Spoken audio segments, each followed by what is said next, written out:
jump through all these hoops that have been thrown in front of you, but you've all done well just to get to this point. I can see the background. You've got the background in place, which is fantastic. I know you've all sent in your recorded Zoom presentations that will stream live shortly. Just wanted to let you know how things are going to work. I've also got the discussants for each paper online and the judges as well. The way it's going to work, I think I've briefed most everybody on how it's going to work, but I'll just let you know again. What will happen is I will introduce each paper and each presenter live. The tech team in India will then live stream your recorded Zoom presentation of your paper. Each of those we know is in place. We know it's 9 minutes. And that's fantastic. At the end of your presentation, I will come back on the screen live, as will you, the presenter who's presented that paper, and the discussant will come on live. And I've sent those lists through to the tech support team in India. So hopefully this will all be relatively seamless. Once the paper is finished being presented, and the discussant comes online, I will introduce the discussant, and then the discussant will have a minute or so to ask questions of the presenter, and those questions will be asked live.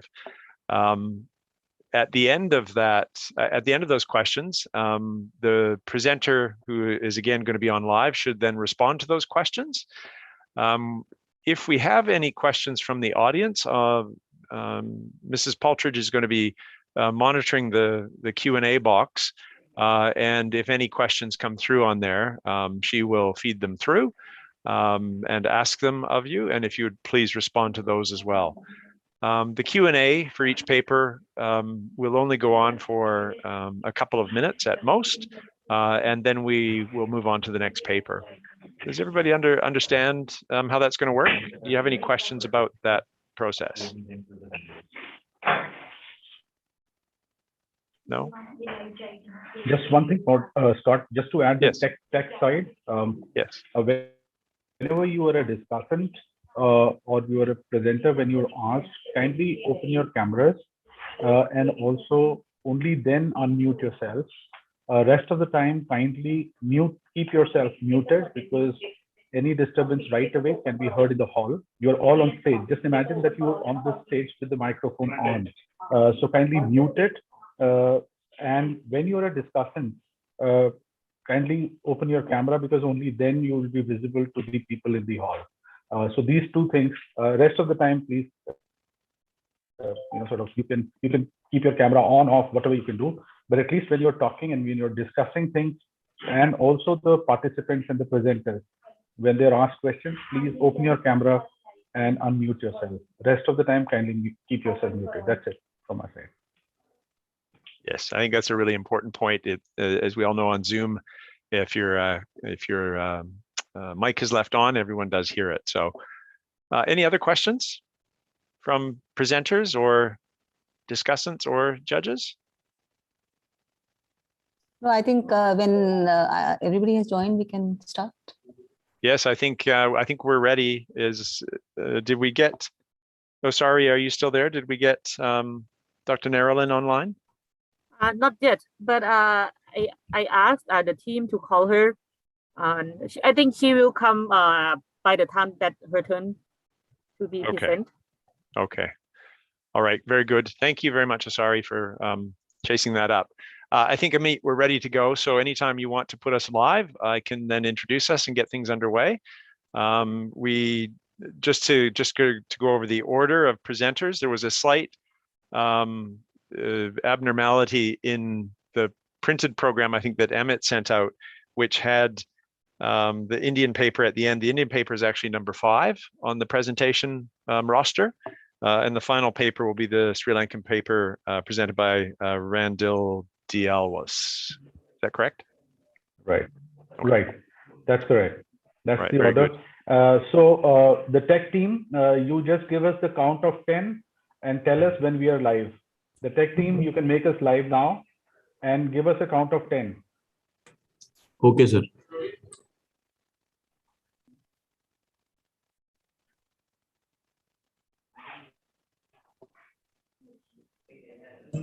Okay, we are going live in 10 seconds.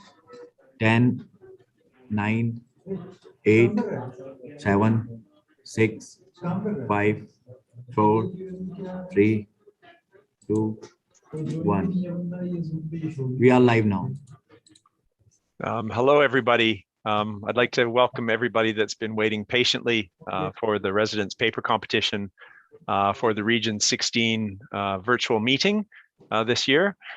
I'd first of all like to thank very much Dr. Amit Gupta and Dr. Mahesh, Professor Mahesh Misra and his team in India for supporting this virtual Congress. They have done a lot of work in the background to try and make this a success. And I'm delighted to again chair the residence paper competition for this year. Many people and many countries within the region have been able to enter papers, and I'm delighted that there are so many that we have this year. In fact, this year we have more than we did last year. So I think that's a wonderful demonstration of the continued growth within the region. So thank you for everybody for attending. We do have 8 papers to present today. And the way we'll conduct it is very similar to the way the American College of Surgeons Committee on Trauma Residence Paper Competition that's held in the Northern Spring each year. It's very similar to the way that competition is held. I'm of course delighted again that whoever wins this competition will be supported by the American College of Surgeons to potentially attend that meeting if it's held live. Last year and earlier this year, the meeting was held virtually, but I think the plans at this point are to go ahead with the COT meeting in March of 2022 in Seattle, Washington.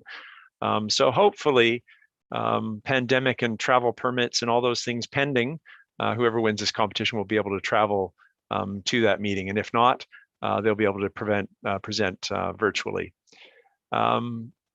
I think we will begin and get underway with our first paper. And our first paper is going to be presented by Dr. Gauri Chakraborty from Bangladesh. And the title of the paper is The Social Aspect of Physical Assault and Interim Analysis. Welcome, Dr. Chakraborty. We look forward to your presentation.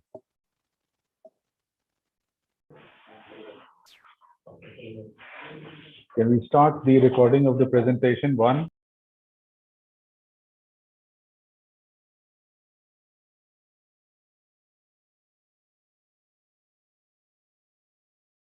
Good morning, everyone. I am Dr. Gauri Chakraborty, General Surgery Trainee from Chattogram Medical College Hospital, Bangladesh. Would like to share with you a short presentation on social aspect of physical assault, which is an interim analysis of the ongoing research. A short presentation on social aspect of physical assault, which is a place where we analyze this study.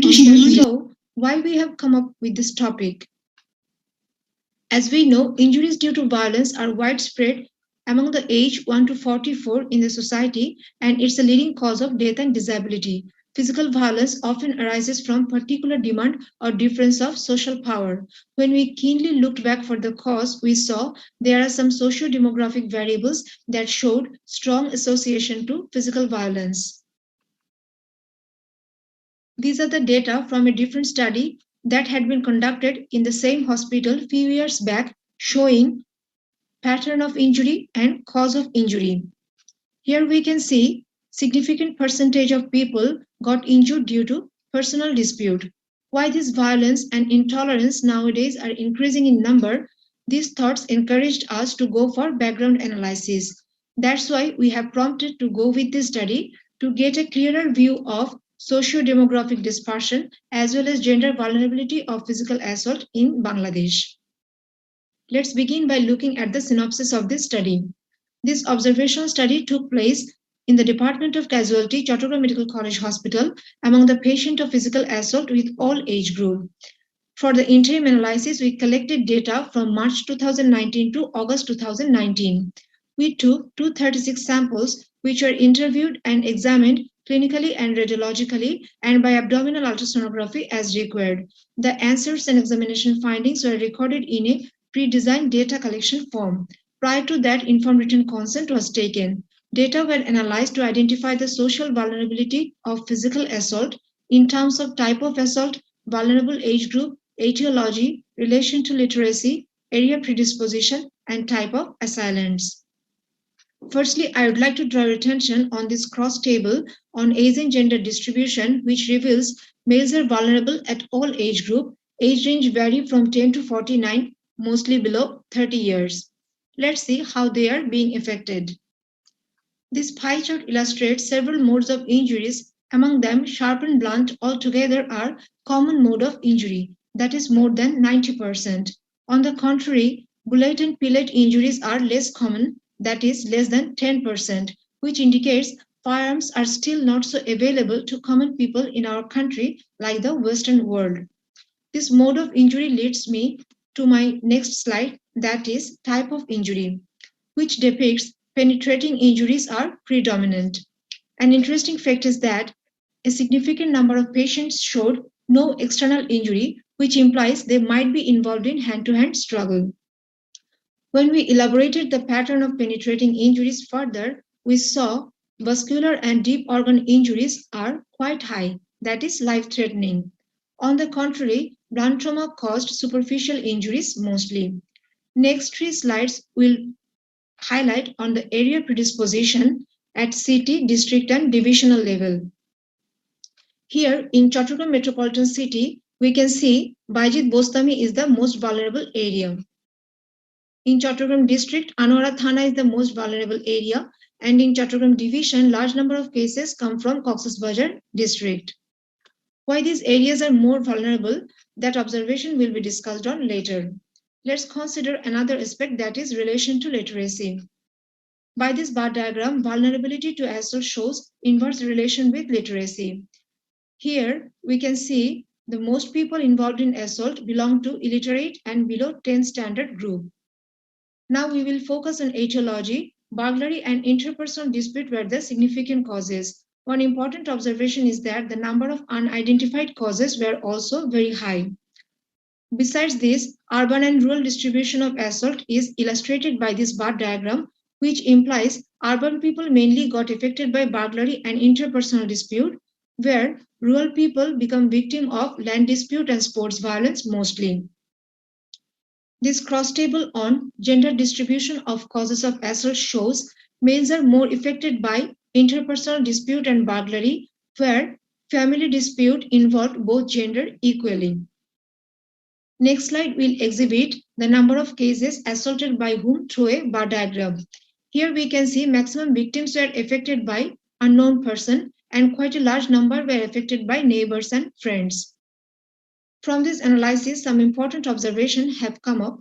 To put it simply, the people of most productive age group 10 to 49 with male predominance was found to be affected by physical assault mostly.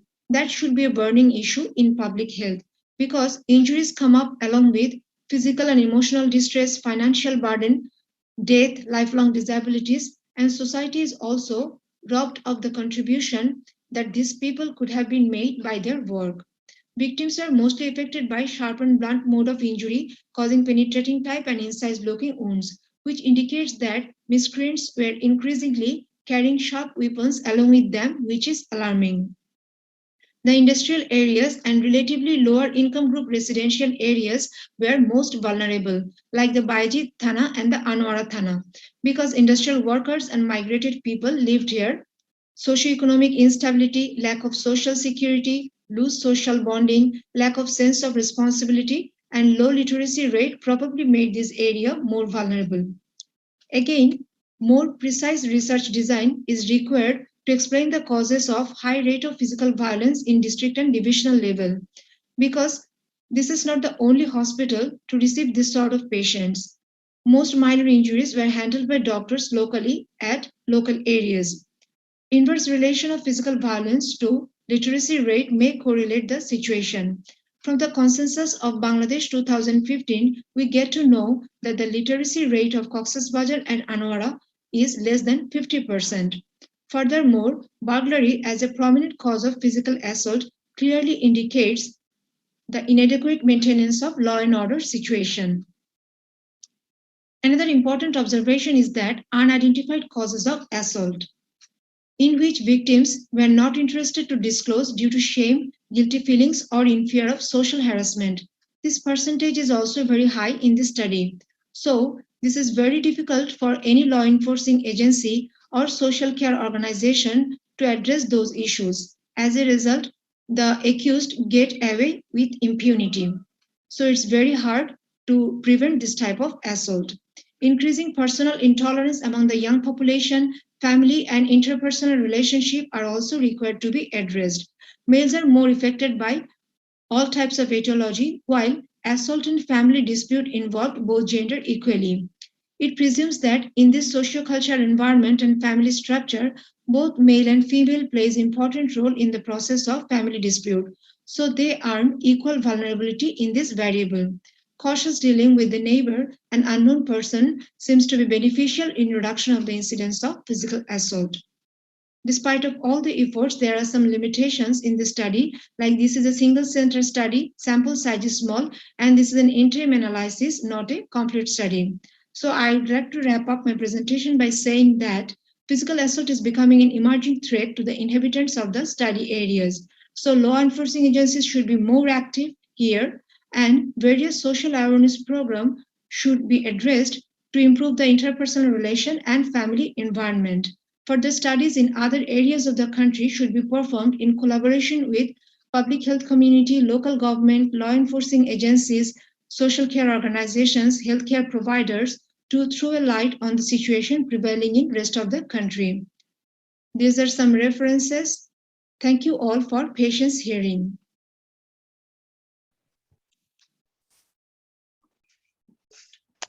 Thank you very much, Dr. Chakraborty, for that presentation.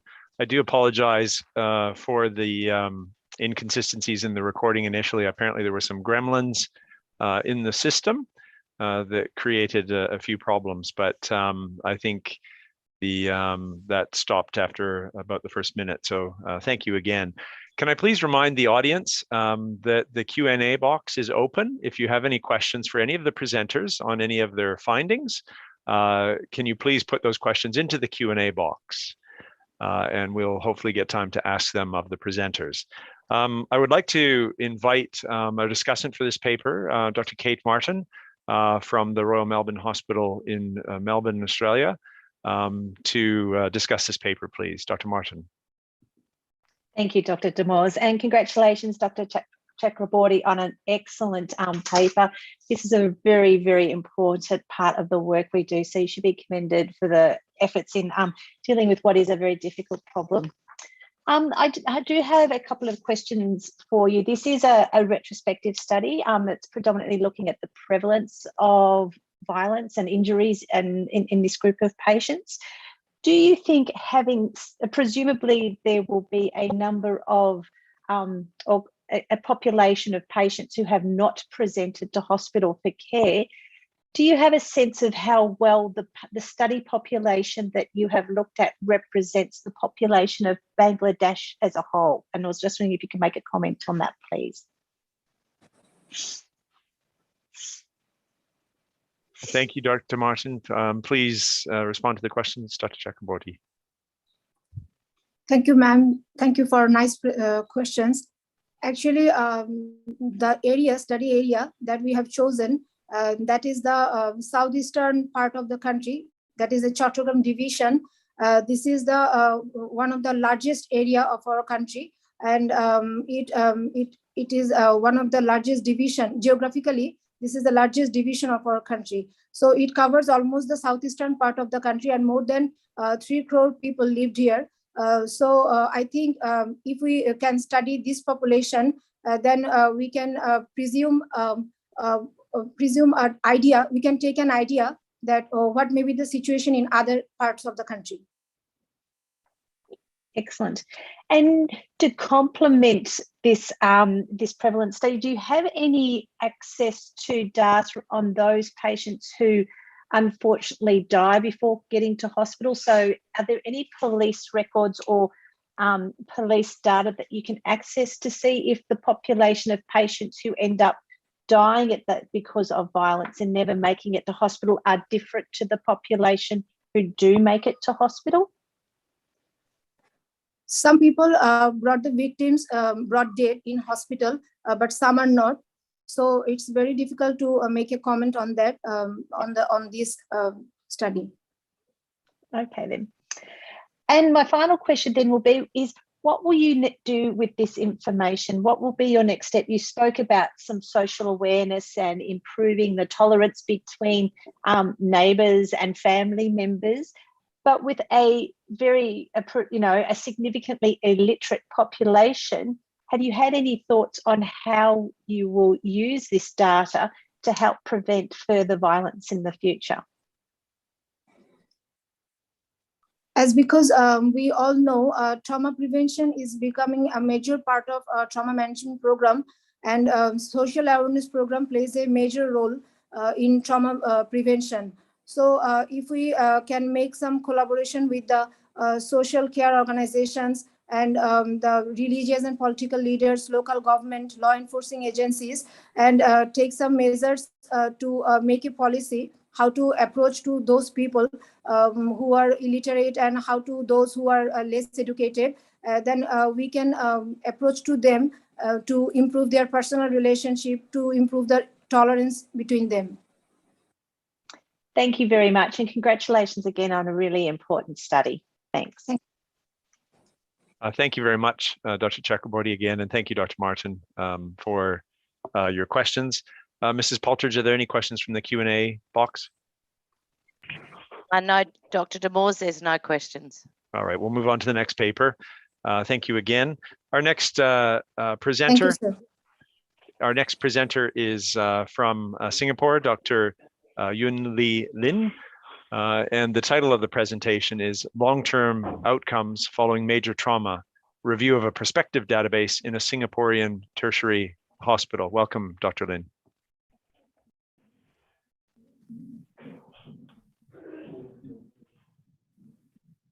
Very good afternoon from Singapore. My name is Yuen Le, and it is my honor to be able to address everyone today. I'll be presenting my work done with the Department of General Surgery in Singapore General Hospital entitled Long-Term Outcomes Following Major Trauma. Some background. The introduction of the ATLS program was a milestone in modern management of trauma patients and has been associated with a reduced mortality, with one study demonstrating up to 50% reduction in trauma mortality post-ATLS. However, the consequences of trauma are often more far-reaching, with sequelae ranging from functional, psychological, physical, and financial. One study found the one-year treatment cost of adult major trauma in the US to be $27 billion annually. At present, there's a paucity of data with regards to long-term effects of trauma, particularly in the Asian population.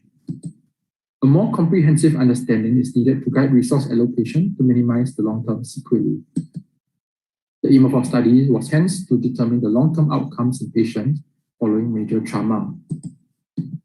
We performed a review of the National Trauma Registry data from 2016 to 2018 on patients who admitted to the Singapore General Hospital who suffered major trauma, defined as having an injury severity score of more than or equal to 16. This was a national database that prospectively collected information on all trauma patients. Aside from the baseline demographics and treatment information collected, there were three main outcomes we looked at. Number one, we looked at the patient's disposition at 6 months. This included the residence, work status, and ambulation status 6 months post-trauma. Secondly, we looked at the self-rated state of health. This was done by a self-rated visual assessment scale performed at 6 months post-trauma, whereby patients rated the state of health at that point of time and prior to trauma, with 0 being of poorest health and 100 being the healthiest. Thirdly, we looked at the functional outcome scores at 6 months. This includes the EuroQOL 5-dimension or EQD5, a multi-parametric tool assessing one's coping with mobility, self-care, daily activities, pain or discomfort, and anxiety or depression, as well as the Glasgow Outcome Score Extended or the GOSE, which assesses the state of a patient's neurorecovery post-trauma. The registry data were collected by staff of the trauma team and were performed via phone interviews with patients and their carers. So these are our results. A total of 637 patients were treated for major trauma with our injury severity score of greater or equal to 16 between 2016 and 2018. The median age was 64, with 68% being male, 75% being Chinese, 42% of PSA1 status, and a median Charleston comorbidity index of 3. Fall from height accounted for over 50% of presentations, and motor vehicle accidents were over 25%. A large component of injury were made up of head injuries with the median AIS heat score of 4. The median ISS was 24. 24% of patients needed transfusion, 3% needed massive transfusion protocol to be activated. 43% needed surgery, 29% needed ICU. Median length of stay was 10 days. 13% eventually went on to need inpatient rehabilitation, and 13% developed inpatient complications such as pneumonia or urinary tract infection. The inpatient mortality rate was 4%. At 6 months, 20% of patients had passed away.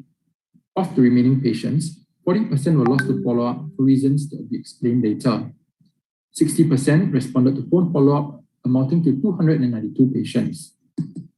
Among the respondents, 88% were back to their own homes, 10% ended up in nursing homes, and 2% were still undergoing rehabilitation.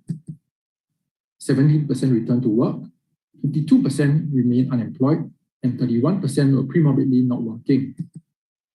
55% were able to ambulate independently, with 38% needing assistance and 7% being unable to ambulate. There was a significant reduction in self-assessed state of health as measured by the visual assessment scale from 73 at baseline prior to the trauma to 64, 6 months post-trauma. This slide shows the EQD5 assessed at 6 months. The 5 bars represent the patients coping with mobility, self-care, return to usual activities, pain or discomfort, and anxiety or depression. Patients either have no problems, some problems, or were unable to cope with each aspect, as depicted by the brown, green, and orange boxes respectively. 36% had problems with mobility, 25% had problems with self-care, 25% had problems with returning to their usual activities, and 25% had issues with pain or discomfort. 6% reported depression or anxiety. This slide shows the GOSE finding at 6 months. As we can see from the chart, 32% remained severely disabled as demonstrated in the orange segment. 15% were moderately disabled as demonstrated in the green segment. 53% reported good recovery as demonstrated in the brown segment. Our study demonstrated 3 key findings. Firstly, at 6 months, 1 in 10 patients were not living at home, 1 in 2 remained unemployed, 1 in 2 were unable to ambulate independently. Secondly, patients felt that they were at a worse state of health 6 months after the trauma than before. Thirdly, 1 in 4 or more patients had issues with self-care, going back to their usual activities, having pain or discomfort. While a lesser number reported anxiety or depression, there is reason to suspect this may be suboptimally assessed and diagnosed in this population, especially in an Asian culture where there's still some stigma surrounding mental health disease. A mere 1 in 2 reported good functional recovery. This clearly highlights that our patient stories do not end after discharge, and there's a need for multidisciplinary management, including input from rehab physicians, pain specialists, and psychologists, even after our patients have left hospital. We acknowledge the limitations in conducting surveys in the trauma population who are often still having ongoing issues and may be suffering at 6 months. In particular, there was an inability to achieve a higher follow-up rate as the number of patients were still institutionalized or were just uncontactable. Future recommendations include prospectively following through with all trauma patients in a clinical study setting to better understand their functional outcomes and needs post-trauma. We would also like to conduct a dedicated study to explore the causes of mortality post-discharge. Multidisciplinary clinics involving rehab physicians, pain specialists, physiotherapists, occupational therapists, and social workers could be created to collaboratively assess and address the ongoing functional needs of patients. These should run for at least 6 months or longer. In conclusion, Mr. Chairman, I would like to present the conclusions of our study. We found that patients who experience major trauma experience significant sequelae 6 months post-trauma. and this include a failure to emulate, work, self-care, and carry out the usual activities. These findings are identified for the first time in a Singapore context. The multi-domain nature of trauma recovery necessitates the involvement of a multidisciplinary approach in rehabilitation and allocation of resources to maximize functional recovery beyond the initial hospital stay. Thank you everyone for your attention, and I'd like to thank my mentor in the Department of General Surgery in Singapore General Hospital for their support. Also a special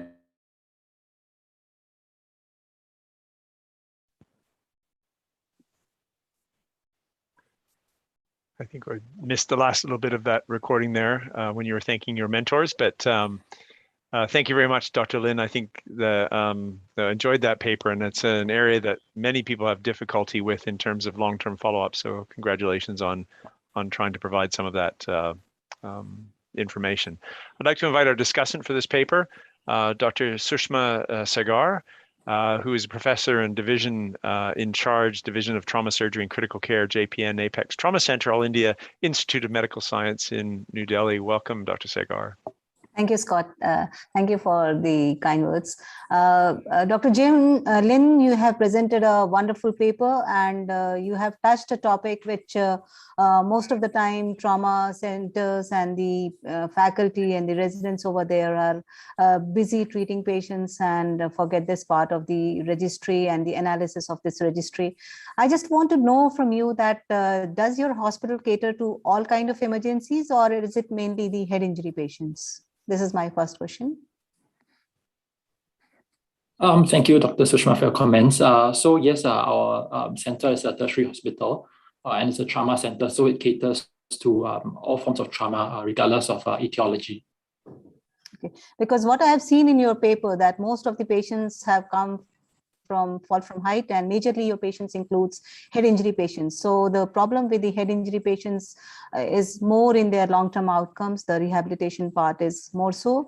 And the operative rate, which I have seen in your paper, is only 43%, because if you have more of patients with the torso trauma, then many of them, they undergo surgery and they recover fast, and you can have a better outcome in those patients as compared to the patients suffering from head injury. So that might have given a poorer outcome in relation to VAS and EuroQL in your patients. Yeah, I completely agree with you. So as you rightly mentioned, a large proportion of our mechanism of injury come from fall from heights and come from motor vehicle accidents. I think this is reflective of the nature of trauma in Singapore, which is a highly concentrated city-state where there's a large proportion of land that's made up of built-up areas, notably with numerous construction projects, which explain a high proportion of fall from height. Motor vehicle accidents also come in second with about 25%. And that also reflects the built-up nature of Singapore with extensive infrastructure network, but also with relatively orderly traffic with compliance to speed limit, and also a lack of long stretch of roads, which may result in high-speed injuries. There is also a component, there are also patients that were admitted to us with abdominal injuries, extremity injuries. However, predominantly the patients were, as you rightly mentioned, of head injuries. And of course, there are a number of patients with multi-system injuries as well. So having injuries of multiple regions, but having a AIS score of the head of the, having a higher score of the AIS head. Yeah. Yeah, my last question to you is that what do you mean by resource allocation? How are you wiser after this study about the resource allocation for your patients? Yeah, so thank you for the question. So clearly, I think our study shows that 6 months after the trauma, a lot of our patients are still not doing well. And even during the phone interview with the patients, we find that a lot of times they voice problems such as financial issues, difficulty navigating the hospital system, difficulty with caregiving, and psychological need for support. So I think that knowing this information, it shows us that we need to actively follow up these patients for a longer period of time.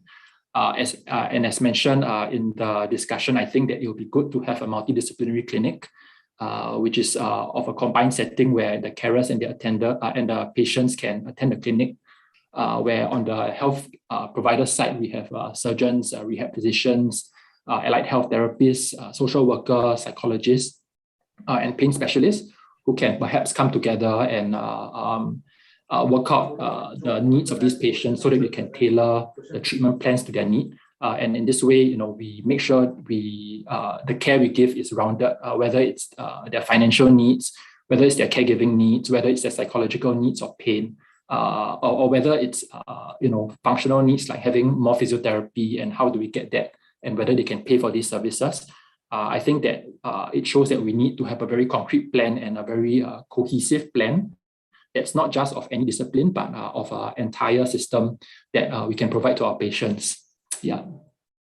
Thank you so much. Thank you very much, Scott. All right. Thank you very much, Dr. Segar, for your questions, and thank you, Dr. Lin, for answering them. Is there any questions, Mrs. Paltridge, from the Q&A? Yes, we have a question that is asking, because of the skew of patients towards geriatric patients in your study, is this unique to the Singapore experience and will it affect the outcome? Thank you for your question. So actually looking at the age range, the median age is 64, the lowest age is 16, and the highest age range is 100. So, I mean, I think that we have a large variety of patients with different presentation, from the child crossing the road that got hit by a bus, or from the construction worker who's constructing a building and fell from a height. So I think that given that there's a large mixture of patients being involved, I think that it will not, and it doesn't necessarily skew the results to one direction, but definitely there is also the group of patients that of the geriatric population, and I think even more so, these patients need to be given attention in terms of the caregiver situation they have, the financial situation, and even in terms of their physical function, ambulation, that they are cared for even after discharge. Yeah. Okay, thank you again very much for responding to those questions, and we'll move on to our next presenter now. Our third paper is going to be presented by Dr. Jason Hong from Australia. And the paper is titled Factors Influencing the Implementation of the Canadian C-Spine Rule in Blunt Trauma. Welcome, Dr. Hong.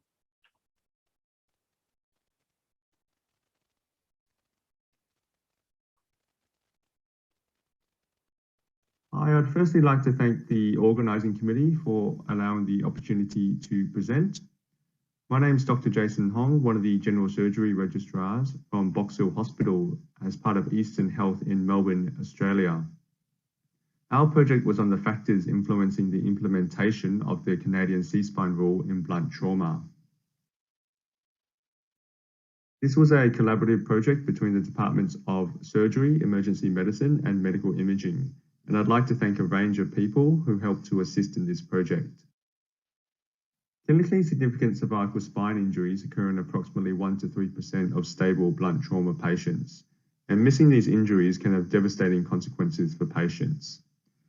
Various tools have been developed to help guide imaging in these patients, such as the Nexus and Canadian C-Spine Rule.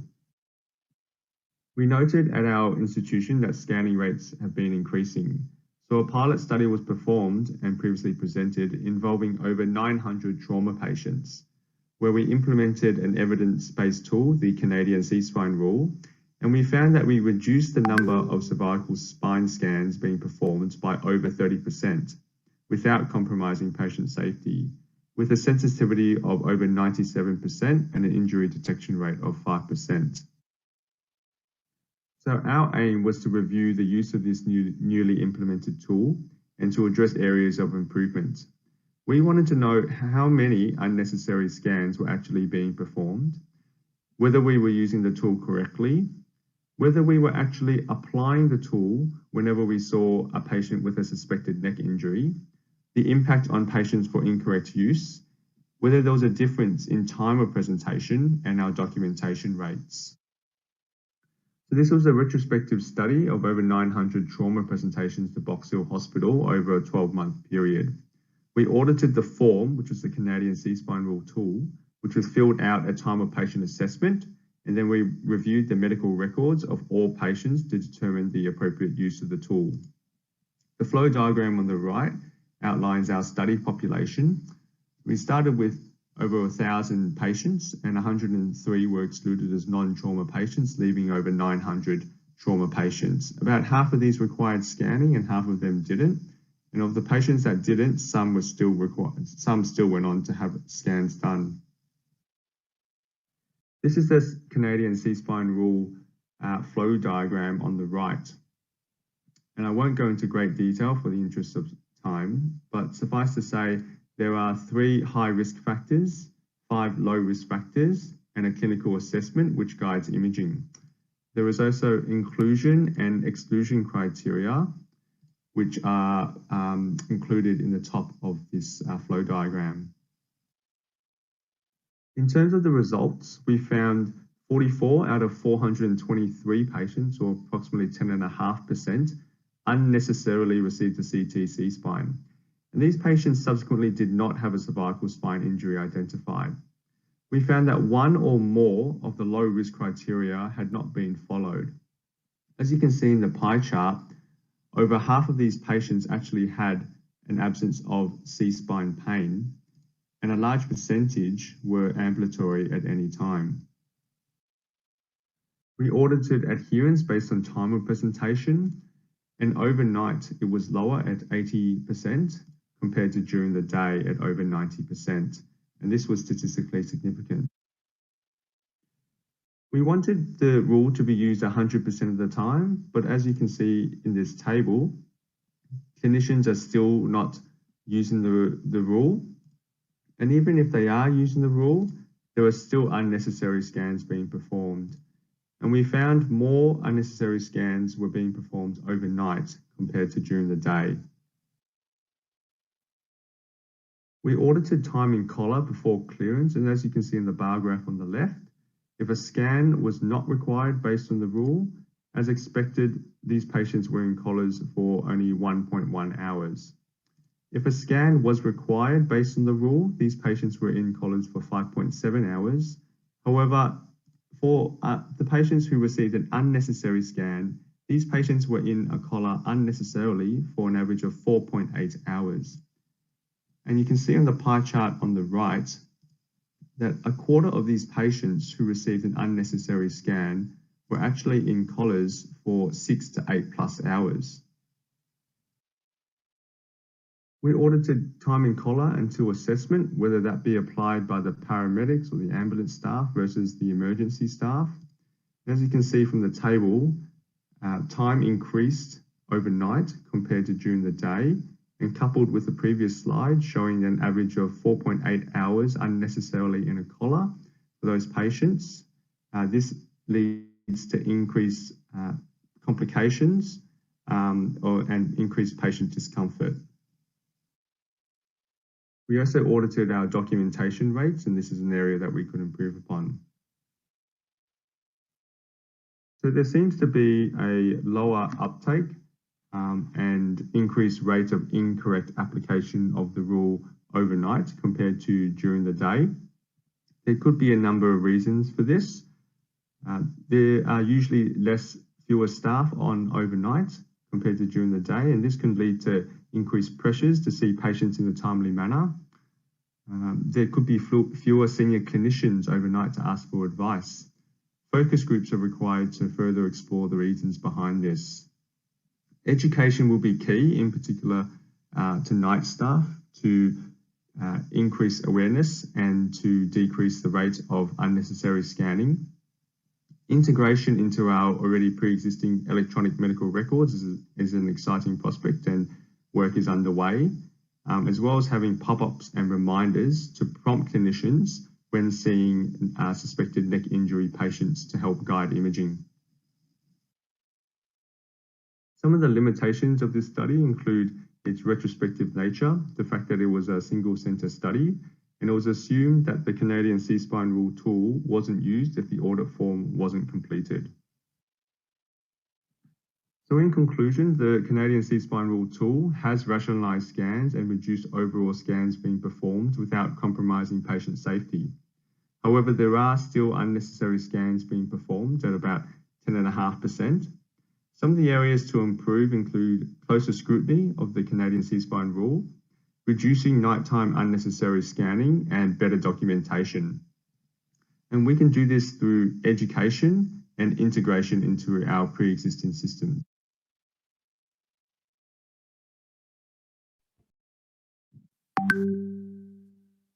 Thank you very much, Dr. Hong, for that presentation. I would like to invite our discussant for this paper, Professor Andre Das, Professor of Surgery and Trauma from Malaysia. Professor Das, are you there? Yes. There you are. Thank you, Jason, for that excellent paper in looking to the dimension of quality in trauma care. I have just a few questions, and I'll start with the simple question first. Is there an accepted standard of care for the management of cervical spine, either in Victoria or in Australia? There is, well, at our institution, there wasn't a accepted standard of care in assessing neck injury patients, especially the stable blunt trauma patients. So that's why this tool, this validated tool, the Canadian C-spine rule, was introduced. And now that has become the standard of care at our institution. I can't really speak for other institutions. Obviously, there is the validated Canadian C-spine rule tool, as well as the Nexus criteria, which can be used as well, which has been extensively studied.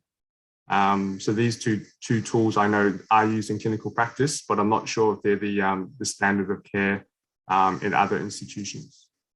So maybe that would answer why there is a very little compliance, since it's not an accepted standard of care in either Victoria or Australia.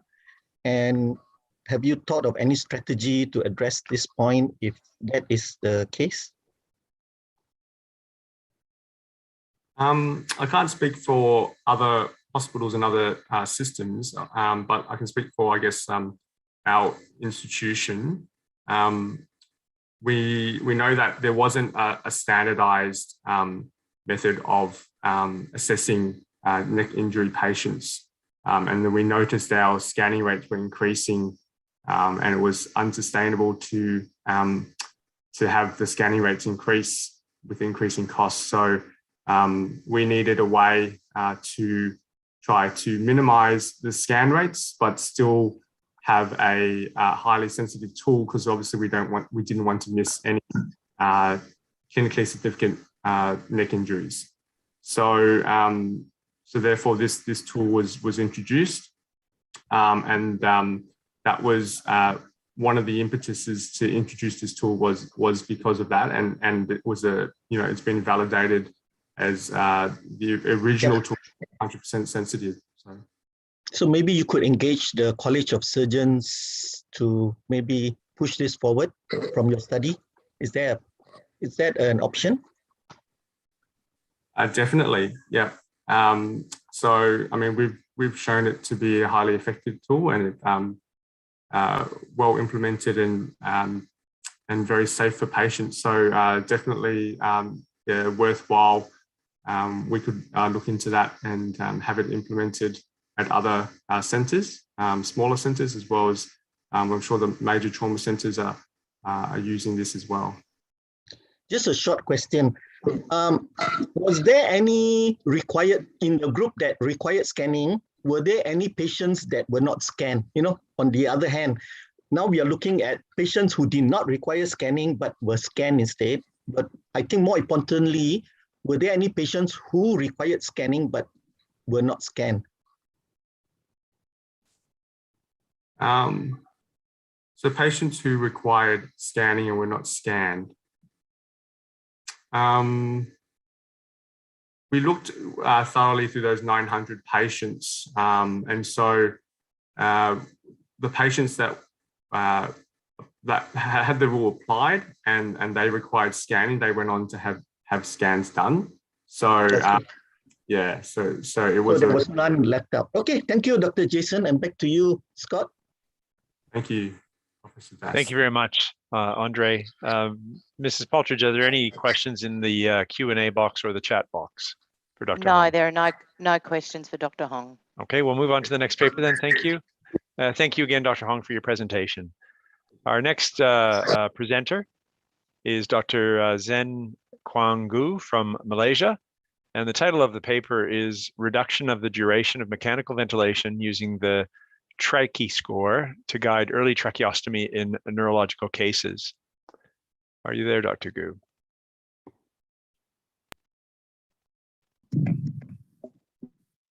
Hello, my name is Gu and I'm from the University of Malaya, Malaysia. Today, I'll be presenting on the research that we have done in University Malaya with the topic of reduction of the duration of mechanical ventilation using the TRACH score to guide early tracheostomy in a neurosurgical setting. As an introduction, tracheostomy is a surgical procedure usually done on patients who are mechanically ventilated beyond 7 days. Early observation shows that there are some benefits of early tracheostomy compared to late tracheostomy in this group of patients. However, the actual reason of this observation remains unknown. These are some recent papers that are published looking at early versus late tracheostomy. As you can see on this table, the patients are of various background, either from the intensive care unit or with traumatic brain injury. And the most striking features of all these papers are the non-standardized definition of early versus late tracheostomy. Early tracheostomy ranges as early as 4 days up to 10 days, and the results were heterogeneous, and there's no consensus on whether an early tracheostomy is more beneficial than a late tracheostomy. Of note, all these papers have different criteria deciding patients to undergo early tracheostomy, and most of them depends on clinical features of the patients.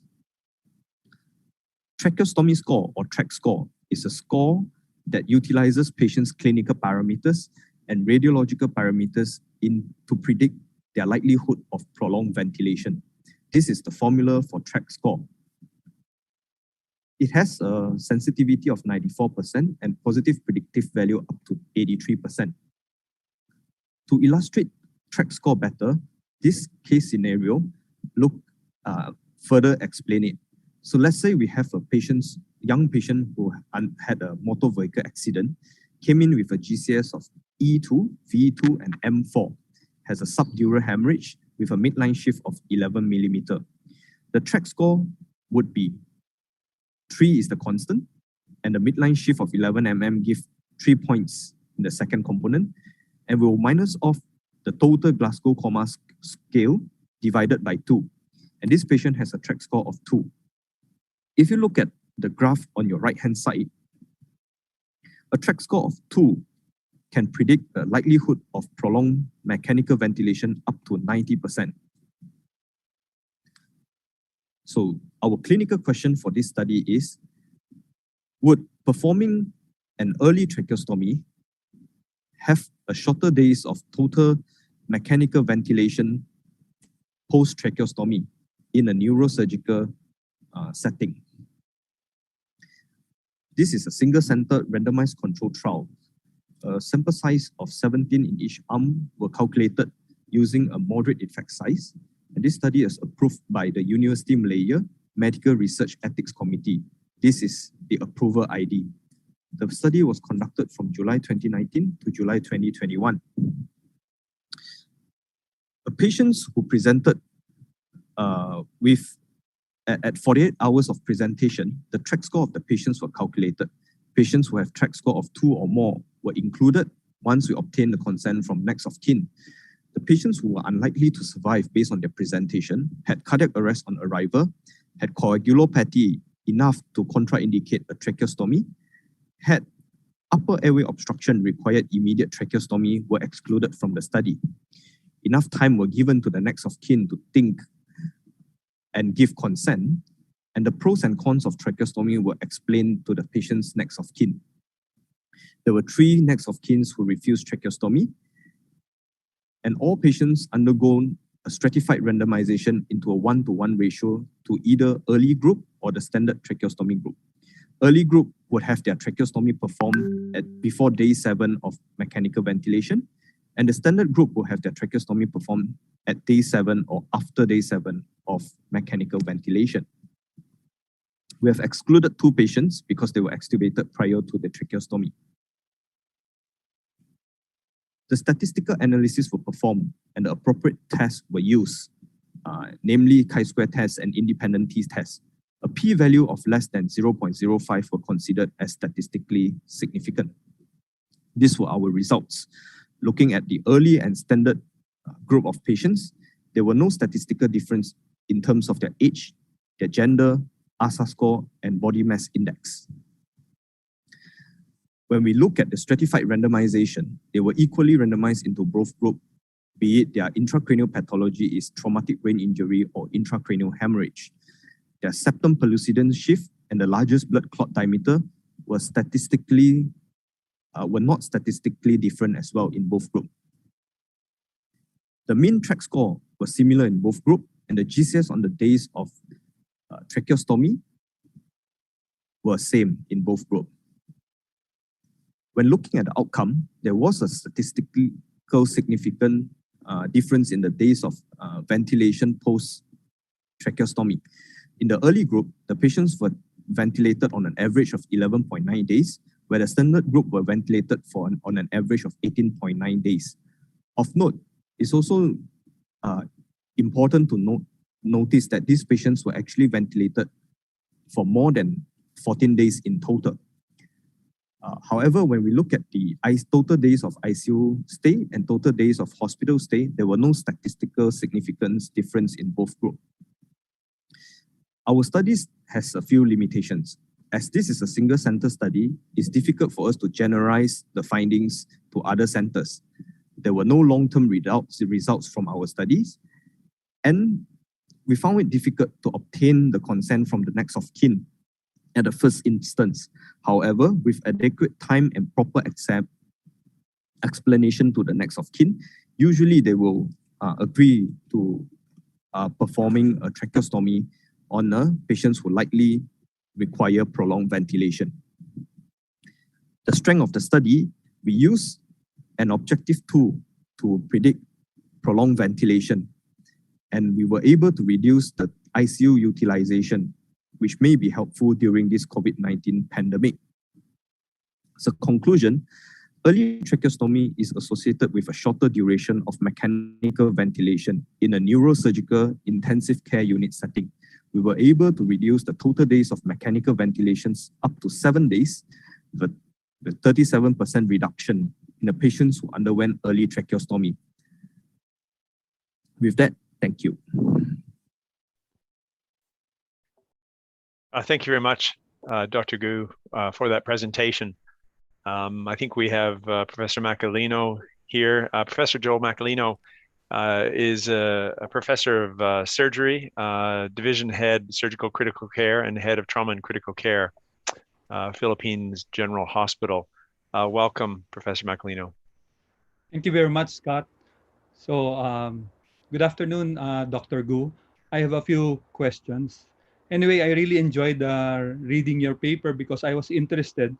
Because right now, we share our ICU with the neurosurgical ICU. So you can just see how much potential our patients would be or would benefit from your study. But then doing a quick search in the literature, I came up with this more traditional time of 14 to 21 days across the board before tracheostomy is being done. And that is what we follow. And that is across the board, not only for neurologic patients. Meaning the supposedly early tracheostomy or even the standard tracheostomy in your study is also considered practically an early tracheostomy as regards to our patient. Can you comment on that? Thank you, Prof, for the question. That's a very good question, and it's very relevant to what we have done. So the novelty of this study is by using an objective tool to predict the likelihood of prolonged ventilation. So this prolonged ventilation, though has been traditionally been commented as 14 to 21 days, but by using these tools, we can quite accurately predict the likelihood of prolonged ventilation in this group of patients. We do face a problem from, the questions from our ethics committee when we want to perform a tracheostomy as early as before 7 days. And even in the standard group, we put it at day 7 and above. Now, in the past studies, they always comment as early versus late tracheostomy. We dropped the word late and replace it with standard because we thought that mechanical ventilation of 7 days and above should be considered as a prolonged mechanical ventilation as well. So that's how we came to doing the study and setting the days at day 7. Regarding your study, there was a clear difference of 1 week or 7 days between the early and the standard group. So did that translate to shorter ICU stay? If you look at the days of ICU stay, it's actually shorter by, I think, 4.5 or 5 days. But it was not statistically significant because based on the sample size calculation that we use, the duration of ICU stays were not the objective of our study. So the effect size, I think if we want to measure the difference in the ICU stay, we need a bigger sample size. You started your study, one last question, sir. You started your study in July 2019. Do you have by now long-term follow-up data as regards to these earlier patients in terms of long-term outcome for the post-tracheostomy patients? We have them, but we have not analyzed them, Prof. Okay. And one last, if I may. Do you do your tracheostomy with the PEG? I mean, concomitant with the PEG already? No, just the tracheostomy. Okay, thank you very much. Thank you very much, Scott. Thank you very much, Joel. Mrs. Paltridge, are there any questions from the Q&A box? We have a little bit of time if there are any questions. Yes, there are. So the first question is, does the TRAC score take into consideration the pulmonary status of the patient, for example, presence of pulmonary contusion or aspiration pneumonia, etc.? That's an excellent question. We are working on that. So to answer the question, the answer is no. The TRAC score does not take into consideration of the pulmonary status, but we do think that this is an important factor in determining early tracheostomy or likelihood of prolonged ventilation. So what we are doing currently is with the patients that we have under our care, we also we hope that we can add this pulmonary status into our own center's protocol in deciding patient who likely requires prolonged mechanical ventilation. We have time for one more question if it's a quick one. Was consent taken for the study to be conducted? Yes, the consent was taken from the next of kin because the patient are unconscious. They are usually ventilated. So the consent is from the next of kin, both for the study and for the procedure. Thank you very much, Dr. Gu, and thank you, Mrs. Paltridge. Please do keep an eye for presenters if there are any other questions that are in the chat box or Q&A that we haven't been able to answer live on the screen. Please do feel free to answer them in the chat box, presenters. Our next presentation is by Dr. Lieutenant Colonel Takeo Ti from India, and the paper is titled "To Study the Role of Prophylactic Antibiotics in Patients with Chest Trauma at a Level 1 Trauma Center, a Pilot Randomized Controlled Trial."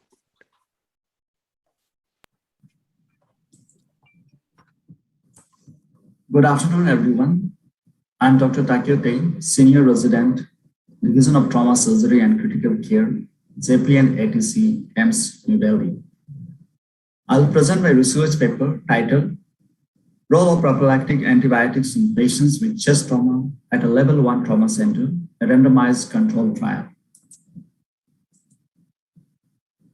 Chest trauma accounts for a major chunk of all trauma admissions and deaths worldwide. Blunt trauma chest constitutes most of the chest trauma. The mortality rate from BTC ranges from 9.5% to 48%, depending on the severity of injuries sustained. BTC may present with spectrums of injuries such as hemothorax, pneumothorax, or hemopneumothorax associated with or without rib fractures. And in majority of cases, intercostal tube drainage or tube thoracostomy is the mainstay of treatment. Only in less than 10% of these injuries require thoracotomy. ICD exposes the patient to the risk of infectious complications, namely pneumonia, emphysema, and peritubal surgical site infections. The rationale behind the use of prophylactic antibiotics is to reduce the risk of complications and its associated morbidities. Thus, it will decrease the duration of ICD and length of hospital stay. And this, in turn, will lead to low cost of treatment. The lack of consensus on role of prophylactic antibiotic in BTC patient requiring ICD, the emergence of antimicrobial resistance bacteria globally, and the antibiotic cost burden to the patient and to the family, especially in developing countries like ours, were the main concerns which prompted us to do this study. So we hypothesized that prophylactic antibiotic is not required in patients with BTC managed with ICD. The main objective of our study was to compare the incidence of infectious complications in patients with BTC managed with ICD and antibiotic and those managed without antibiotic. We conducted a double-blinded pilot prospective randomized controlled trial at JP and ATC. All acutely injured patients presented to the ED between October 2019 and August 2021 were included in our study. The sample size was calculated using the data available from the previous studies pertaining to BTC requiring ICD managed with or without antibiotics. And we found the calculated sample size to be very large, at least 1,200 required in each arm, which was not feasible in the limited period of 2 years. Hence, we proposed to randomize 60 patients in each arm as a pilot study. We had very strict inclusion and exclusion criteria. Inclusion criteria were patients with age 15 years and above with BTC requiring ICD. Exclusion criteria were those with penetrating chest injuries, associated injuries requiring antibiotic administration, those requiring ventilator support on arrival, non-pulmonary disease or immunocompromised status, BTC patient requiring immediate thoracotomy, those already on antibiotic for some other illness or injuries, and finally, those who did not give consent. So after obtaining the consent, randomization was done using computer-generated list of random numbers, and the allocation consent was achieved by using sealed opaque envelopes. The patients were randomized into two groups, Group A and Group B. Group A were BTC patients with ICD managed without a prophylactic antibiotic. Group B were BTC patients with ICD managed with prophylactic antibiotic till ICD was in situ. The antibiotic which we used was amoxiclav, that is amoxicillin plus clovanic acid combination, given as per the dose was as per the weight of the patient. It was administered either IV or orally 8 hourly. Rest of the treatments were similar in both the groups. Coming to the results, The total trauma admissions during the study period was 2,205 patients, out of which 1,048 patients had sustained thoracic trauma, 905 patients had BTC, out of which 350 patients required ICD. 230 patients out of 350 patients were excluded from the study for various reasons. They were those patients with associated injuries requiring antibiotic, those who were COVID-19 positives, and those on antibiotic for pre-existing illness. So finally, 120 patients who were eligible for inclusion were randomized into 2 groups, taking 60 patients in each arm. We found age and gender comparable in both the groups.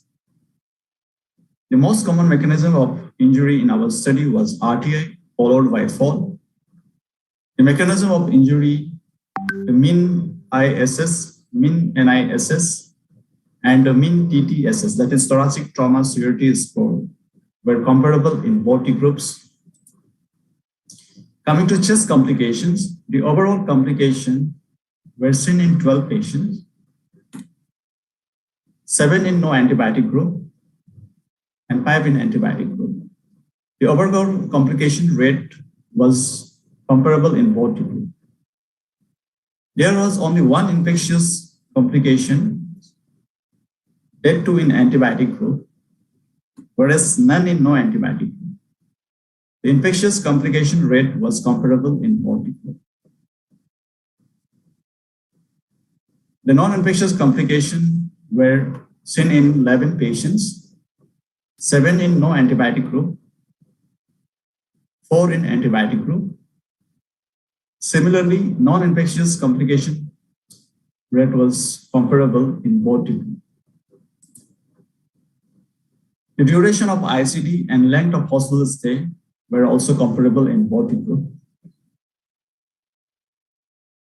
There was 1 mortality in our series. He was a case of BTC with T2 spine fracture without any neurological deficit. He was being managed non-operatively. On day 5 of admission, he developed sudden respiratory distress. He was immediately shifted to ICU and put on mechanical ventilator. MRI was done, which revealed cervical cord edema, leading to diaphragmatic palsy. He later on succumbed to severe respiratory complications. However, the final outcome in both the group was comparable. In conclusion, we found low incidence of ICD-related infectious complications in BTC patients. There was no significant difference in infectious complication rates between the antibiotic and no-antibiotic group.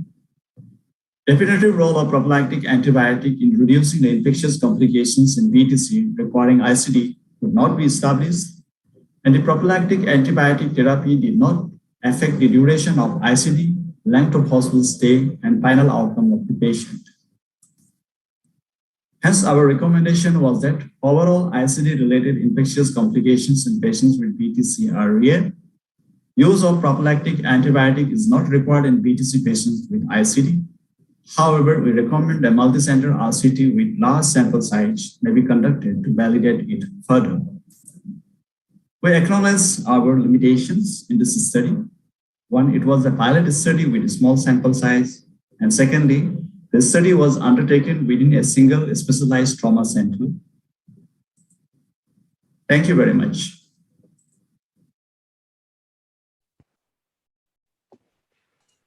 Thank you very much, Dr. Chiai, for that presentation. I'd like to welcome our discussant for this paper, Dr. Macalino again. Joel, please go ahead. Hi, good afternoon, Colonel Takio. I have a few questions. Sir. Good afternoon, sir. Good afternoon. So the use of prophylactic antibiotics across the board, again, for penetrating and blunt trauma is well studied. In fact, that's become a standard and advocated in the guidelines of Eastern Association for the Surgery of Trauma, the author of which is Dr. Luchete. and that prophylactic, their definition was that prophylactic would be within the 24 hours, either one dose or doses within the 24 hours, and beyond that, it's already therapeutic. So I think what you are comparing is prophylactic versus therapeutic. Now, what was advocated was the early generation cephalosporin. My first question is, why is it that any reason for the use of clavulanic, amoxiclavulanic acid in your study? Yeah, good morning, sir. Actually, in our institution, we have an antibiotic policy. Augmentin, basically, it's a combination of amoxicillin plus clavulanic acid. And because it covers, most of the time, what we see is that gram-positive cocci is the most common organism which causes the acid-related infection. So Augmentin, it covers very good, it has a good coverage of gram-positive cocci. So that is the reason why we give Augmentin here in our institution. Secondly, sir, what you said is the Eastern Association for Surgery of Trauma Practice Management Guidelines. That was the first you are quoting, which you are quoting is the one which was published in 2000. They later on published again in 2012 in the Journal of Trauma Acute Care. And there they did a systemic literature review. It was done by Moran et al. And there they said that it's still a controversial subject and there's insufficient published evidence to support any recommendation either or against this practice. So there's still controversy. Okay. In your results, I think the expectation was that supposedly therapeutic group would fare, or those in the therapeutic arm would fare better than the prophylactic arm. But then you had one infectious complication in the therapeutic arm. So can this be explained only by the lack of sample size, or do you have any explanation for this? Yeah, sir. One I would say is lack of sample size because it was a pilot study and the sample size was 120. So it's difficult to give conclusion right now. But whatever was the finding, we felt that it's not significant. It's not significant. And then my last question, I think you'll be having a hard time convincing the ethics committee to again approve that of a multi-center study, considering that it was not clear in your study the benefits of prophylactic versus therapeutic antibiotics. Can you comment on that? Yes, sir. It's really hard to convince them. And this is such a subject, there's a lot of controversy right now. I mean, there are studies, if you go and see in literature, there are a lot of studies which favors prophylactic antibiotics, like a systemic review done by systemic review and meta-analysis done by Ayub et al. And Sonabria. They say that there's a benefit of giving prophylactic antibiotics, whereas there are other studies like Koch et al., which was published in the Journal of Trauma Surgery and Acute Care, where they have done a multi-center study, and it was under the sponsorship of the American Association of Surgery of Trauma, and there they found that there's no role of antibiotic. So it's a controversial subject. And second, the reason why we did this study was basically because our institution, in general, we are following, giving antibiotics. We do give antibiotics. Now with this study, at least we know that it will change our practice. We'll stop giving antibiotics. So that is the reason why we did this study. And as you said, yes, it's very difficult to do multi-center study, and it will be a tough time, convincing the ethics committee. True, sir. Lastly, one comment, Colonel Takio. I also serve in the Philippine military, Philippine Armed Forces, so we are kind of related. Thank you very Sir, much. covered in Colonel arms, sir. Scott, thank you. Thank you very much, Joel. We've expired on time, so would you please, Dr. Takio, have a look in the Q&A box and chat box, just in case there are any further questions there for you to answer. Sure. Thank you again. Thank you very much. We'll move on to our next presenter. Our next presenter is Dr. Neralyn Panghasaporn from Thailand. I'm not sure, just double check. Do we have Dr. Neralyn online? Yes, I'm already here. Yes, very good. Okay, we will start your presentation, which is entitled Accuracy and External Validation of the Modified Rapid Emergency Medicine Score in Road Traffic Injuries in a Bangkok Level 1 Trauma Center. Dr. Neralyn.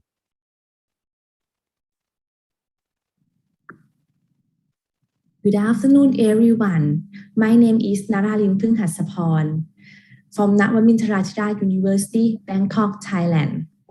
Today, I'm going to present my research, the external validation of modified rapid emergency medicine score for in-hospital mortality prediction among trauma patients. Nowadays, trauma is a primary cause of death all around the world, which incident is about 5 million deaths per year. According to this figure, road traffic is a leading cause of all that injury. In Thailand, the incidence of road traffic injury were increasing every single year, up to 8,000 people per year.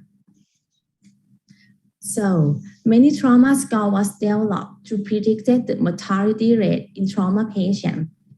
They classify the trauma score into physiological and anatomical scoring system. The accurate physiological scores such as Revised Trauma Score and MGAP, but is not validated in Thailand. And the accredited and validated score in Thailand is Injury Severity Score. That is an anatomical score which calculated from the definitive diagnosis of injury organ system. So even the excellent prediction of the injury severity score, but is not applicable at emergency department. Now, there is a study developed, the MRE in the American trauma patient, which had an excellent discrimination performance, better than Revised Trauma Score and MGAP. So, our primary objective of this research is to validate that MRE for in-hospital mortality prediction among road traffic injury patients. And the secondary objective is to estimate in-hospital mortality in each range of MRE and to compare mortality prediction with the RTS and MGAP. This research is a retrospective cohort study which collects the data road traffic injury patients in Vajira Hospital for total 4 years, from 2015 to 2018. The total people is 1,033 patients. Follow the inclusion criteria, the patient have to age more than 15 years old and affect the road traffic injury. And they got a treatment at the emergency department and admit in the hospital. And we exclude the patient that refer from another trauma, medical care, or pregnancy. This table showing a scoring scheme of age, systolic blood pressure, heart rate, respiratory rate, oxygen saturation, and Glasgow Coma scale as are predictive factors. Some predictors also used in both RTS and MGAP. Statistical analysis in this study. We describe the data using mean with standard deviation or median with interquartile range for continuous data, and describe the percentage in the categorical data. We compare data between DATE and SURVIVE group using a t-test and Mann-Whitney U-test for continuous data, and chi-square test for categorical data. For model evaluation, we use the logistic regression by fitting the DATE outcome with the calculated score from the MREMS scheme. Then ROC curve was plotted and area the ROC curve was calculated. AUC of the MREMS also compared with the AUC of RTS and MGAP. We also access the calibration properties of MREMS in our dataset. By using Hosmer-Lemne goodness of fit test, and the observed probability of state was compared with the expected probability by OE plot and ratio. Our results show that 33 from 1,033 patients died from road traffic injury. And among the characteristics between two groups, only mechanism of injury, severity of head injury, and the oxygen saturation level was significant difference between groups. When MREMS was certified according to MREMS original study, the higher mortality rate was observed at the higher stratum. However, our mortality was substantially higher than that was observed in original study. So please notice that we have only a few patients that scored more than 13. That means the estimated mortality rate in the high score group may be inaccurate.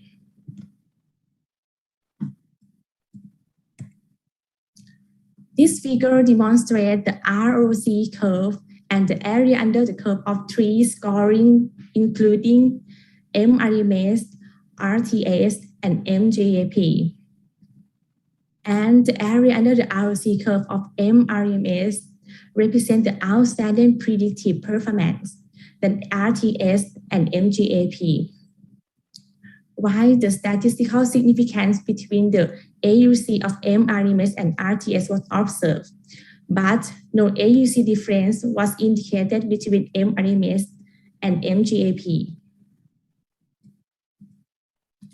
From this figure, the solid line that close the dashed line in the diagonal direction. So it means that the observed probability corresponds well with the predicted probability. In another word, good calibration was observed in our data set.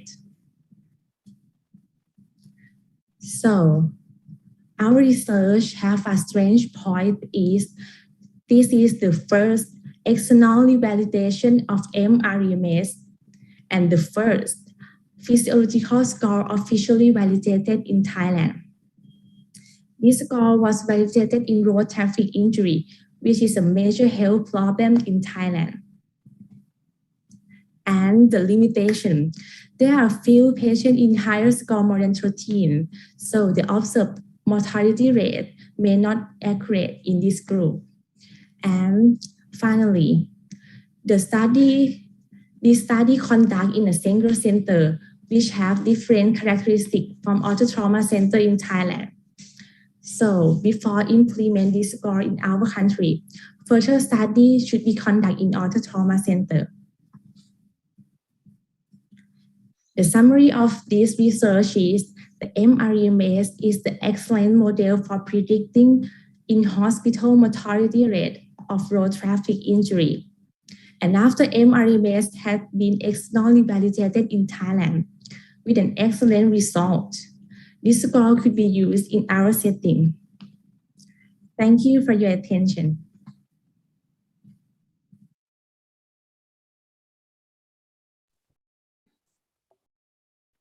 Thank you very much, Dr. Nerolin. Our discussant for this paper is Professor Siddique, who's a trauma surgeon and general surgeon from Bangladesh. Professor Siddique, are you online?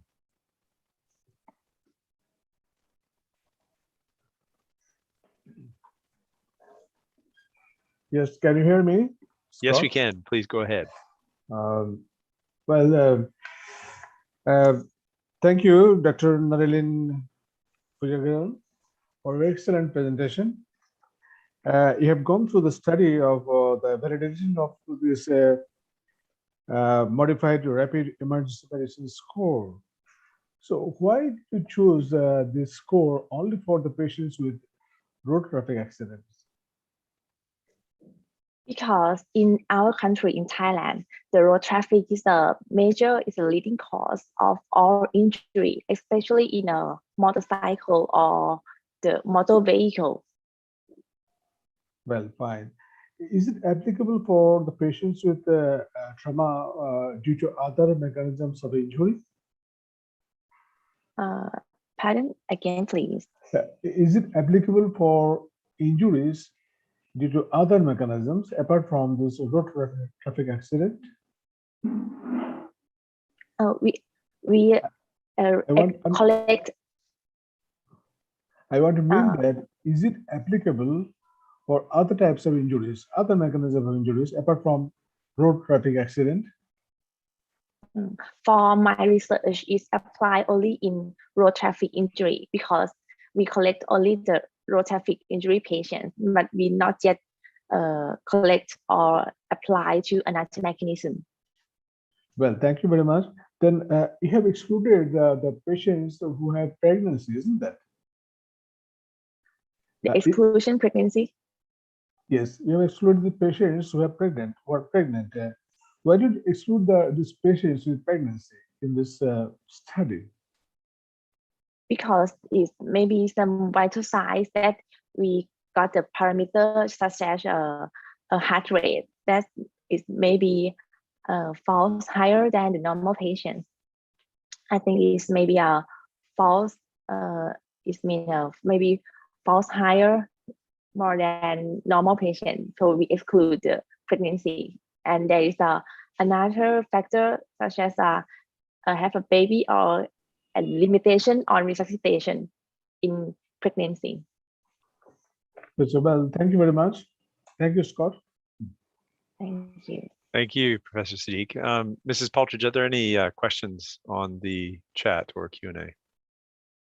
Yes, there is. How would you use this result of the MREM study to clinical use? You mean the level of MREMS in clinical use at emergency department, right? Yes. Okay. We have a range.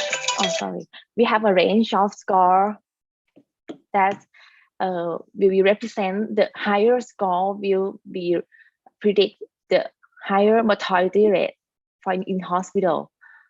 It means we have a cut point of range that if this range of score such as 2 to 5 is have a mortality rate as this percentage, and after we already calculated the MREMS from the six parameters, we can represent the mortality rate in percentage. Thank you. That's the final question. Thank you very much. And thank you very much, Dr. Narilin, for your presentation. We'll move on to our next presenter. Our next presenter is Dr. Andrea Lee from Hong Kong. And the title of the paper is The Impact of Trauma Resuscitation Time on Patient Outcome in a Tertiary Trauma Center. Dr. Lee.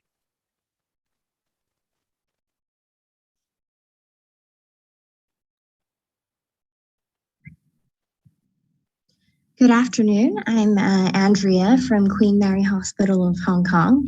Happy to share with you the topic on impact of trauma room resuscitation time on patient outcome in a tertiary trauma center.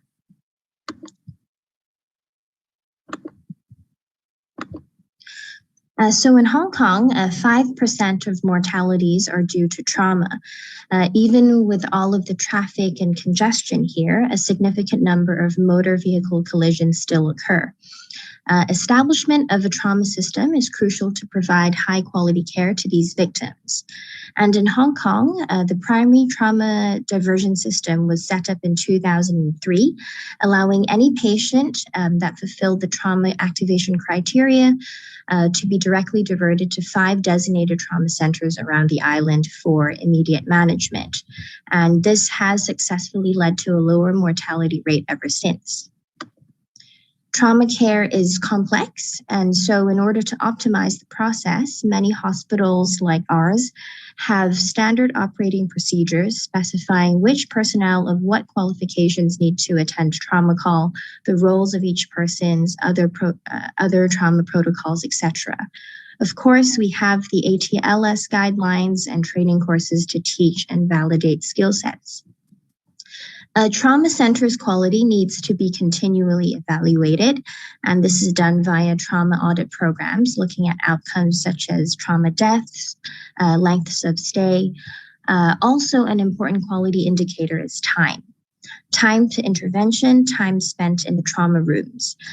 Time is particularly crucial in trauma. We've all heard of the golden hour, termed by Cowley. And although the validity of this term has been questioned in recent years, the core principle of rapid intervention in trauma remains universally accepted. So this study aims to look at the impact of trauma room time on patient outcome in an optimized trauma room setting. This is a retrospective review of 10 years from 2011 to 21. Data was collected from the trauma registry of Queen Mary Hospital.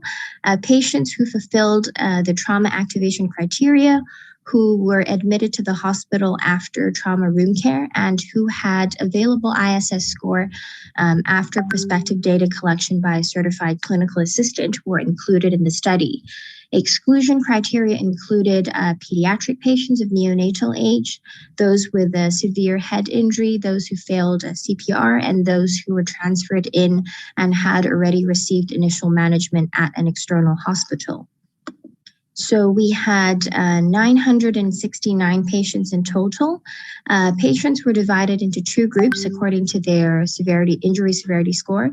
Low was defined as a score of below 16, high was more than 16.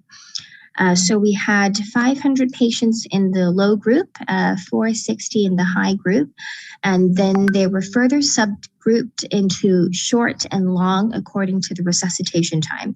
And from this study, the median resuscitation time in the trauma room was 58 minutes. So short meant less than 58 minutes, long meant more than 58 minutes. And you see here that a larger proportion of the patients in the more injured group required a longer resuscitation time. Primary outcomes we looked at were hospital mortality. Secondary outcomes were length of stay in the hospital and length of stay in the ICU. Basic demographics of the trauma patients. They were in general more male trauma patients. Average age was around 50 in the high ISS group. Around 1/3 of the traumas occurred on weekends and public holidays. The vast majority were blunt traumas, and the most common mechanisms were RTAs and also falls. So these are the results of the low injury severity score patients, short resuscitation time and long resuscitation time. There was no major difference in the age and injury type. More patients in the long resuscitation group had hypotension, more occasions of delayed response by the trauma team. But these were not significant. There were a slightly larger portion of weekend traumas as well in the long group, but again, this did not reach statistical significance. What was significant in the long trauma group were intubation rates, need for CT scan, duration in the CT suite, need for operation, and number of diagnoses. Similar for the high ISS group, long trauma room time was associated with need for intubation, transcranial insertion, CTs, operations, and increased number of diagnoses. On multivariate analysis, significant factors were need for intubation, operation, and number of diagnoses in the low ISS group, while in the high ISS group, it was need for operation. As for the outcomes, so in both severity groups, long trauma room time was not associated with increase in hospital mortality. And we're talking day 30 hospital mortality here. However, long resuscitation time was associated with longer hospital stay by 4 days in the low severity group and 7 days in the high severity group. Length of stay in the ICU was also longer by around a day in the low severity group and by 3 days in the high severity group. So, in conclusion, this study shows that longer trauma room time does not translate into increase in hospital mortality.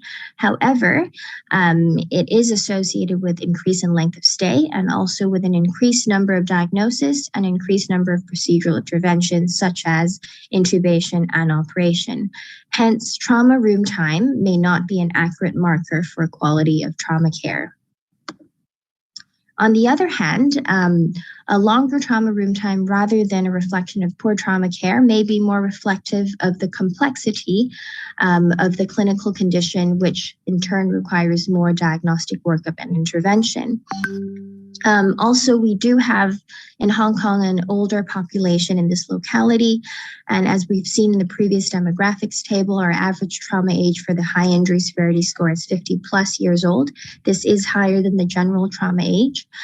These group of patients have more comorbidities, which might complicate the clinical condition, leading to more time needed for optimization. At the end of the day, time is always of the essence, but individualized trauma management is equally important. This is a very preliminary study and can be improved in many ways. First, I think we need to look further into why the trauma room time is long. We saw previously that it was associated with CT scans and time inside the CT suite, but how about time waiting for the CT? From personal experience, we do on occasion spend some idle time in the trauma room waiting for the radiology suite to open up for us. Another element that we didn't actually look at is time to intervention, or time from the last intervention to disposal. This means time waiting for a bed. Some studies have looked particularly into this factor, and it could be helpful for us as well. In recent years, the after-hour effect has also become quite popular. So in addition to looking at traumas coming in on weekends and public holidays, we could also look at those brought in during after hours when manpower is equally discounted. And as always, trauma care is multifactorial. Things such as trauma team familiarity, staff expertise, seniority, they all play a role. A lot of patient physiological factors weren't included in this study as well, but its addition could also lead to many confounders.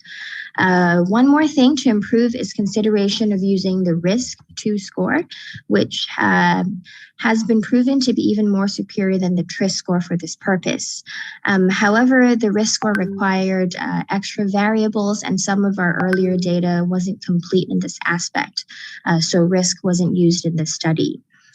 Finally, this is a single center study, which limits generalizability. So multi-center trial would be the next step. That's the end of my presentation. I would like to thank my supervisors for helping, and I welcome any questions. Thank you.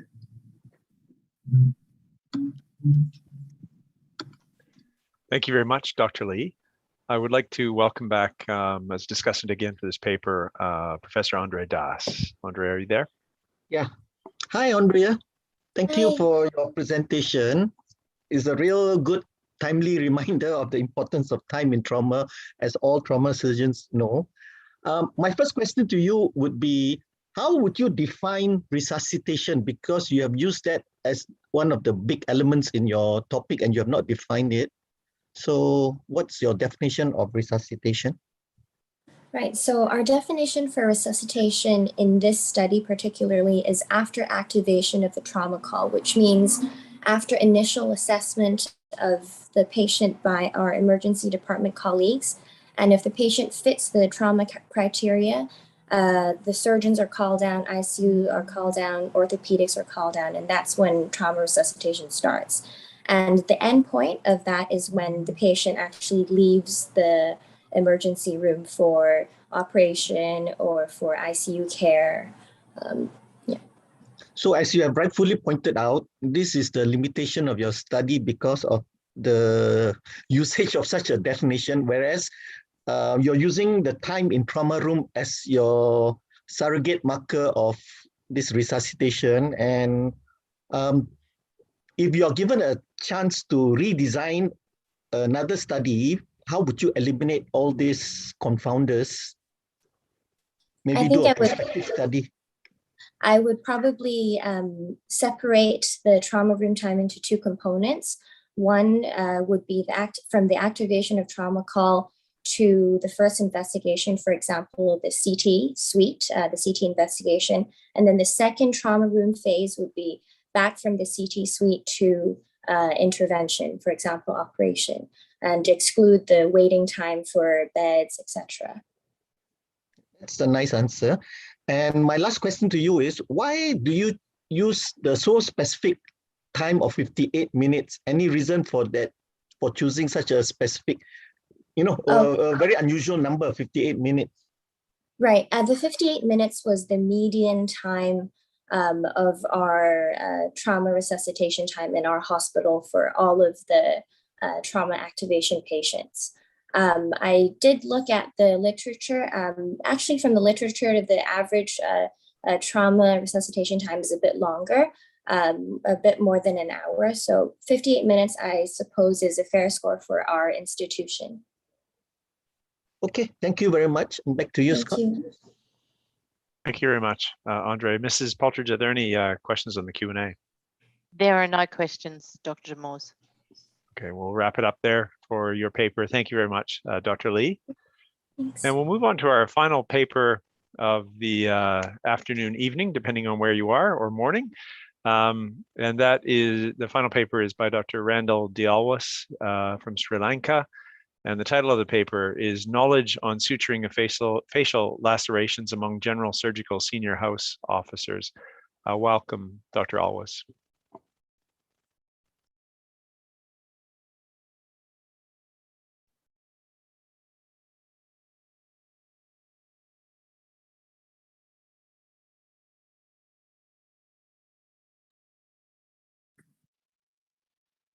Good morning, everybody. I'm Randil Dialwas from beautiful country, Sri Lanka. Why we did this kind of study? Because we observed our patients who underwent suturing of facial lacerations. Some are having good aesthetic outcomes, while some are not. So we all know getting a good post-operative scar depends on multiple factors, but certainly we know technique matters. So we thought to investigate the knowledge on suturing of facial lacerations among general surgical senior house officers in Sri Lanka, who do most of the cases in our setup. We all know the face has many layers, from bone to the skin. A laceration, especially over bony prominence, is considered as a full thickness laceration. So it's important to suture lacerations in layers and to have good edge-to-edge approximation of the skin to have a good aesthetic outcome later on. So we randomly selected 21 senior house officers from 3 leading hospitals who have worked more than 5 years. Ledbridge Hospital is the largest hospital in Sri Lanka for children, and another 2 leading hospitals in Western Province. Inquiring into their knowledge on suturing technique, suture material preference, their preferred suture material, suture sizes, and post-operative follow-up plans, so on. Surprisingly, we observed that only 23.8% of the sample is practicing the layered suturing technique, and 3 think that it gives best cosmetic outcome, while another two couldn't justify the answer. The majority, that is 76% of the sample, do single layer suturing, that is suturing the skin and underlying structure as a single layer. Among them, some think that this technique gives best cosmetic outcome. And some do this technique because they want to save their future time as they are running heavy theatre risks.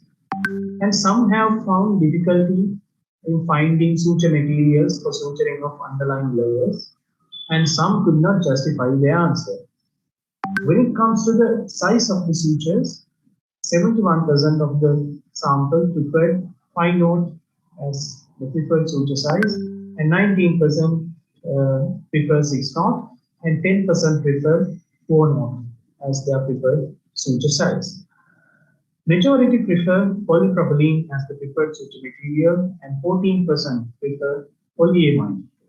But whatever the size, whatever the material, all prefer to put simple interrupted sutures.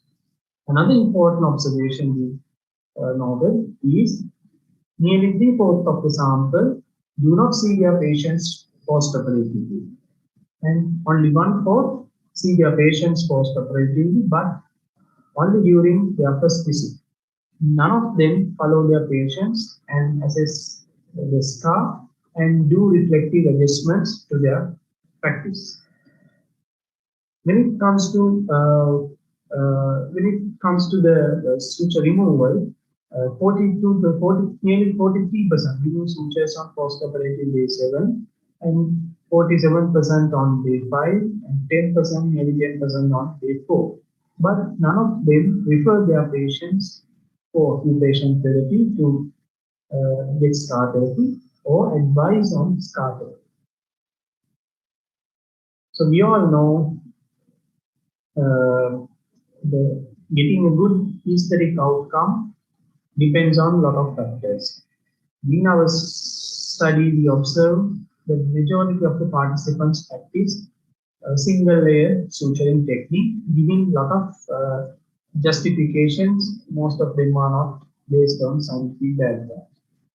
And another important observation was 3/4 of the population never see their patients post-operative, and none of them follow their patients and get a feedback from their patients or do reflective adjustments of their practice to improve their standards.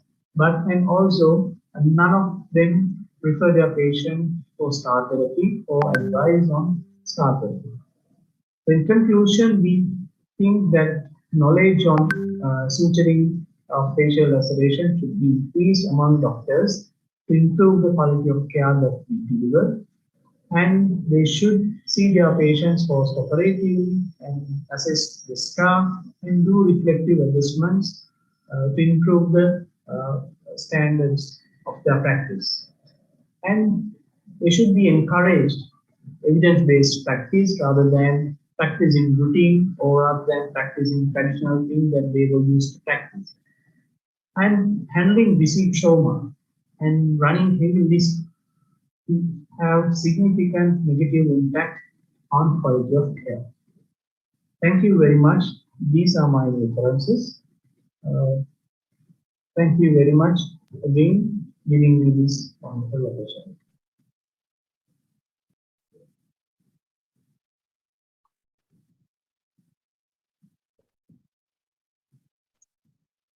And that's a beautiful photo to wrap up that presentation. Thank you very much, Dr. De Alvis, for that presentation.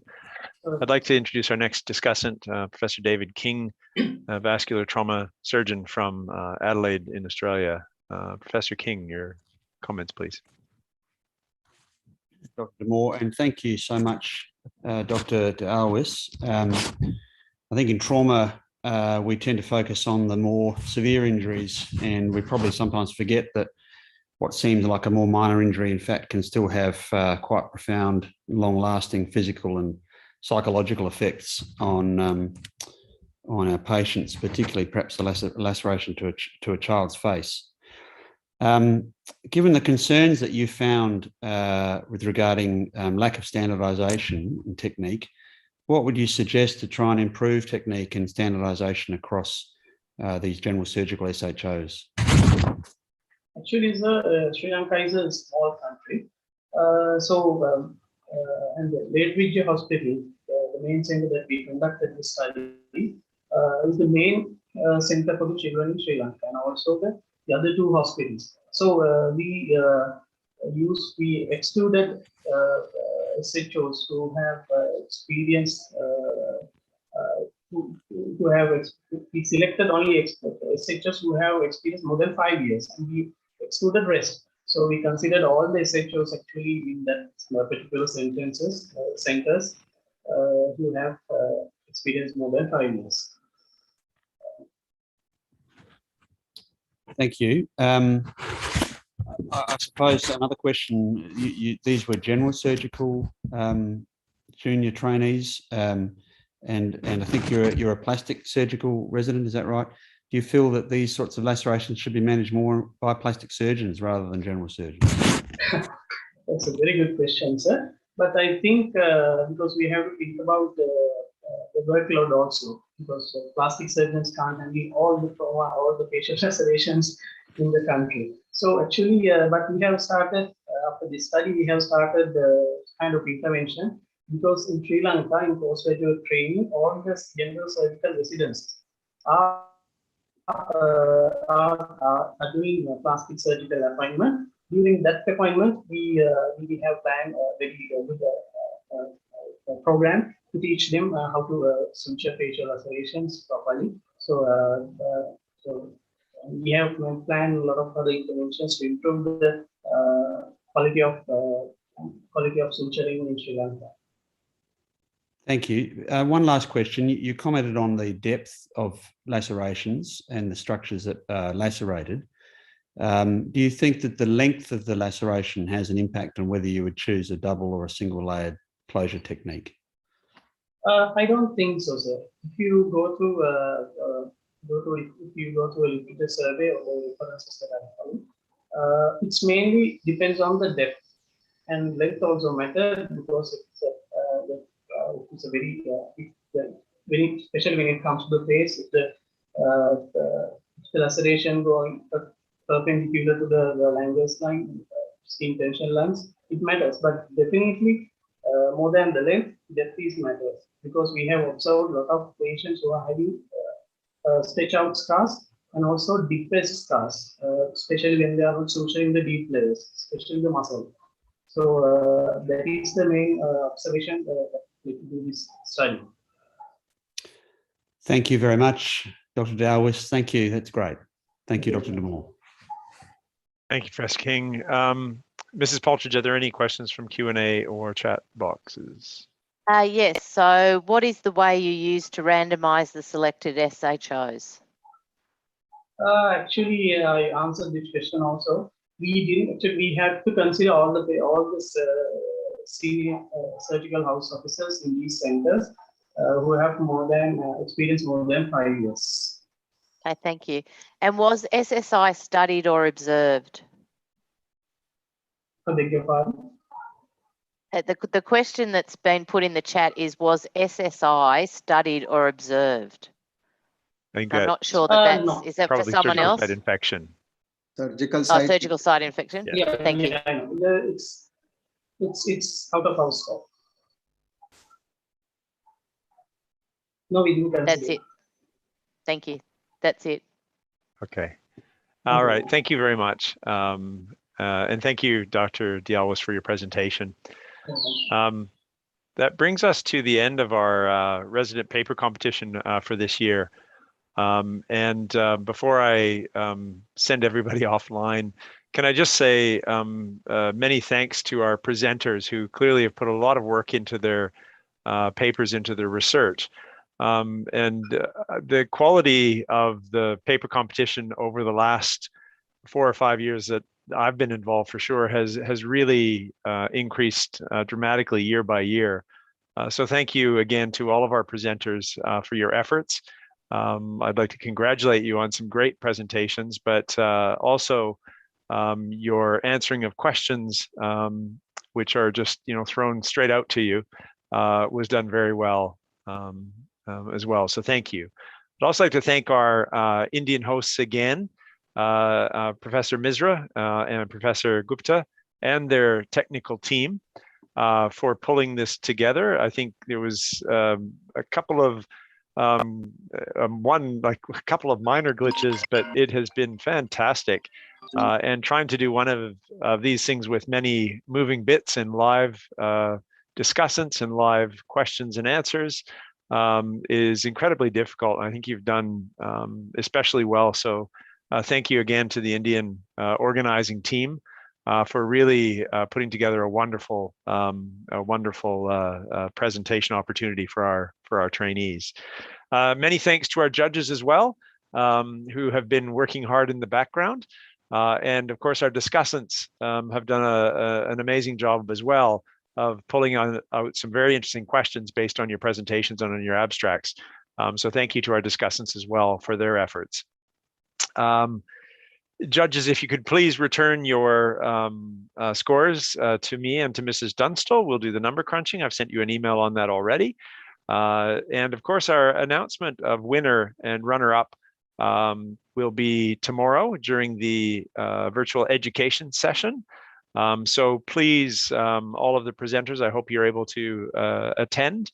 And I also hope all of our discussants, all of our judges, and all of the rest of the audience that's here today will be able to join us again tomorrow for the virtual education session. It starts at 9:30 India Standard Time, and that'll be a little bit different for where the rest of you are, but please check your trusty time zone app. And that session will run between 9:30 and 11:30 tomorrow morning, India Standard Time. Unless anybody has any reminders for me of anything else, and I'll just double check all the different moving parts that I have to see if there's anything I've forgotten. Not there. Not there. So again, thank you, everybody. We look forward to seeing you tomorrow, and please enjoy the rest of your day, be it morning, afternoon, or evening, depending on where you are. Thank you again. Good evening. For conducting so well the presentations. You're welcome. Thank you. Thank you, everyone. Thank you so much. Thank you. We'll see you tomorrow. See you. See you, Scott. You did a great job. See you tomorrow morning. Yeah. Thank you. Bye-bye. We'll see you tomorrow. Bye-bye. Bye-bye. See you tomorrow. So nice to see so many familiar faces. Hopefully we get to catch up in person again sometime soon. Definitely.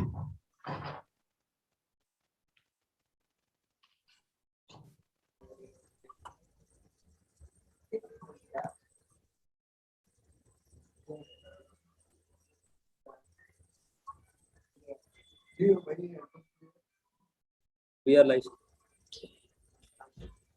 Very good evening, good afternoon, and good morning from wherever you are listening to us. And after a wonderful session so far, now we are about to begin a new session, which is, I think, the most important session of today's talk. In the remaining part is the trauma nursing session. And as far as the importance of a nursing colleague is concerned, he is as important of a team member as any other member. So conduct this session, I would like to request our respected chairperson, Dr. Seema Sachdeva. I would like to request our respected chairperson, Dr. Seema Sachdeva. Dr. Seema Sachdeva is a faculty in the College of Nursing at AIIMS, New Delhi. Chairperson, Dr. Seema Sachdeva. Dr. Seema Sachdeva, welcome, ma'am. A faculty in the College of Nursing at AIIMS, New Delhi. Tech team, there is so many echo. Dr. Seema Sachdeva, welcome, ma'am.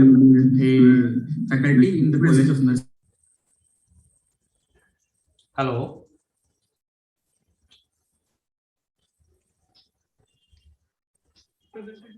Sir, I will be alone in this as a chairperson, or yes, ma'am. Yes, ma'am. So you can start. You can start the session. We are live now. You can start the session, and you can introduce our first speaker, ma'am. Sir, will I have a slide? Or? Yes, ma'am. We are displaying the slide. Tech team, please display the slide.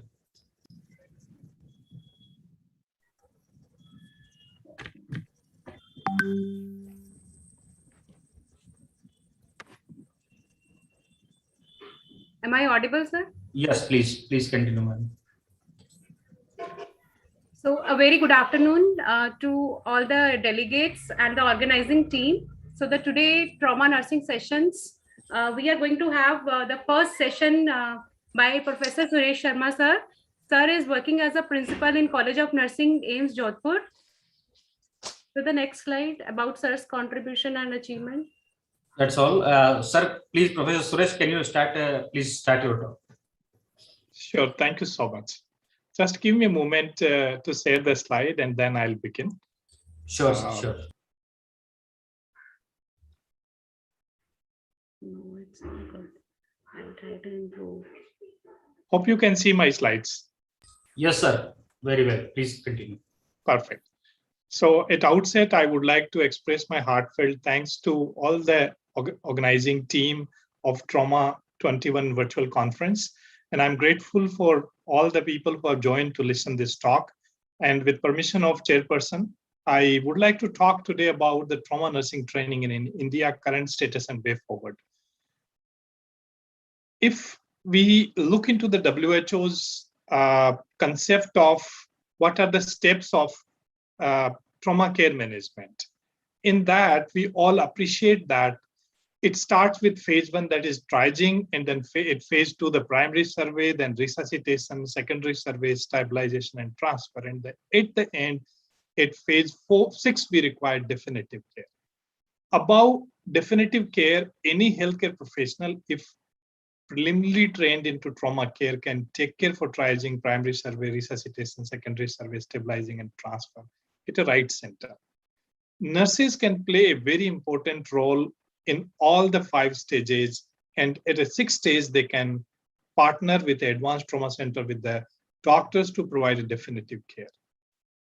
However, if we look into the nursing education happening for nurses who are involved into trauma facilities in India, is at 3 different levels.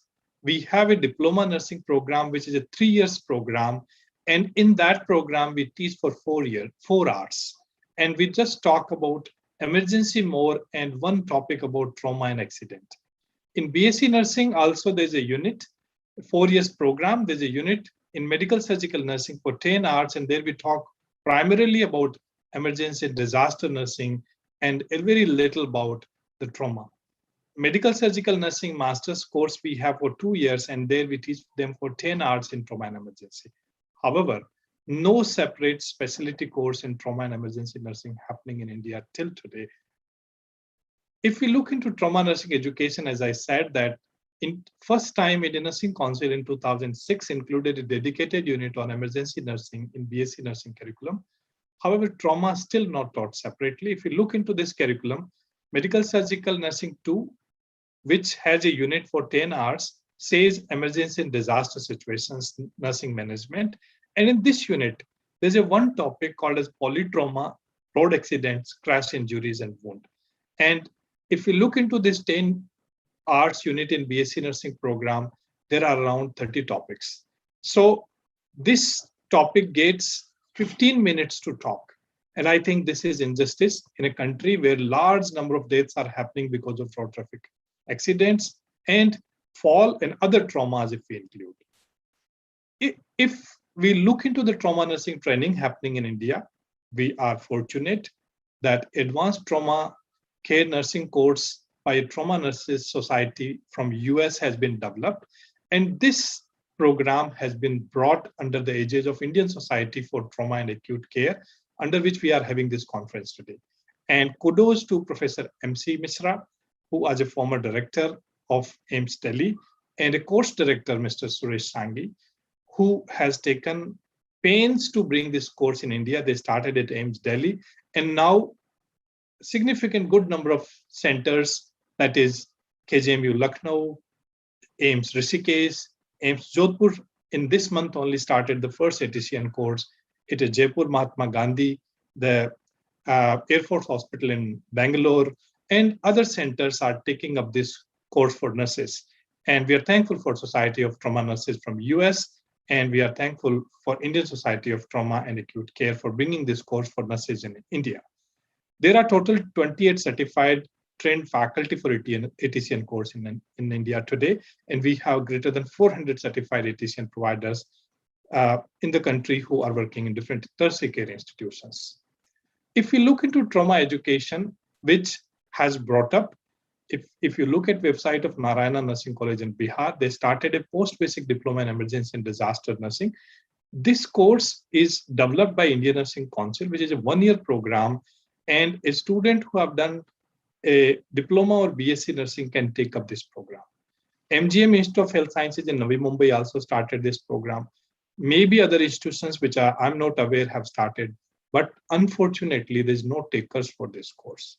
Why there are no takers for this course? Once this one-year residential course has been started in a country like India. The problem is, if a nurse comes and takes this course, spends extra 1 year, she is paid nothing. She has to pay from her pocket, take this training, and when she go back to the hospital, either government or private, she is not paid anything extra than with having this additional qualification. So that is the major problem, neither a specific employment nor advanced perks and privileges. Therefore, they are not coming to take this course. There are technological courses started in emergency and medicine and trauma. If you look into Rajiv Gandhi Institute of Health Sciences, Bangalore 2020 curricular regulations, they started BSc in emergency and trauma care technology because people are required. Nurses are not taking this as a specialty because of many bottlenecks. A BSc in accident and emergency care technology was started again in South India in 1819, one of the university. And in this course, this is a 3 years course, a graduate level course, a degree program, where 10+2 candidates can be recruited directly. And people trained by this program, when they went to private hospitals, government have no employment for them. They had no additional thing in their hand. And that's why they have not been accepted into system very well.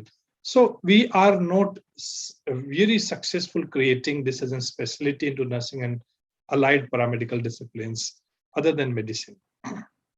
And not many takers again for this course because employability drives the people getting inducted into this course. What are the recent developments for trauma nursing education in India? AIIMS Delhi organized a joint meeting with nursing faculty of all INIs in July 2018 to design a curriculum for starting MSc in emergency nursing course at different centers in India.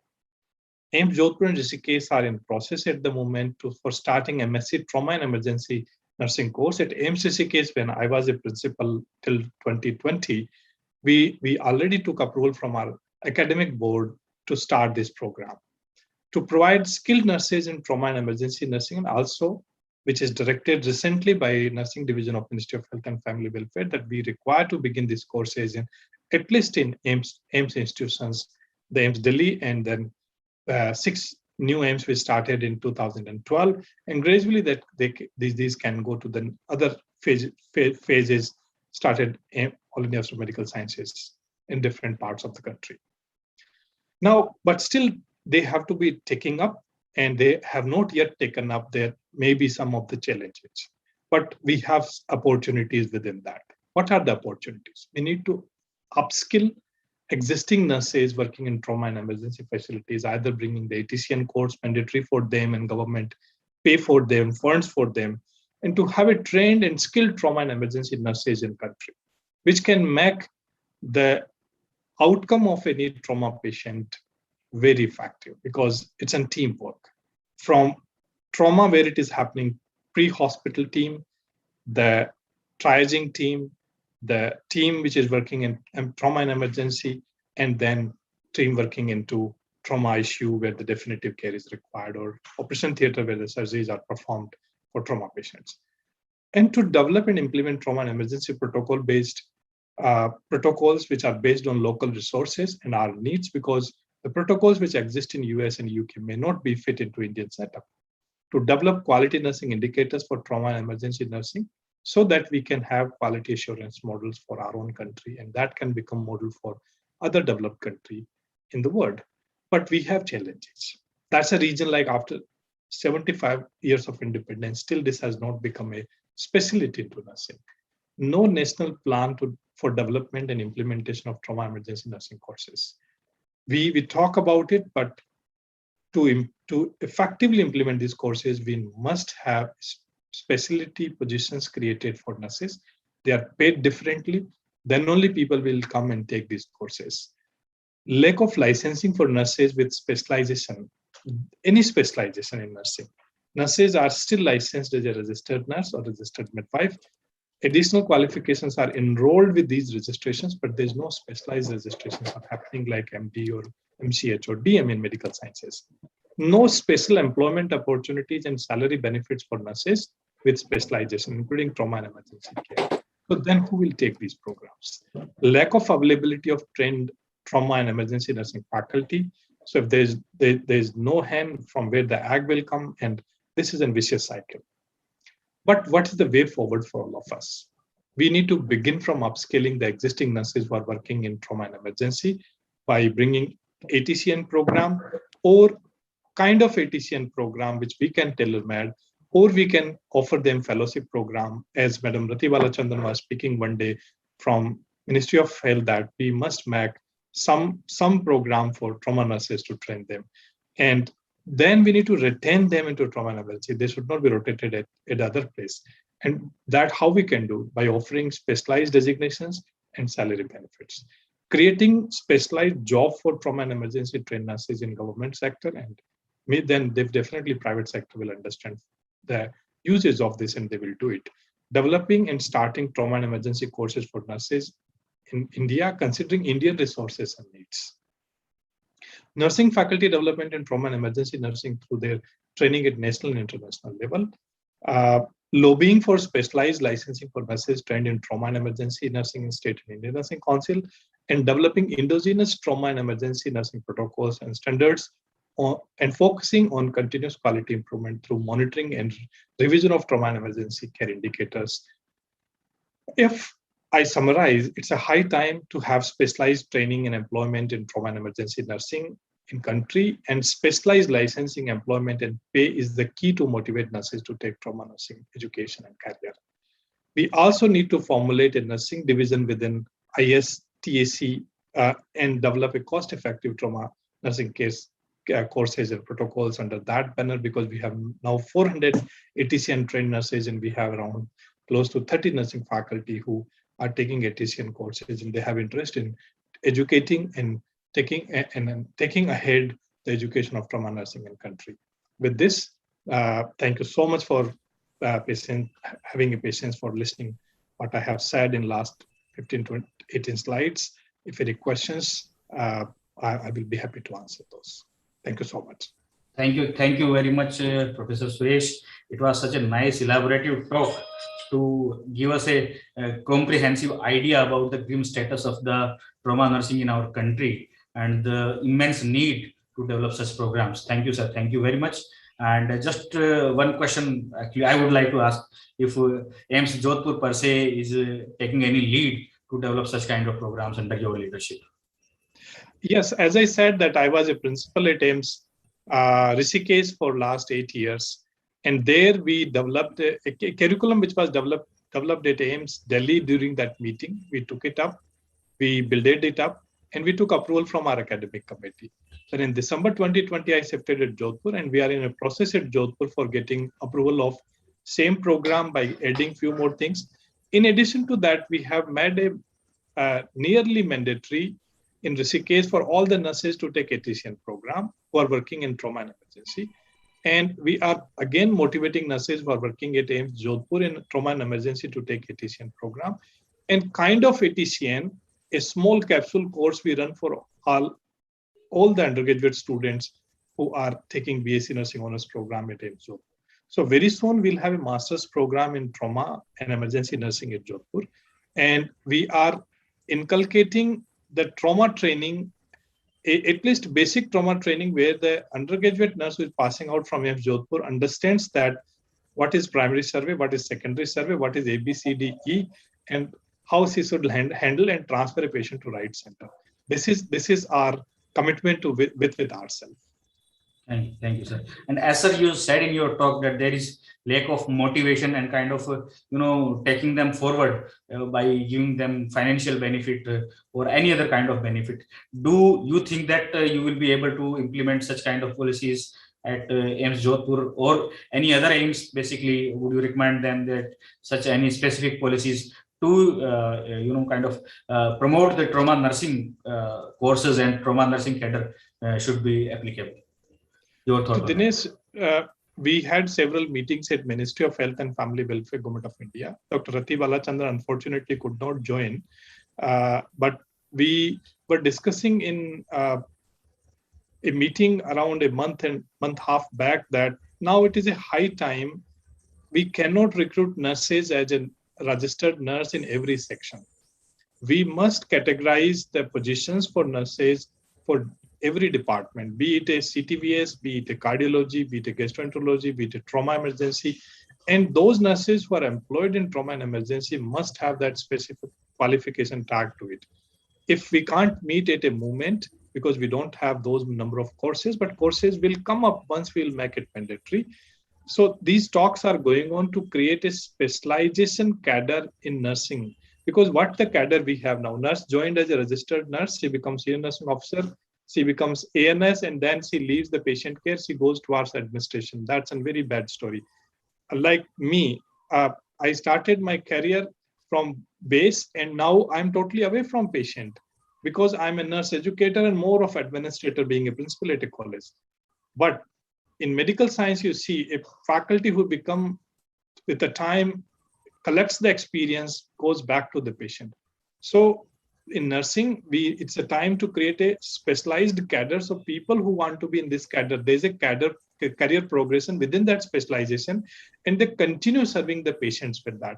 And with this specialized cadre, the pay perks begin higher. Positions are retitled, like we say, clinical nurse specialist in trauma care. This is the title which BEST uses. And their career can start equal to the ANS into the routine care. So the nurses who don't want to do specialization, they can be registered nurses, can work in general medical, general surgical units. And nurses who want to be with specialization, they can work as a clinical specialist nurse, then advanced clinical specialist nurse, nurse practitioners, and senior clinical specialist. This is the cadre they follow, rather than getting into administration, going away from the patient. So these are the talks, these are the thoughts. Government is very keen at the moment, and we are hopeful that this will happen. So this is a matter of policy at the national level, and I'm hopeful that it will happen.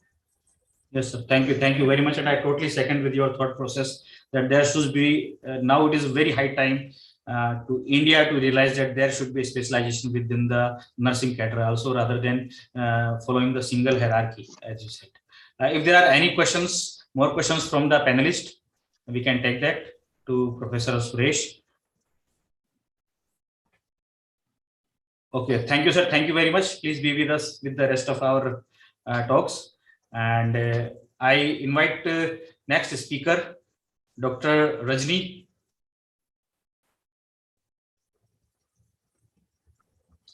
She is the assistant nursing commandant in the Varanasi Cancer Hospital. Dr. Rajni. Yes, sir. So Dr. Rajni is the assistant nursing superintendent in the Homi Bhava Cancer Hospital and Mahamana Pandit Mahamana Manviya Cancer Center at the Varanasi under the Department of Atomic Energy, Government of India.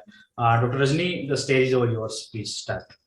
Thank you, sir. Sir, I am not able to share my screen now. Tech team can please help Dr. Rajni.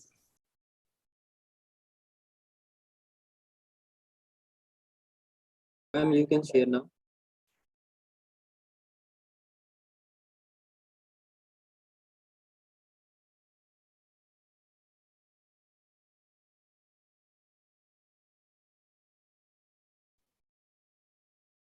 It is showing error image. I think it has to convert it in PDF. Ma'am, are you using mobile? Yes, yes. Do you have any system, or you can send your PPT to us? Yeah. So till the time Dr. Rajni is sorted out, can we have the next speaker? Brigadier S.K. Saraswati fortunately has joined us. Ma'am, can you hear us? Yeah, I can hear you. Thank you very much, ma'am, for joining us. And can you hear me? Yes, ma'am, we can very well hear you and very well now I would see like you. to share my presentation. Yes, ma'am, please carry on. So should I directly do it from the Google Slides? You can do, or you directly from the share screen option. Yeah. Okay. Yes, ma'am. Yeah, please help me. I'll share the screen. Yes, ma'am. I think this screen belongs to ma'am, or it is the from tech team.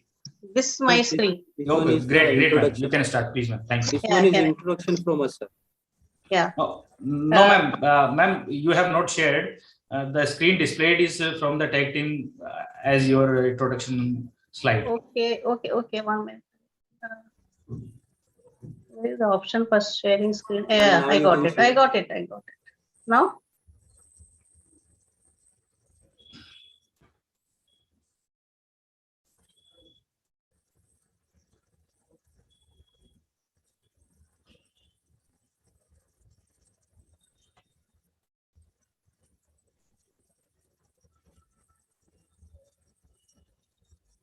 Yeah. I think I will. On. Yes, allow, ma'am. Please allow him. Yeah.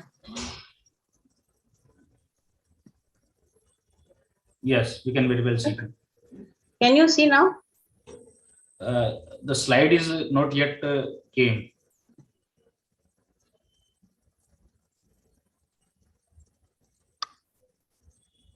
Yes. And now can you? Yes. Now we can see.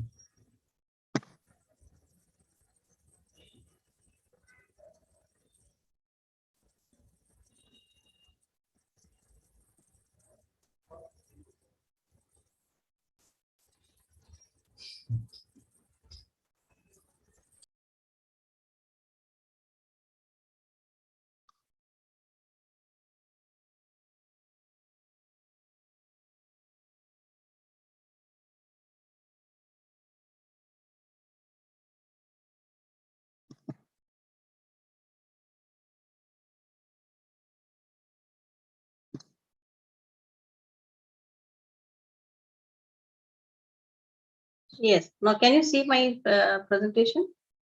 Yes, ma'am. Please.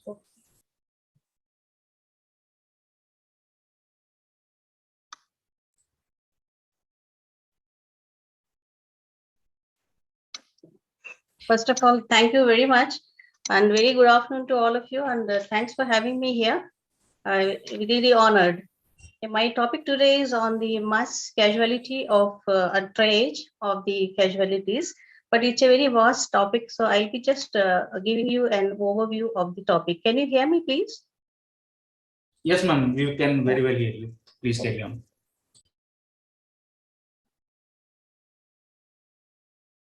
Yeah.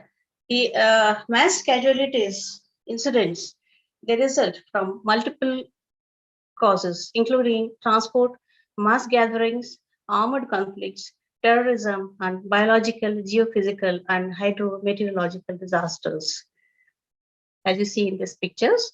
And when you look at the global maps, globally, the incidence and the nature of MCI, I'll be referring in my talk about the mass casualty incident as MCI. The MCI varies, and nature of the MCI depends on, and that is an expectation that it depends upon where has it happened and what is the level of the MCI. And also, it is also predicted that in future, there'll be more of hydrometeorological disasters because of the climate change that is going on. And in this map, you can see that almost all the continents were exposed to natural hazards sometime or the other. And when you look at the fatality ratio and ranges in due to natural disasters, once upon a time it was 10,000. Now it has already risen to 100,000s. And most of these disasters are 83.9% or percent is happening because of the accidents, windstorms, earthquakes, drought, floods, and all those things, such things. And not only that, after 2000, the man-made disasters have increased, and they're adding in the rising numbers, apart from the deadliest disasters and the mega disasters. what happens when a disaster or a mass casualty incident happens? It happens, the minute it happens, there will be totally mass panic. So what happens, how to control the panics? So there is a system which is devised by every city, every state, and every country based on the guidelines given by the World Health Organization for Disaster Management. See, these are the group of units and organizations and sectors which work jointly during a mass casualty event. That is based on the pre-established procedures, maximization of use of the existing resources, and multi-sectoral preparation and response, and also based on the strong pre-planned and tested coordinations. Who are the stakeholders? The stakeholders are the city, district, state, and the country authorities. Depending upon their involvement depends upon the level of the MCI, level 1, 2, 3, 4, 5. There are 5 different levels of MCI. It depends upon the involvement. So who are the responders? Responders are people. They could be volunteers, fire staff, police staff, special units, emergency technicians, and these people are deployed either on site or at the collecting area or at any other area where the patient movement is involved. The action, which is very important for these people, is just to transfer with consideration of order of priority. So what is pre-incidence preparedness? Timing and nature of MCIs are very unpredictable. We need, these incidents require sustained response by the healthcare systems. There need to be standard operating procedures in place. Responders should know that their role.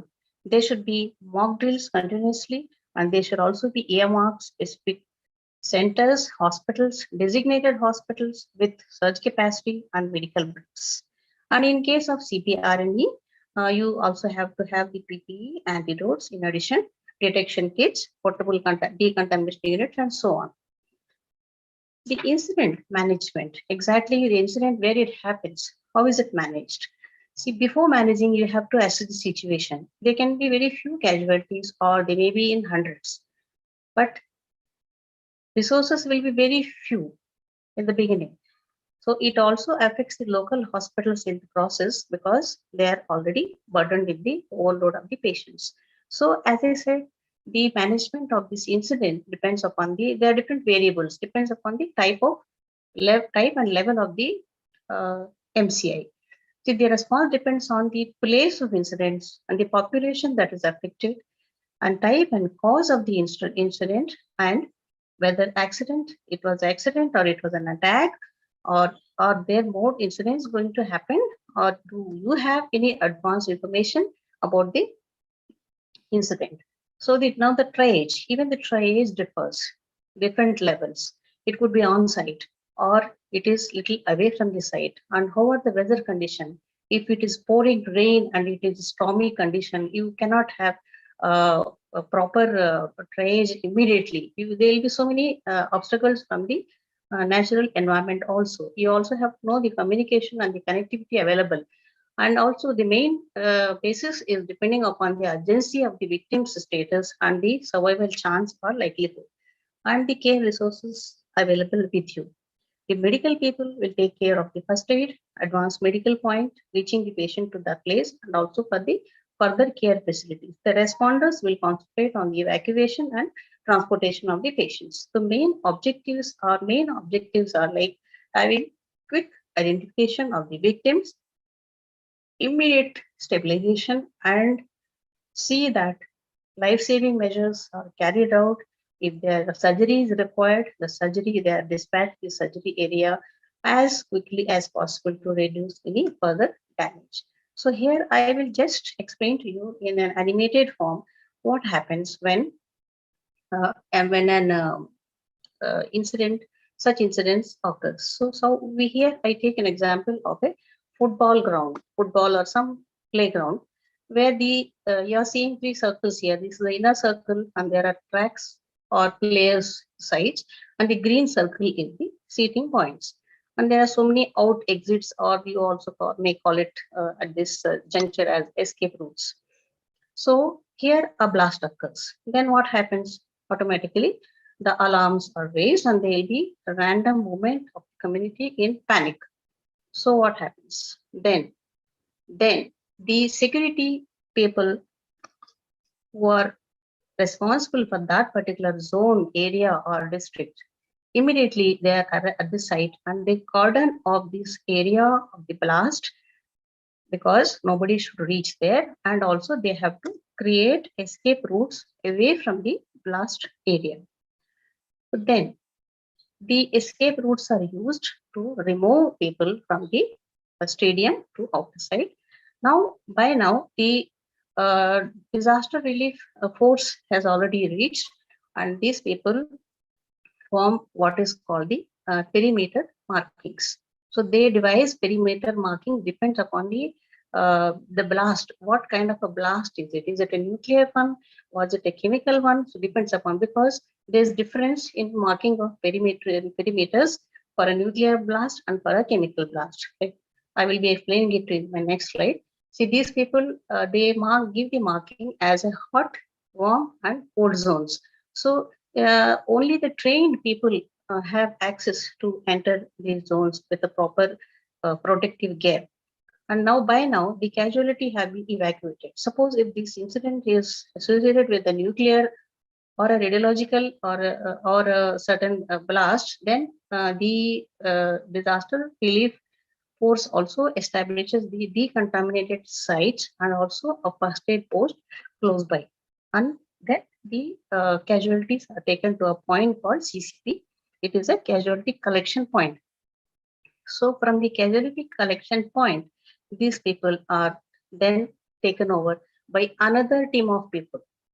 See, the same person who is at the blast site, he cannot control the people, the victims and their management in the other side. Now, the casualty has reached to another site where the QRT, quick reaction team, and the quick reaction medical team are waiting.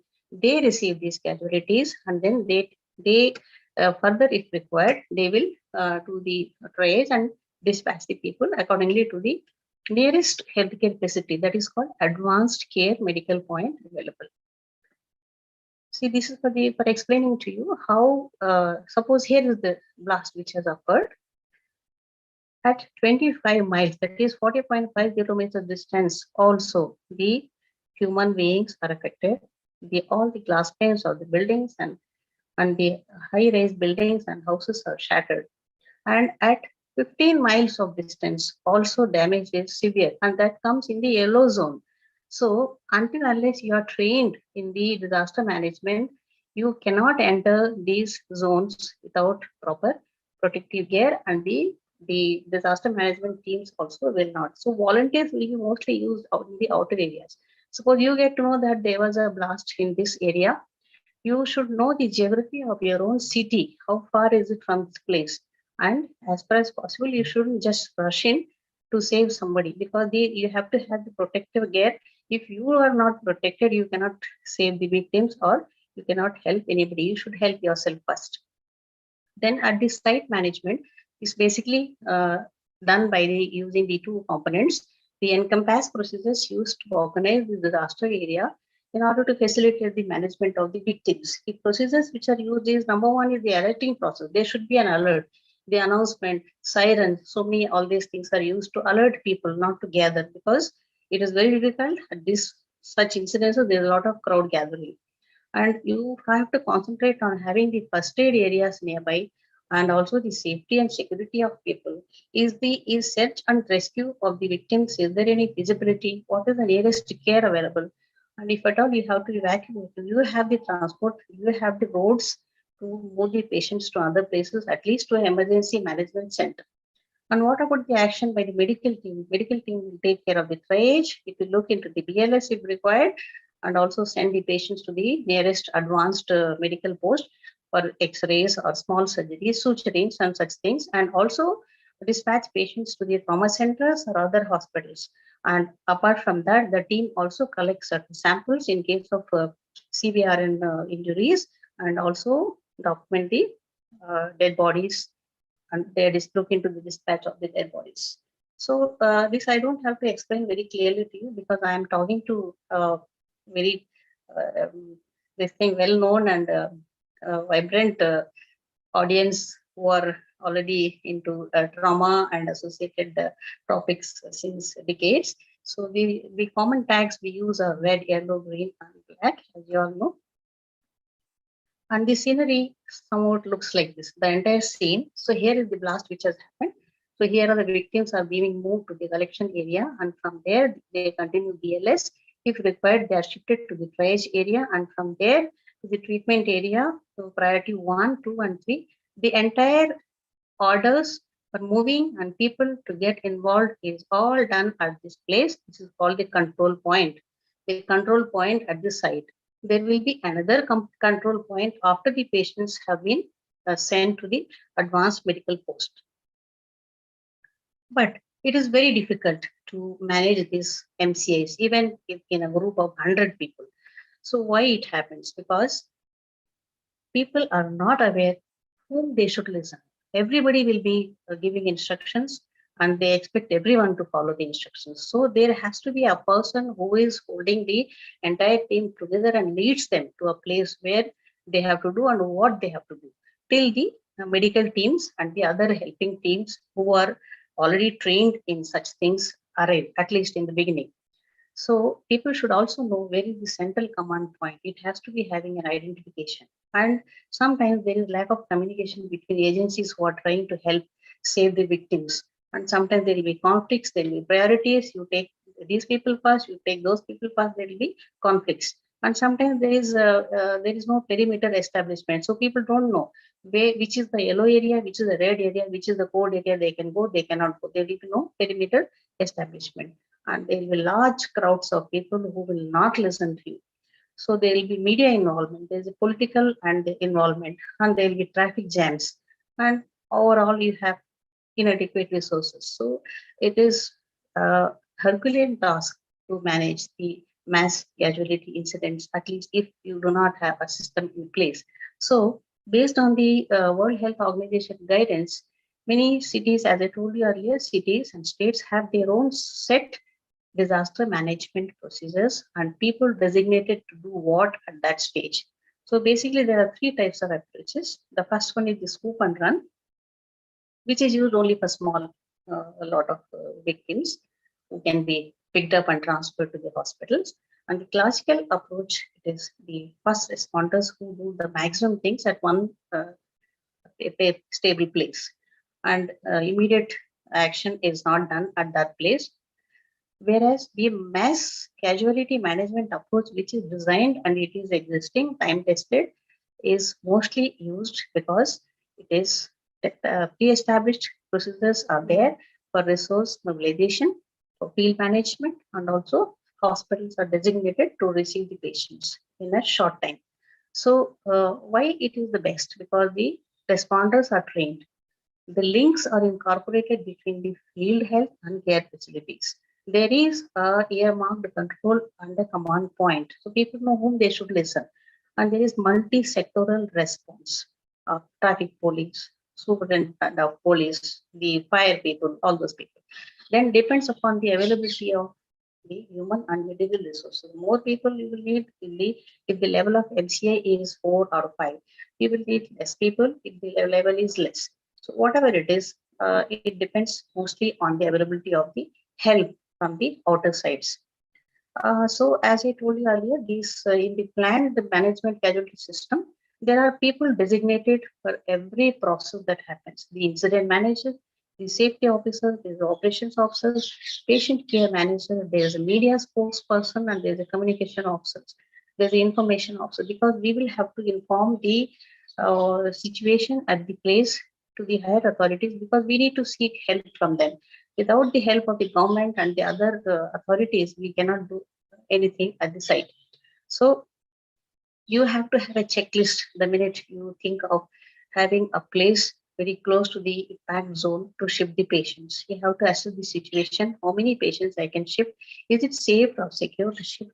And then does this place have the radio communication facilities, is crowd and traffic control easy or feasible at that place? And is the search, rescue, or scoop operations feasibility is there, or the facilities for triage and the stabilization, and also for the controlled evacuation? So in this plan, when you see as in the diagrammatic representation, it look like this. This is the perimeter which has already been cordoned out, and this is the work area, impact zone is this, and the people are not allowed to enter the red zone, and the way the blue lines are put, this zone is restricted, only certain people will be allowed to enter. So from here, you are taking the victims to the after triage to the advanced medical care point under the control and command of the boardroom, wherever it is located. Then they are evacuated to the, with help of traffic police, evacuated to the necessary hospitals for the necessary emergency care. So even while casualty evacuation, you need to be very, very concerned about the security and safety, because people who are working for you, the volunteers, even the volunteers have to be safe, because if they are not protected well, they cannot help other people. So there has to be crowd management and traffic control, because the massive crowd entering at the place of a massive incident, they will not allow you to do anything for the patients, because they all will be looking for their relatives, their friends, whoever have been injured or things like that. So you have to have a very strict crowd and traffic control, and especially the protection of workers. As I said, they are undergoing a lot of stress, and you also have to have a way to free flow of the victims to the hospitals, and also availability of the resources coming from outside to the impact zone. You need to have specialized ambulances, and to continue the BLS, ventilation, and to continue giving them fluids. And in case of CBRN, you also have to have the facilities for a field lab to carry out sample collection and decontamination of the victims, and also the vehicles.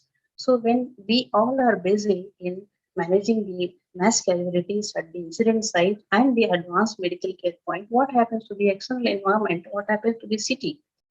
The city, the other measures, whenever such incidents happen, the government automatically has plans to take care of the other buildings like airports, buildings, not all buildings, government institutions and hospitals, schools and other establishments. It automatically works. The evacuation of people from the impact zone to the advanced medical care point is known as the rescue zone. Here you are rescuing people. You have to search, rescue, give first aid, immediately transfer them from the pre-hospital organization to the hospital organization at the earliest. So mass casualty incident phase, I'm not going to explain in detail because we all are aware of. I'm sorry to interrupt you, ma'am. I'm really very sorry to interrupt you.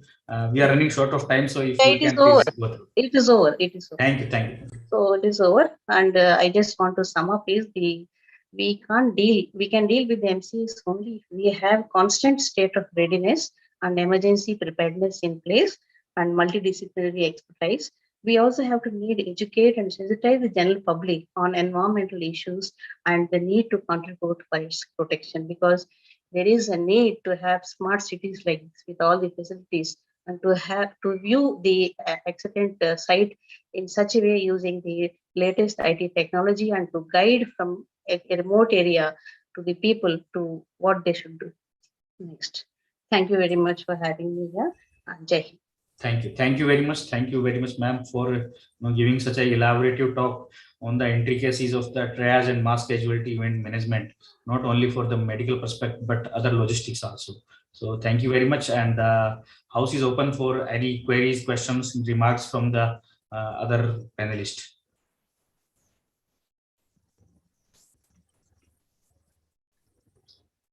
So thank you very much. Thank you for giving us your prestigious time. And we would like to have you in the next session also. And till the time we move on to next talk. Dr. Rajni, I think you are ready now. Yes, sir. Yes, sir. I'm ready. Please go ahead. Thank you.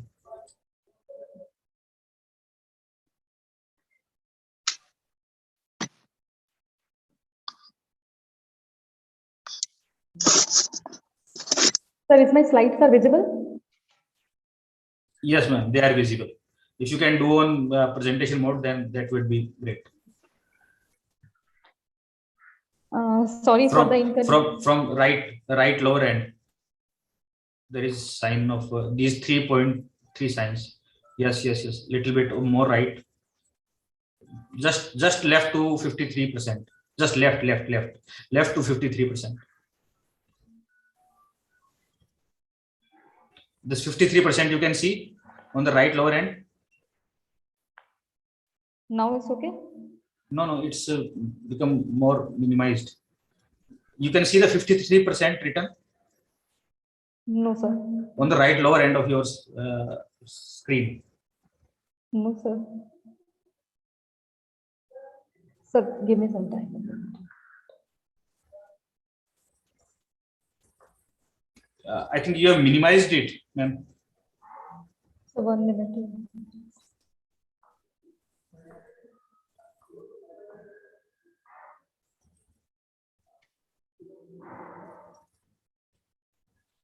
There is window which is opened, and there is one cross sign and one minus sign, and in between there is a box sign. Can you see that?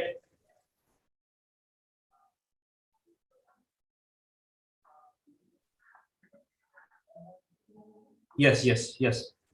Now you can see 48% written. 48%. No, don't click that. Don't click that. 48% written just here. Go a little bit left. 48%. Next, left.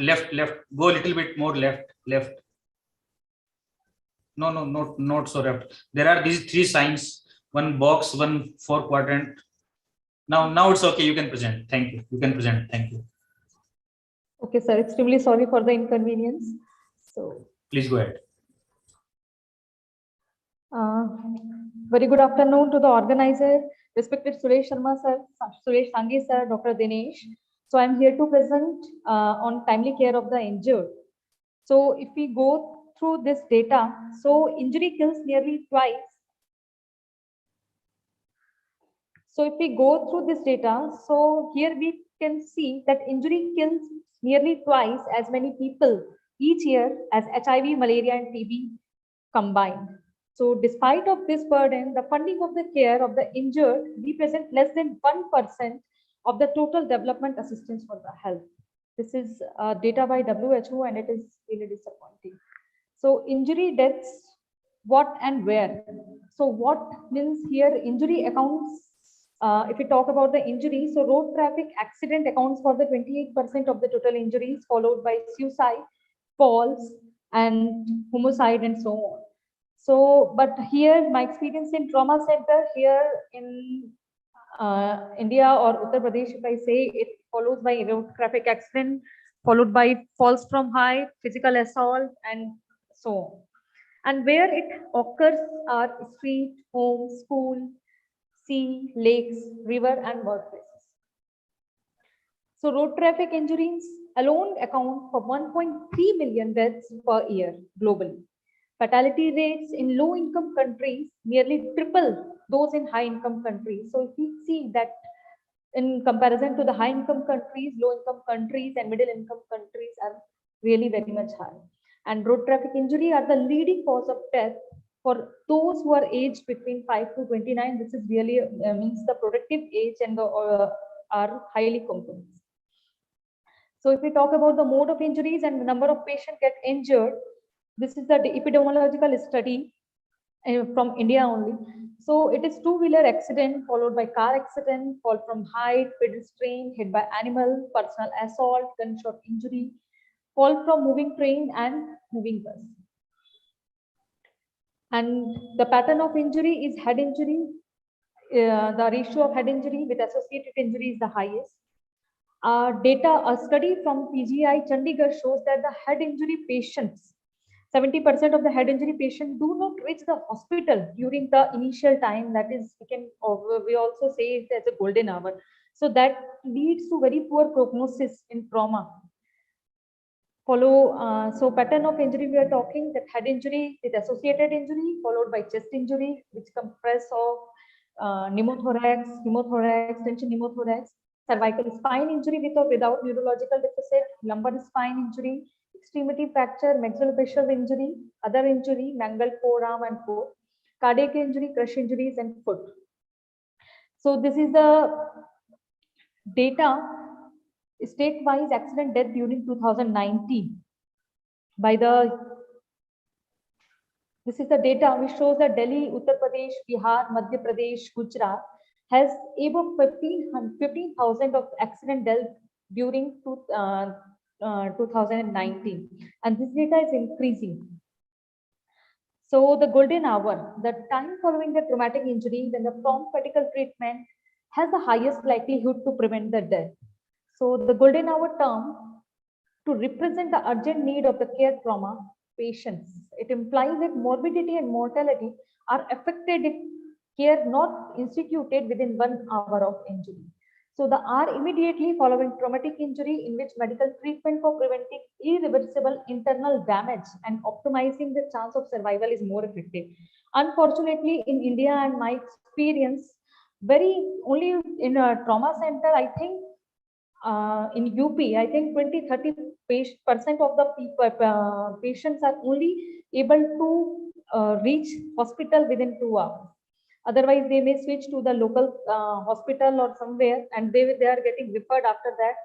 Because of that, it is very difficult for the surgeons, trauma surgeons, and us to manage them. So McDonald-Trunke has summarized the golden hour by 3R rule. McDonald-Trunke is a famous trauma surgeon and wrote many trauma books.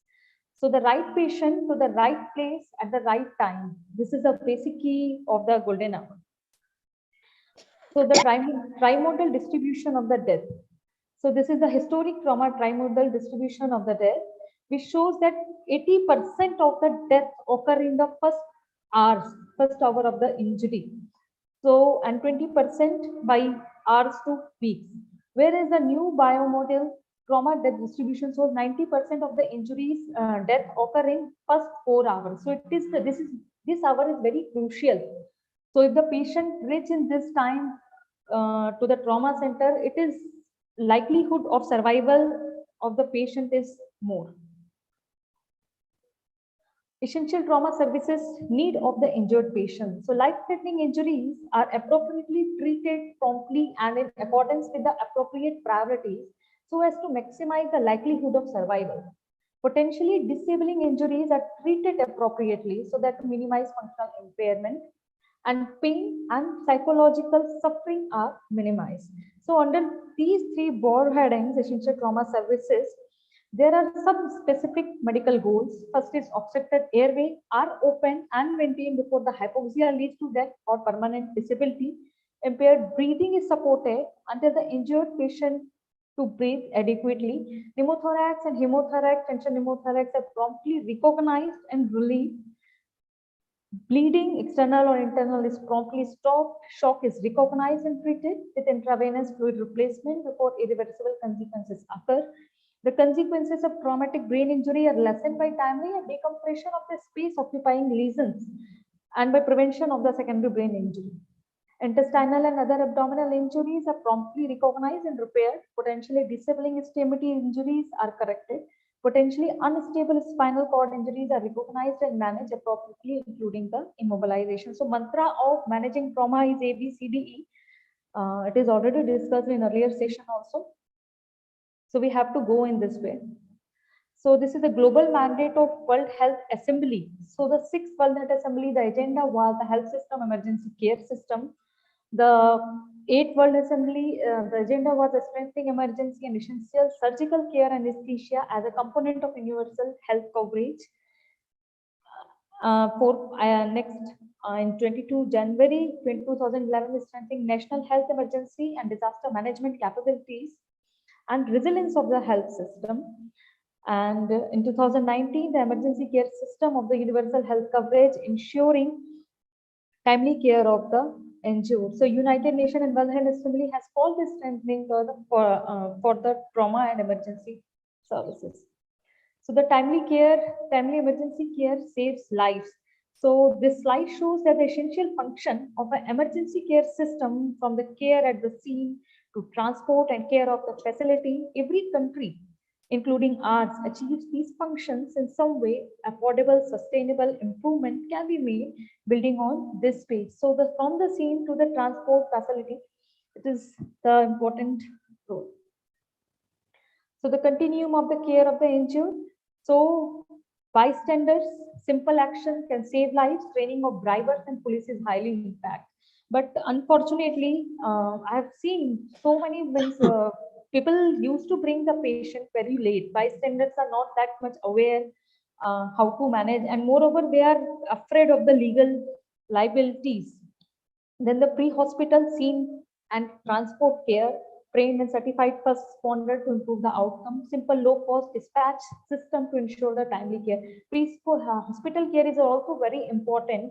If we talk about a country like in India and especially Uttar Pradesh, hospital ambulance used to be available, but the emergency medical technician are not intervening much with the patient. The work is only to shift the patient from the scene to the hospital. So initial management, pre-hospital management, if they do, means we would be able to save the patient to some extent. Then hospital systemic care of the every injured person in the emergency unit, family operative and the critical care. Rehabilitation, maximize the impact of the emergency and surgical care, getting people back to the daily life. So injury care is a good investment and it helps to avoid the high cost of early death, complication, prolonged recovery, preventable disability, lost wages and productivity of the society. So here's a Mr. John who fell from the tree when he was 8 years old and trying to get mangoes. There was no one at the local health facility and able to treat his fracture with a simple procedure. Now he is 11 years old and has a difficulty in walking and playing, and he will face lifelong difficulties working in the caring of his family and affecting the quality of life. Now, integration of the system of trauma management. So pre-hospital triage in a location with a well-organized EMS within several alternative hospital at varying level of the trauma capabilities is very important, as focused by Suresh Sharma sir also. So EMS, emergency medical services, are very important, and emergency medical technician, unfortunately, government is not looking at them. They are not getting any good scope in the government sector as an emergency medical technician. So it is very important to implement, especially in India. This implies that more severely injured patient would be taken to the nearest suitable hospital, not necessarily the geographically nearest hospital. This is happening so many means here we face such problem because majority of the patients that we attend in BHU trauma center are coming from Bihar. So before coming to the trauma center, specialized trauma center, they go to the local hospital and they are not getting proper emergency management, or in the like in a very deteriorated condition, like especially if I talk about the head injuries, they come in a very compromised status. We are not able to save the patient or resuscitate the patient that time. So this is based on the training of our EMS personnel in a various triage criteria, including the use of a scoring algorithm such as trauma scoring system and pre-hospital index. There are many trauma scoring systems developed now. So it is dependent upon the individual hospital which trauma system scoring they are following. It also implies a detailed pre-existing arrangement with the EMS and the hospital in a given city or area. As per my experience, there is apart from that patient is arriving, there is no initial information like vitals or nothing is shared from the EMS person to hospital. Now, designation of the trauma center. Designation implies that the political jurisdiction has made a selection among a various alternative hospitals, as to which one should be expected to meet a varying criteria of trauma capabilities, ranging from a small rural hospital up to the large urban trauma center. Now, referrals and inter-hospital transfer. It is also very important. This includes transfer criteria specifying which type of injuries, level of severely injured should be transferred from a smaller hospital to the larger hospital. The problem, what I think, that majority of the smaller hospital where the patient find itself. Sorry to interrupt you, Dr. Rajni. Please. Sir. Okay. Please a little bit fast. Okay. So the goals of such transfer agreements and protocol are to decrease the time needed to carry out the transfer critically injured patient by assuring the necessary communication between medical care provider and agent. So communication, I said, it has a very important role, especially the EMS to the hospital and the further referral center. So pre-existing transfer agreement can help to streamline such processes. So transport, there is a course of several barriers in the transfer of injured patient of highly levels of the healthcare system. So economic barrier is one of the barrier, and one of the thing that they prefer to go to the near to their places where the family can stay in a local area, and this affects the patient, especially in trauma.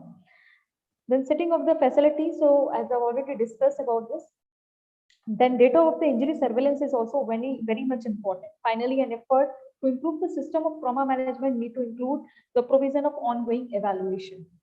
So rehabilitation also makes emergency care more cost effective. So post-operative rehabilitation decreases the length and stay cost by $1,600 per patient.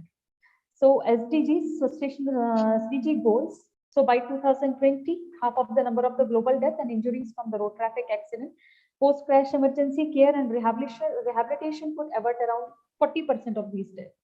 Also, timely emergency care assist is a critical for the effective universal health coverage.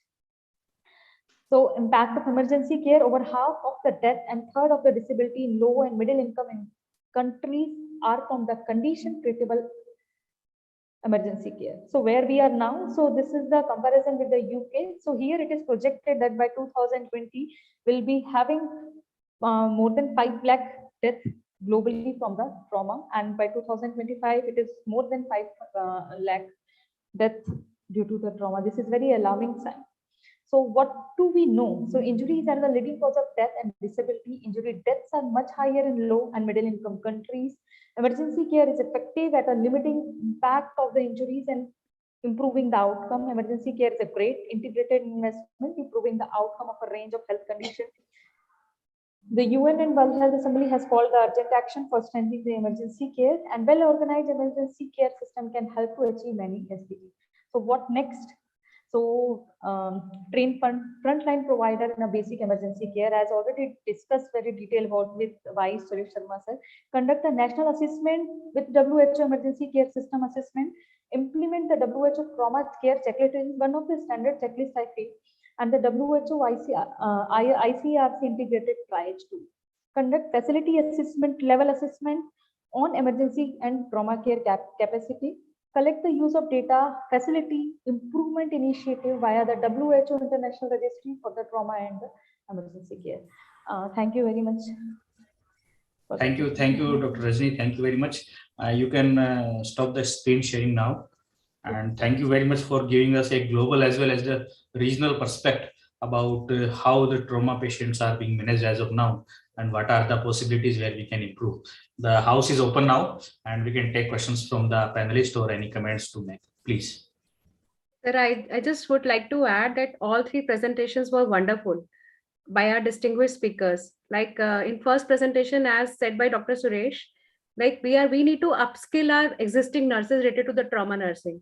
So, and we need to provide them license for the trauma nursing, like specialized care, what they're providing. So we need to give a license to them. So this was a brilliant idea. And I would like to congratulate sir for starting the MSc nursing in trauma nursing in AIIMS Jodhpur and AIIMS Rishikesh.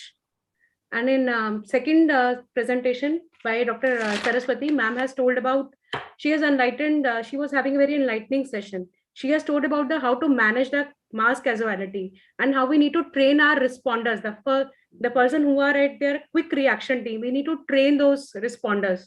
So it was beautifully explained by Saraswati ma'am.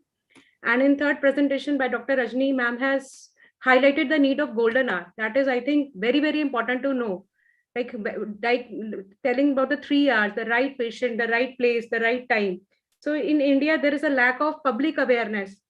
So usually the patients are there at road, we don't know when to shift the patient to the hospital. So that needs to be told to the normal general public also. Public awareness is required. So this was a brilliant presentation by all our three speakers. Thank you. Thank you, Dr. Seema. And I think I cannot agree more than that, what you have just mentioned. So thank you once again to all the respected faculties for taking your time out of your busy schedules and making us more knowledgeable about what we might have lacking. And I request all of you to please join us in Hall A for the beautiful inauguration session. And after that, we will be joining here back at 4 o'clock for the next session. And I request again all the speakers and chairperson of that session to join us 10-15 minutes back so that we can have a chat. Thank you. Thank you very much. Have a good day. Thank you. So thank you all, and I have got the feedback from my event managers that a lot of people, more than around 700 people are there right now who are attending the inaugural Congress. Thank you so much for joining here. I thank our guest of honor, Professor Parminder Lal, who had been busy with another conference, but he spared his valuable time and joined us and gave his pulse of wisdom to our postgraduates who want to take up a specialty like trauma surgery and acute care as their future prospect and future career. Words fall short for our orator, Professor Dr. Matthew Varghese.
For all of us. Thank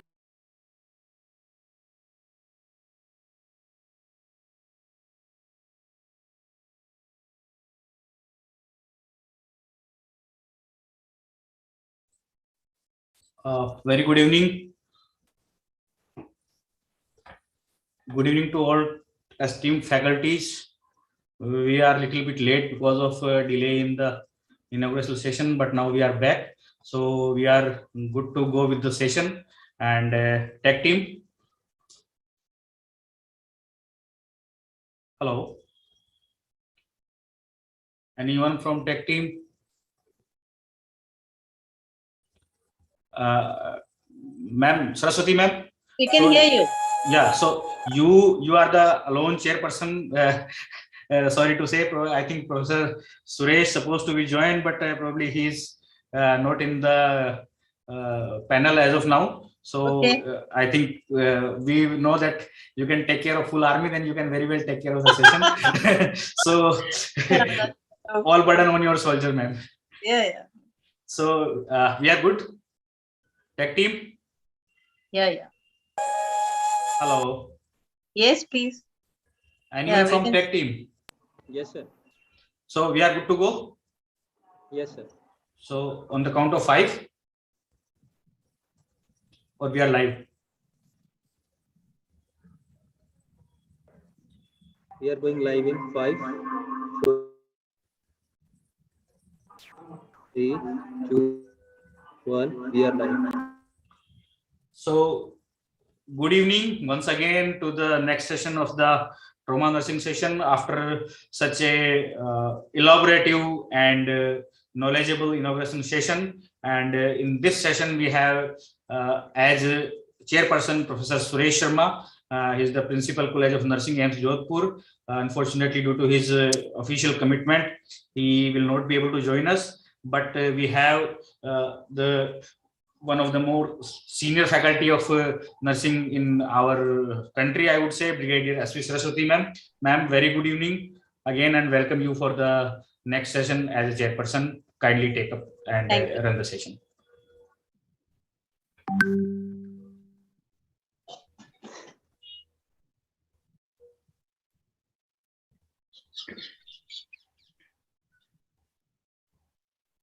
Speaker slide, please. Dr. Dinesh, whether I should begin or Madam? Okay. Thank you, sir. Thank you very much. I'm sorry to say that I thought that you will not be joining, but thank you very much, sir. Thank you for your. I was right there actually. I was in inauguration in Okay. yeah, Thank you. So Dr. Suresh has also joined. So I think we should go as per the flow we decided, and I request Professor Suresh to introduce our first speaker, please, sir. Sure. We are privileged to have the first speaker, Dr. Seema Sachdeva. Dr. Seema Sachdeva is faculty at College of Nursing, AIIMS, Delhi. She is alumni from PGI Chandigarh and a faculty at ATCN. She is going to talk today about trauma management in special population. Now, stage is for you, Dr. Seema. Thank you so much, sir.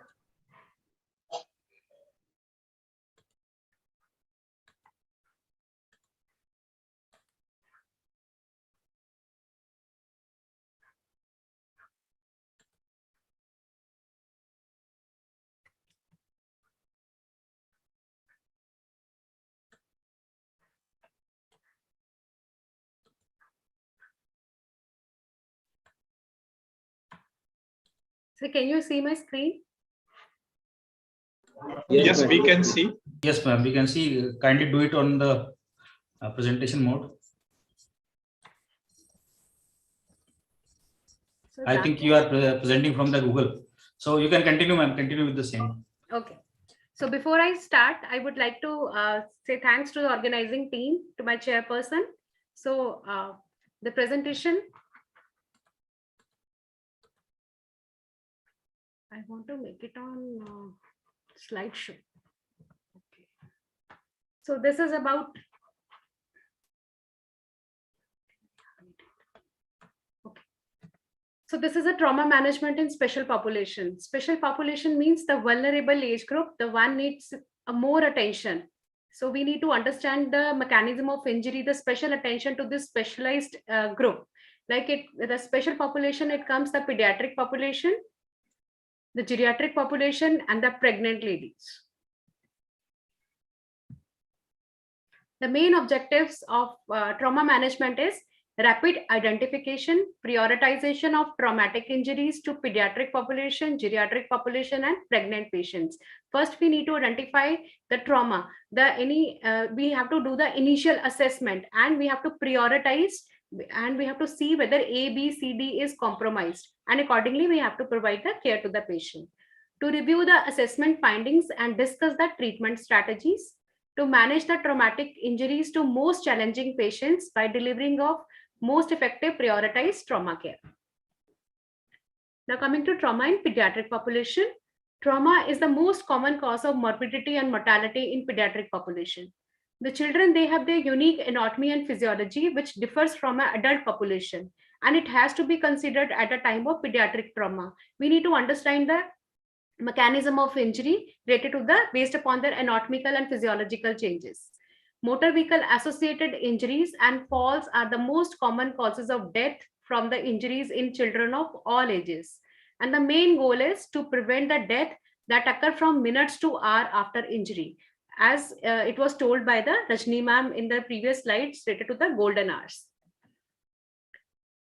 So coming to the basic anatomy and physiological changes in terms of airway, breathing, circulation, disability, and environmental control. So airway is not alone, it always go with the C-spine stabilization. So the differences, what are the physical differences in terms of airway in case of pediatric population? So because of the small size of the child, they have a larger tongue. So if there is a larger tongue, there are chances that there can be an airway obstruction. So when the child is not conscious or there is a threatened airway, there are chances that tongue fall can be there and it can lead to the airway obstruction. So we need to know if there is child trauma in the pediatric population, we need to know that this child, if the child is unconscious, this child can have risk of airway obstruction. So we have to think of maintaining a patent airway in a very early stage. The children usually have anterior lying larynx. So which make the larynx, which make the visualization of vocal cords quite difficult at a time of intubation. That's why we need we usually, there is a need of using a straight blade for endotracheal intubation. The children, they have a shorter and narrow airway. The size of the trachea is usually 5 centimeter when the infant is born, when there is a newborn, and the size increases to 8 centimeter when the child is around 18 months. So if the trachea is small, there are chances that there can be a right main stem bronchial intubation. So that can lead to ineffective oxygenation. The child usually have much larger occiput. There is like head size is quite large, or occiput is quite large, which lead to flexion of the neck muscles. So which can cause a airway obstruction. And the child usually have flexible spinal ligaments. Usually at C2 and C2 to C4, the cervical ligament, C2 to C4, there can be pseudo-luxation. Even if the child is having the fracture of the cervical ligament, cervical vertebrae, there are chances that in spinal X-ray, it may not show that fracture. So there can be a chances of spinal cord injury without radiographic abnormalities. So the definitive diagnosis to pick up that fracture is through CT scan. Through X-ray, we may just come to know the child is not having the cervical spine fracture, but actually it is there because C2 to C4 any time it can be pseudo-luxated. So it may not be visible in the X-ray. So we need to pick up with the definitive diagnosis, that is a CT scan. As you can see in this picture, to maintain a neutral position, to maintain a patent airway, we need to give a neutral position because the child is having a bigger occiput. So there are chances that neck muscles can be flexed. So we have to avoid the sniffing position and we have to give a neutral position. So to maintain a neutral position, we have to put a 1-inch thick pad under the entire torso. Starting from the shoulder, we have to cover the complete torso to maintain a neutral position so that mid face is parallel to the spinal board and the airway becomes patent. Now the differences in terms of breathing. The children, they usually have the small tidal volume and they have a very weak intercostal. The intercostal muscles are not fully developed. And these children, they usually have soft, pliable and soft wall of chest. It's the sternum and the rib are quite cartilaginous. So there are chances that with the impact, they can have a pulmonary contusion, but rib fracture, it may not be there. In X-rays or in a fast, in X-ray we may not see the rib fracture, but actually there is a pulmonary contusion just because the ribs are quite cartilaginous and it's quite flexible. The chest wall is quite flexible, it's very soft. And in case if there is a rib fracture, that means it is a very, like it indicates a significant force. The high trauma has been there. So we have to think of that if rib fracture is there, that means significant injury has happened to the chest. And the tension pneumothorax among children, it is poorly tolerated. Usually they decompensate very early. Once the compensatory mechanism is off, they decompensate very early. So we have to think of that these children can have, based upon the sign and symptom, we have to think of tension pneumothorax and accordingly we have to do the management. Respiratory rate also differs in a different age group. Like when the child is like from 0 to 2 years, the respiratory rate is 40 to 60. As the age increases, the respiratory rate, it comes down. Like by the 6 to 12 years, it comes to less than 30. In terms of circulation, the physical differences among children are, they have a compact abdominal organs. The abdominal wall is quite weak and it is quite bulging. So there are, because all the abdominal organs are lying close to each other. So with a small impact, there are chances that they can have multiple organ injuries. The liver, spleen, it is all lying together. So there are chances that with a small impact, they can have injury to the multiple abdominal organs. And the children usually have soft, thinner muscular wall, and there can be chances of internal organ injuries. And they have age-specific vital signs. And with that, there can be chances of sudden deterioration when the physiological reserves are over. When the compensatory mechanism is over, there are chances that they can have a sudden deterioration.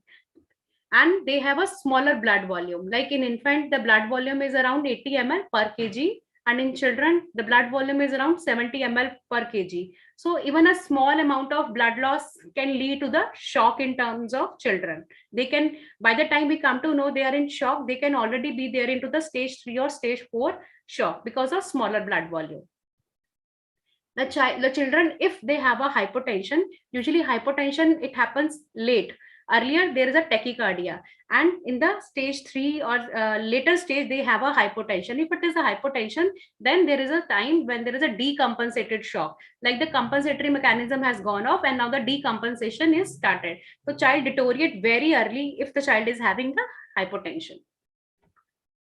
Disability. If this ABC was over, now coming to the disability, D for disability, the physical differences is the children usually have a much larger head and the weak neck muscles and the ligament. So there is a weak neck muscles which can cause the flexion of the, and it makes a airway obstruction, chances of airway obstructions are there. Moreover, the children in terms of newborn, they may have a open fontanelles and the mobile cranial sutures. So there are chances that with that injury, they can have a more diffuse brain injuries. And they have a weak cervical ligaments, which and there can be chances of spinal cord injury without radiographic abnormalities, because C2 to C4 it's pseudo-luxated and we can't see it in when the child goes for a, when we go for a X-ray of spine. And pediatric GCS is also differs from the adult, like in terms of verbal only, the we can see, like in case of 5, the child smiles and oriented to sounds. If it is 4, the child will cry, but it is consolable. And if it is 3, the child is it's inconsistently inconsolable and it moans. And if 2, it's inconsolable and child is agitated. And if it is 1, no response. Rest other eyes and motor responses same in terms of pediatric GCS. Environment and exposure. This is the E part. In E part, coming to the thermoregulation, as compared to the body mass or body volume, the body surface area is quite big.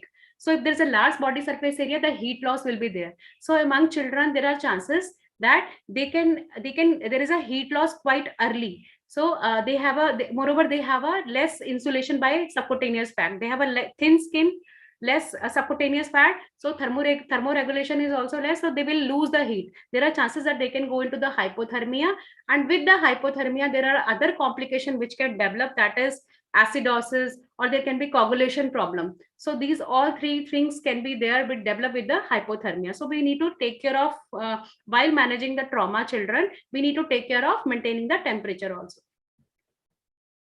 The primary survey goal is we have to identify whether we have to maintain a secure and protect the airway by giving a neutral position to the child. And in terms of breathing, apnea, if the child is not breathing, we have to give a positive pressure ventilation. We have to think, we need to have a high index of suspicion, and we have to think that this child is having if the GCS is less than 8 or threatened airway, we have to think of early intubation in terms of children. Or if the child is having hypoxia, the child is having respiratory distress, think of giving the supplemental oxygen to the child. If the child is having the symptoms related to the tension pneumothorax, like respiratory distress or no air entry, tracheal deviation, or the jugular venal distension, then we have to think of needle decompression followed by the chest tube at 5th intercostal space. And again, sorry to disturb you, Dr. Seema, if we can be a little bit more swift. Okay, sir. Please. Okay. So the special intervention which are required in terms of pediatric population is we need to take a cervical collar off while at the time of intubation. Obviously, with the airway, we need to apply the inline mobilization, like putting the cervical collar, but at the time of intubation, to maintain the cervical spine in position, we have to give the inline mobilization and need an aggressive airway management. And we have to think of putting an uncuffed ET tube. If the child is having the threatened airway, we have to think of aggressive airway management. Don't think when the child is going to have apnea, then we will think of intubation. And continuous vital assessment, because the child have a high physiological reserves, and when the compensatory mechanism is off, they will decompensate very early. And to check the tube placement, we usually go for 5-point auscultation and ETCO2 monitor or waveform capnography. Tachycardia is the first sign of shock which we have to think of. If the child is having tachycardia, just think of the child may have the, if the child is not bleeding externally, he may have the internal bleeding. So we have to think of that if the tachycardia is there. So BP has to be maintained with the blood loss. BP may be maintained with the blood loss of up to 45%. So hypotension is a late indicator. Once the tachycardia is there, altered mental status is there, we have to think the child is going into the shock. Don't rely on the BP because BP is a late indicator. And the danger sign is hypotension is the sign of decompensated shock. Once the child is going into the hypotension, he may go into the bradycardia. Hypotension plus bradycardia, the child can go into the cardiac arrest. So that is a very late stage. So we have to think of it very early and think of early neurosurgical consultation and reduce the intracranial pressure by giving the mannitol. While giving the fluid resuscitation, we have to think of 3 boluses with the rate of 20 ml per kg. And if the percutaneous access is not possible, we have to plan for the intraosseous needle for the infusion. And the main sites are for intraosseous is distal femur and proximal tibia. And maintain the temperature using thermal blankets, heater, warm fluids, and blood products. This is a Broslow pediatric resuscitation tape. This is very, very important, which we usually use into the trauma resuscitation among the pediatric population. This is a length-based resuscitation tape. So based upon the length, everything is mentioned on this tape, like what resuscitation equipment has to be used, what is the size of those resuscitation equipment, what drugs to be used for the intubation, what should be the doses of that drugs, that everything is mentioned on this resuscitation tape. And this is length-based resuscitation tape. So how we'll come to know the child is responding to the resuscitation? Obviously, there will be, if earlier it was tachycardia, the heart rate is coming back to the normal, improvement into the mental status, return of peripheral pulses. If earlier there was no peripheral pulses or very weak and thready, now there is a good volume, peripheral pulses are coming back. Urine output is 1 to 2 ml per kg per hour, and the skin is quite warm. The extremities, its normal skin color is there. So the child pediatric trauma, it is preventable. We have to do a over triage is far better than the under triage, because if we do the under triage, the child airway breathing compromise. If we are putting the child into the yellow color code, the one whose airway breathing and circulation is compromised, so we may lose that child. So better to do a over triage, and triage is a continuous process. We have to reassess the child based upon the condition of the patient. And continuous assessment and management is required. Never hesitate to admit for observation. Dr. Seema, please, little early, because we are running short of time. Okay, sir, I'll try. Now coming to okay, I'll just go through the main yes, please, key please, points only. please, Trauma into the geriatric population. So in geriatric population, we have to think of like whatever the condition which is there into the normal adult person. So we have to have an extra index of suspicion, because they have a decreased physiological reserve. They may have a extra comorbidities, in which we have to think of the mechanism of injury among those geriatric population.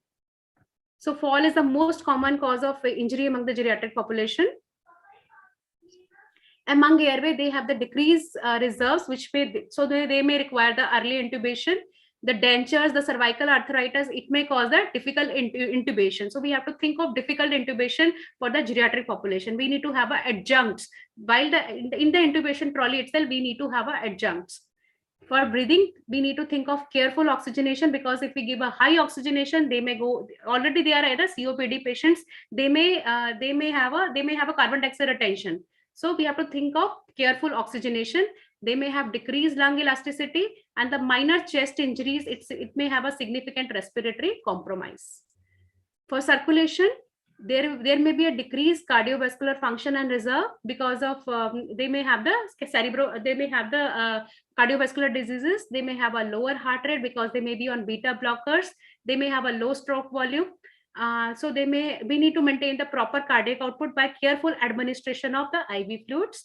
And systolic BP, if it is less than 100 mmHg, which may be normal for an adult person, but for a geriatric population, the one who are already hypertensive, if systolic BP less than 100, it may indicate the sign of shock. The special intervention which is required for geriatric population, we need to do a triage and retriage. As I have told, triage is a continuous process, and repeated primary survey and management, cautious administration of supplemental oxygenation. We cannot give them very high flow of oxygen, because they may have a COPD. They may lose the drive to take oxygenation, to take a next breath. So careful administration of oxygen is required. Maintain saturation more than 90%. Anticipate difficult intubation. We need to have adjuncts for the airway, like iGel or the LMA. It should be there on the intubation trolley. ABG monitoring is required. Think of early intubation if the chest trauma is there. Risk of pulmonary edema. So we have to avoid the liberal fluid administration and careful review of medication. Always take a history what medication patient is taking, or what patient is having any allergy to any specific treatment or any specific drugs, and avoid the hypothermia. So the main summary is comprehensive geriatric assessment, prevention and management of geriatric syndromes, maintain functional preservation, and involve the family in the care of the patient. Now the last one is trauma in pregnancy. So it is Ma'am, please conclude it in short time. Okay. Trauma in pregnancy, here we have to think of special attention is required because 2 lives are involved. So the basic focus is to maintain proper oxygenation, ABCD of mother. If ABCD of mother is maintained, fetal oxygenation is maintained. So we have to think first, we have to think of mother resuscitation. So trauma is the most leading cause of non-obstetrical deaths in expectant mothers. So the main physiological changes, plasma volume increases, cardiac output increases, and blood pressure declined by 20% in second trimester. The main challenges in resuscitation is oxygen consumption is quite high because of increased demand. They have an increased oxygen demand in the last trimester usually. Hypovolemia can go undetected because already the plasma volume is quite high. And intubating a pregnant woman is 5 to 8 times more difficult. So that's why we have to think of difficult airway intubation. And pelvic trauma and uterine injury may lead to the appreciable hemorrhage. The main complication can be placenta abruptia, uterine rupture, and feto-maternal hemorrhage. So the key points in management, always go for mother resuscitation, that will have a good fetal outcome. And while at the time of CPR, go for the left lateral uterine displacement, and manual uterine displacement may allow for more effective chest compression in CPR. Go for nasogastric decompression and maintain maternal oxygenation more than 95%. And they need to give a anti-D immunoglobulin within 72 hours of trauma. And Doppler ultrasound is required to see the fetal oxygenation and circulation. So take home messages, over triage rather than under triage is always better. Always go for primary survey, adjuncts, and then secondary survey. Understand the specific differences in anatomy and physiology of this special population, and timely consultation and referral for good outcome. So these are my references. Thank you very much, Dr. Seema, for a elaborative task. And before wasting much time, shall we proceed with the next speaker? Saraswati ma'am, I would request you to introduce the next speaker, please. Thank you. And I request all the speakers to please take consideration of the time while presenting. Thank you very much. Thank you very much. Wound care nurses are also called as bandaging angels, you see. They bring their skills and techniques together to heal patients physically and mentally. So here I welcome Ms. Vanilla, a postgraduate and wound care nurse from JP and Apex Trauma Center, New Delhi. Welcome, Vanilla. Thank you, ma'am, for your warm welcome. So in this session, I'm going to talk about how wound care nurses helps in post-traumatic wound management in a trauma center.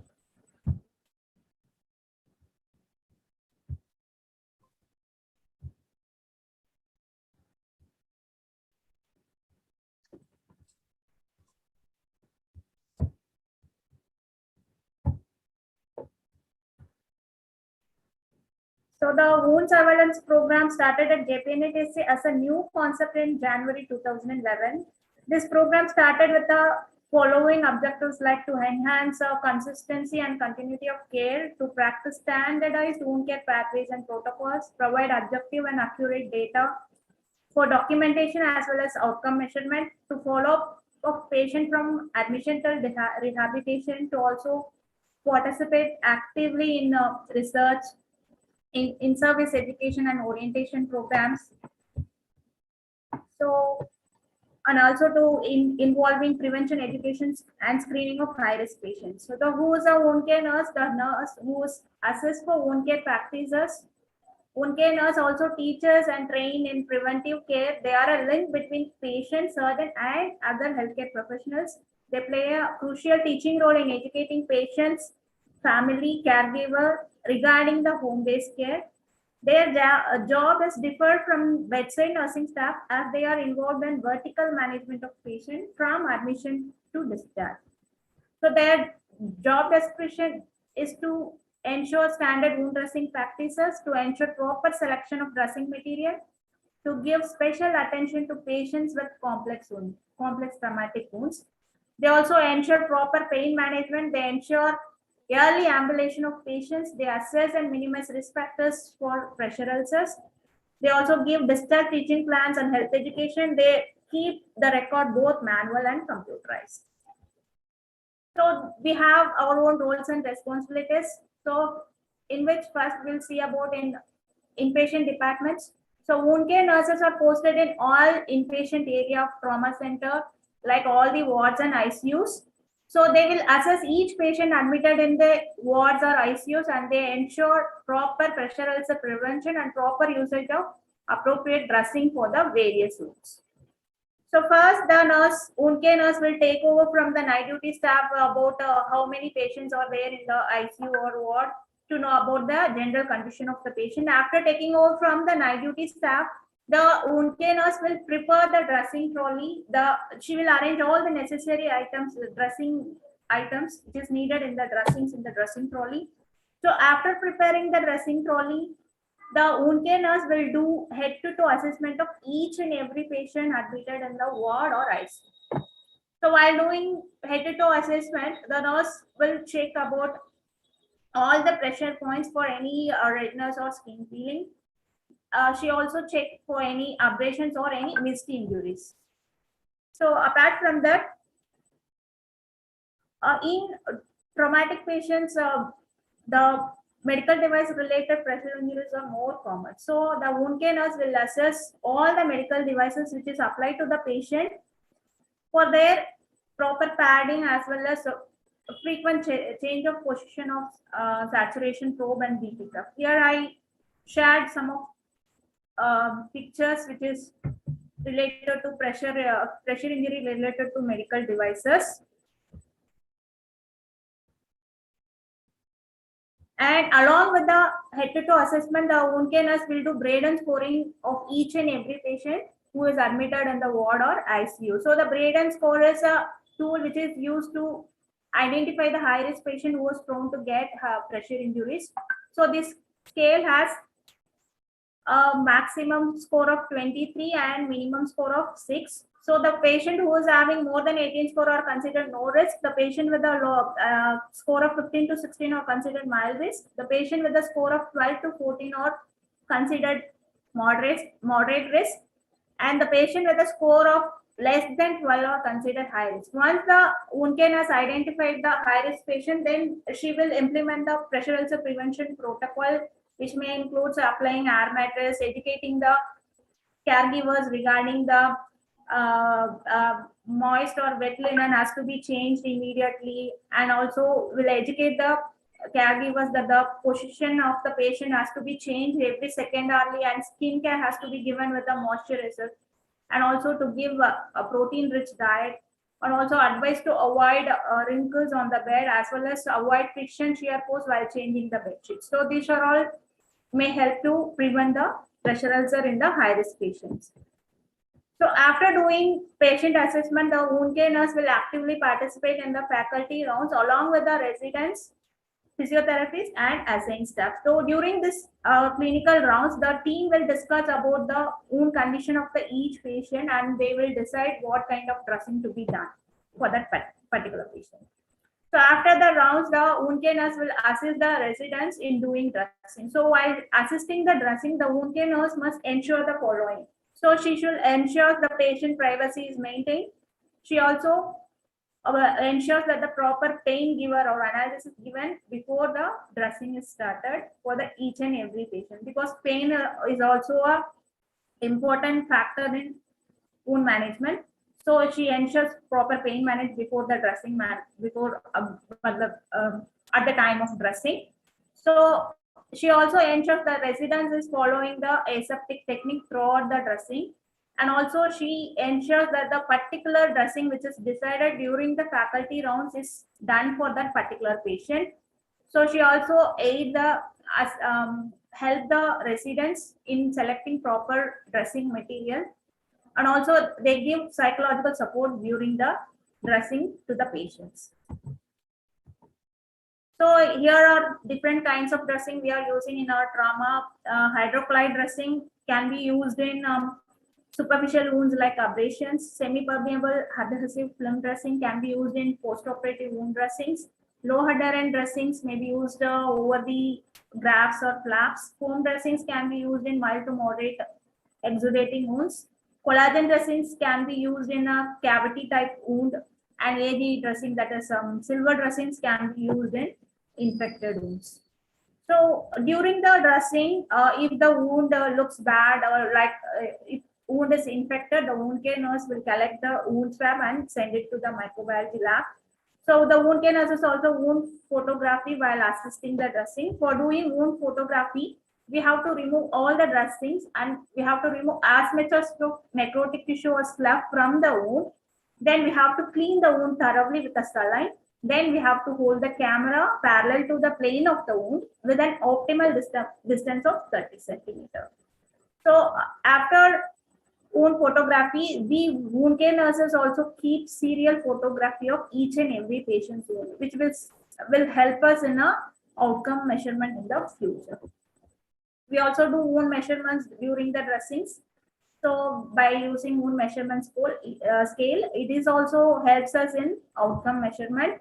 So after doing dressings and all, assisting dressing and all, along with the physiotherapist, the wound care nurse help and encourage the patients to do respiratory exercises, active and passive limb exercises, and also wound care nurses will do yearly ambulation of patients along with the physiotherapist. So yearly ambulation is important in traumatic patients, which will help us in preventing pressure ulcer as well as it improves the wound healing as early as possible. She also coordinates with other departments like dietitian. If the special dietary requirements of a traumatic patient, she will communicate that to the dietitian. If the patient is needed any splints or TENS therapy or CPM, that she will communicate to the physiotherapist, and the traumatic wound management plans to the assigned staff. If the patient is having polytrauma, then the wound care nurse will coordinate with other department doctors like orthopedics, neurosurgery, and microbiology.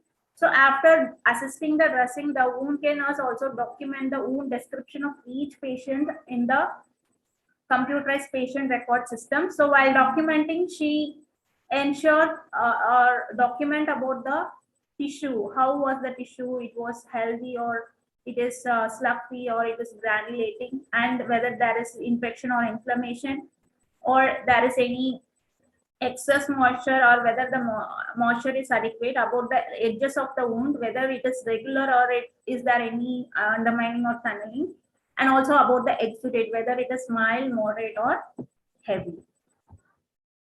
So at the time of discharge, the wound care nurses also counsel the patients about health teaching for home-based care includes personal hygiene, tracheostomy care, stoma care. So most of our trauma patients are discharged with stomas, tracheostomies. So the wound care nurse will explain about how to care of tracheostomy or stoma at home, as well as with the wounds also we discharge the patient with the wounds. So the wound care nurses will teach the patient as well as caregiver about the home care.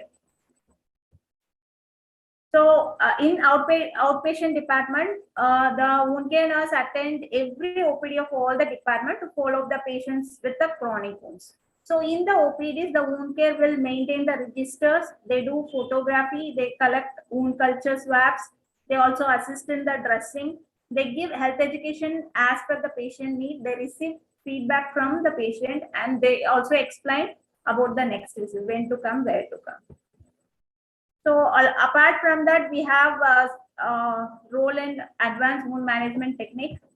First one is negative pressure wound therapy. So negative pressure wound therapy is used in highly exudating wounds to remove the exudate as well as to get granulation tissue before the wound closure. So the wound care nurse will assist both in the application and removal of negative pressure wound therapy. Apart from that, she will maintain position of the patient to maintain the seal. And she also do pain assessment and dressing changes. She check drains whether do not cause any pressure injuries to the patient. And also she do periodic observation for soakages. She also assesses for any local changes, that is color, temperature, or pain or swelling. She also checked whether the healthy skin is not damaged by the contact with the foam, gauze, or drain. She closely monitors the alarm. So if the therapy is off, she will make sure that it should be on.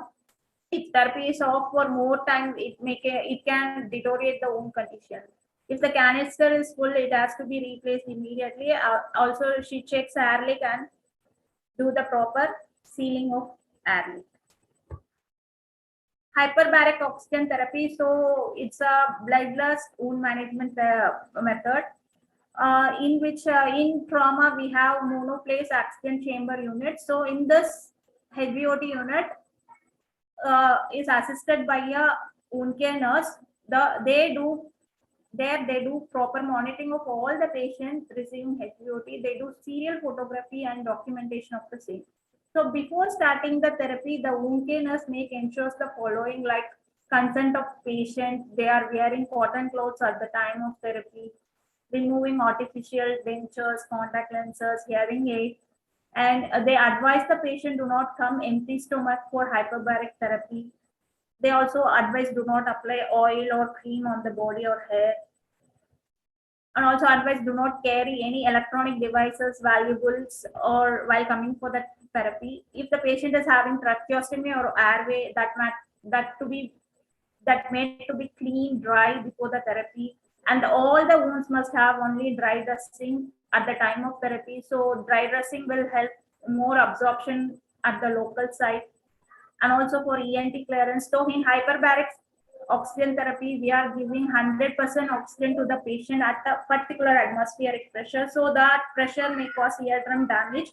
So before the therapy, the wound care nurse ensures that the patient is having ENT clearance. And also they administer nasal drops to both the nostrils of the patient immediately before the therapy is started. And they advise the patient to do repeat swallowing or Valsalva maneuver at the time of during compression and decompression phase. And also they advise the patient to do not report for HVOT if the patient is suffering from fever or upper respiratory tract infection or high sugars. Amniotic membrane application is a new ongoing project in our trauma. So in this, the amniotic membrane is applied to the wound bed for preparing the wound bed before the grafting. So it helps in reducing edema, infection, as well as it reduces the pain at the wound site. So in this, the wound care nurses arranges amniotic membrane from the stem cell department. They also ensure proper secondary dressing and proper secondary dressing is changed every alternative days. So apart from the routine work, the wound care nurses also have special assignments during holy and mass casualties. So during these times, the wound care nurses are posted in a shift duty. In each shift, they are posted in a minor OT. So they do, in minor OT, they do thorough examination of all the wounds for any foreign material, and they also ensure the thorough wash of the wound before it gets closure. So they Pranila, also please be a little bit quick. Okay, sir. So they also ensures correct adequate pain management before all the minor OT procedures. They also ensure the aseptic technique, and they provide health education to each and every single patient attending the minor OT, when follow date and time, wound washing. But wound washing is very important because the patient is having trauma stigma that the wound cannot be washed once it is sutured. So if it is washed with soap and water, it may get infection. So the wound care nurse will make sure that the wound should be washed with soap and water after 12 hours of suturing, and also educate about proper use of antibiotics and maintain proper nutrition. So apart from that, amputation clinic. So amputation clinic also they attend. So in amputation clinic, they do wound inspection and they will assist in dressing. In amputation clinic, they reinforces the patients to do some bandaging with rub bandage to make a shape of the stump, and also to do massages to the residual limb. So it can help in reduce edema, phantom limb pain, stiffness, stress, and anxiety. They also help the amputees to get prosthesis, and also they help us to how to use that prosthesis properly. And they also help the amputees in all the 5 stages of rehabilitation, starting from healing and visiting prosthetists, choosing an artificial limb, learning how to use artificial limb life as a new amputee. So DAKIN solution preparation, it is nothing but it is a diluted sodium hypochlorite solution, 0.5%. It is actually a alkaline based solution in which we maintain the pH of 9 to 10. So during this pandemic period, we faced a new challenge, mucormycosis. At that time, we wound care nurses prepared DAKIN solution for washing the wounds, and it found to be more effective. Here I share the picture of wound mucormycosis patient, and it is healed after washing with the solution. So after involving the wound care nurses in traumatic wound management, the wounds, they help the patients in wound healing, as well as there is a significant reduction in the rate of hospitalized pressure ulcer in comparison with the high-risk patient. The outcome of pressure ulcer also has improved because of the maximum of the pressure ulcer or identified in the stage 1 itself. So they also, the wound care nurses also try to heal at the stage 1 or stage 2 itself. So though the number of hospitalized pressure ulcer has decreased, the number of follow-up patients coming up with the pressure ulcer has increased. So the wound care nurses developed a home care manual, both in the English and Hindi version. So it helps the caregivers for the better understanding. So we distribute this manual to the patient and relatives at the time of discharge. So after distributing this manual, the follow-up of patient coming with pressure ulcer also decreased. So here are the some papers and posters we wound care nurses presented at various national and international conferences. So here are some of our future directions, like wound mapping, developing national international wound care training program, and also to launch a mobile app. So this app will automatically measure the wound size, condition of the wound, and it predicts the wound healing time also. So in summary, the wound care nurse will bridge the gap between the faculties and residents, as well as she is a bridge between the all other departments. So she ensures the wound healing by bridging the gap. Thank you. Thank you very much, Vanilla, with such a elaborative talk on the critical role of wound care nursing. And I must admit that at JPNHC, in our soft tissue injury patients, we are having outcome at the level of international standards.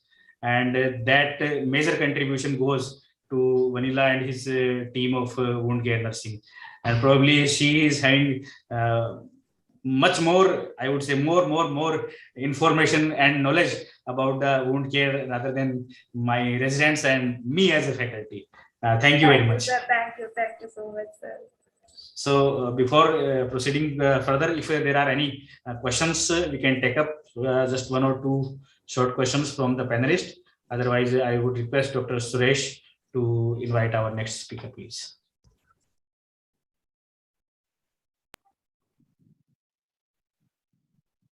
We are privileged to have a young and dynamic nursing professional with us, Dr. Rajesh, who is Associate Professor at College of Nursing, AIIMS Rishikesh. And I was privileged to work with him for quite a significant time, being principal at College of Nursing, AIIMS Rishikesh. He had special training in trauma nursing, and he had been faculty teacher for undergraduate and postgraduate students for trauma nursing at College of Nursing, AIIMS Rishikesh. He had made international visits to learn and teach at Singapore and Baltimore, US for trauma nursing. We have Dr. Rajesh to speak today on trauma nursing care in India, future needs of trauma nursing services in developing countries. Dr. Rajesh, we welcome, and the stage is for you for next 20 minutes.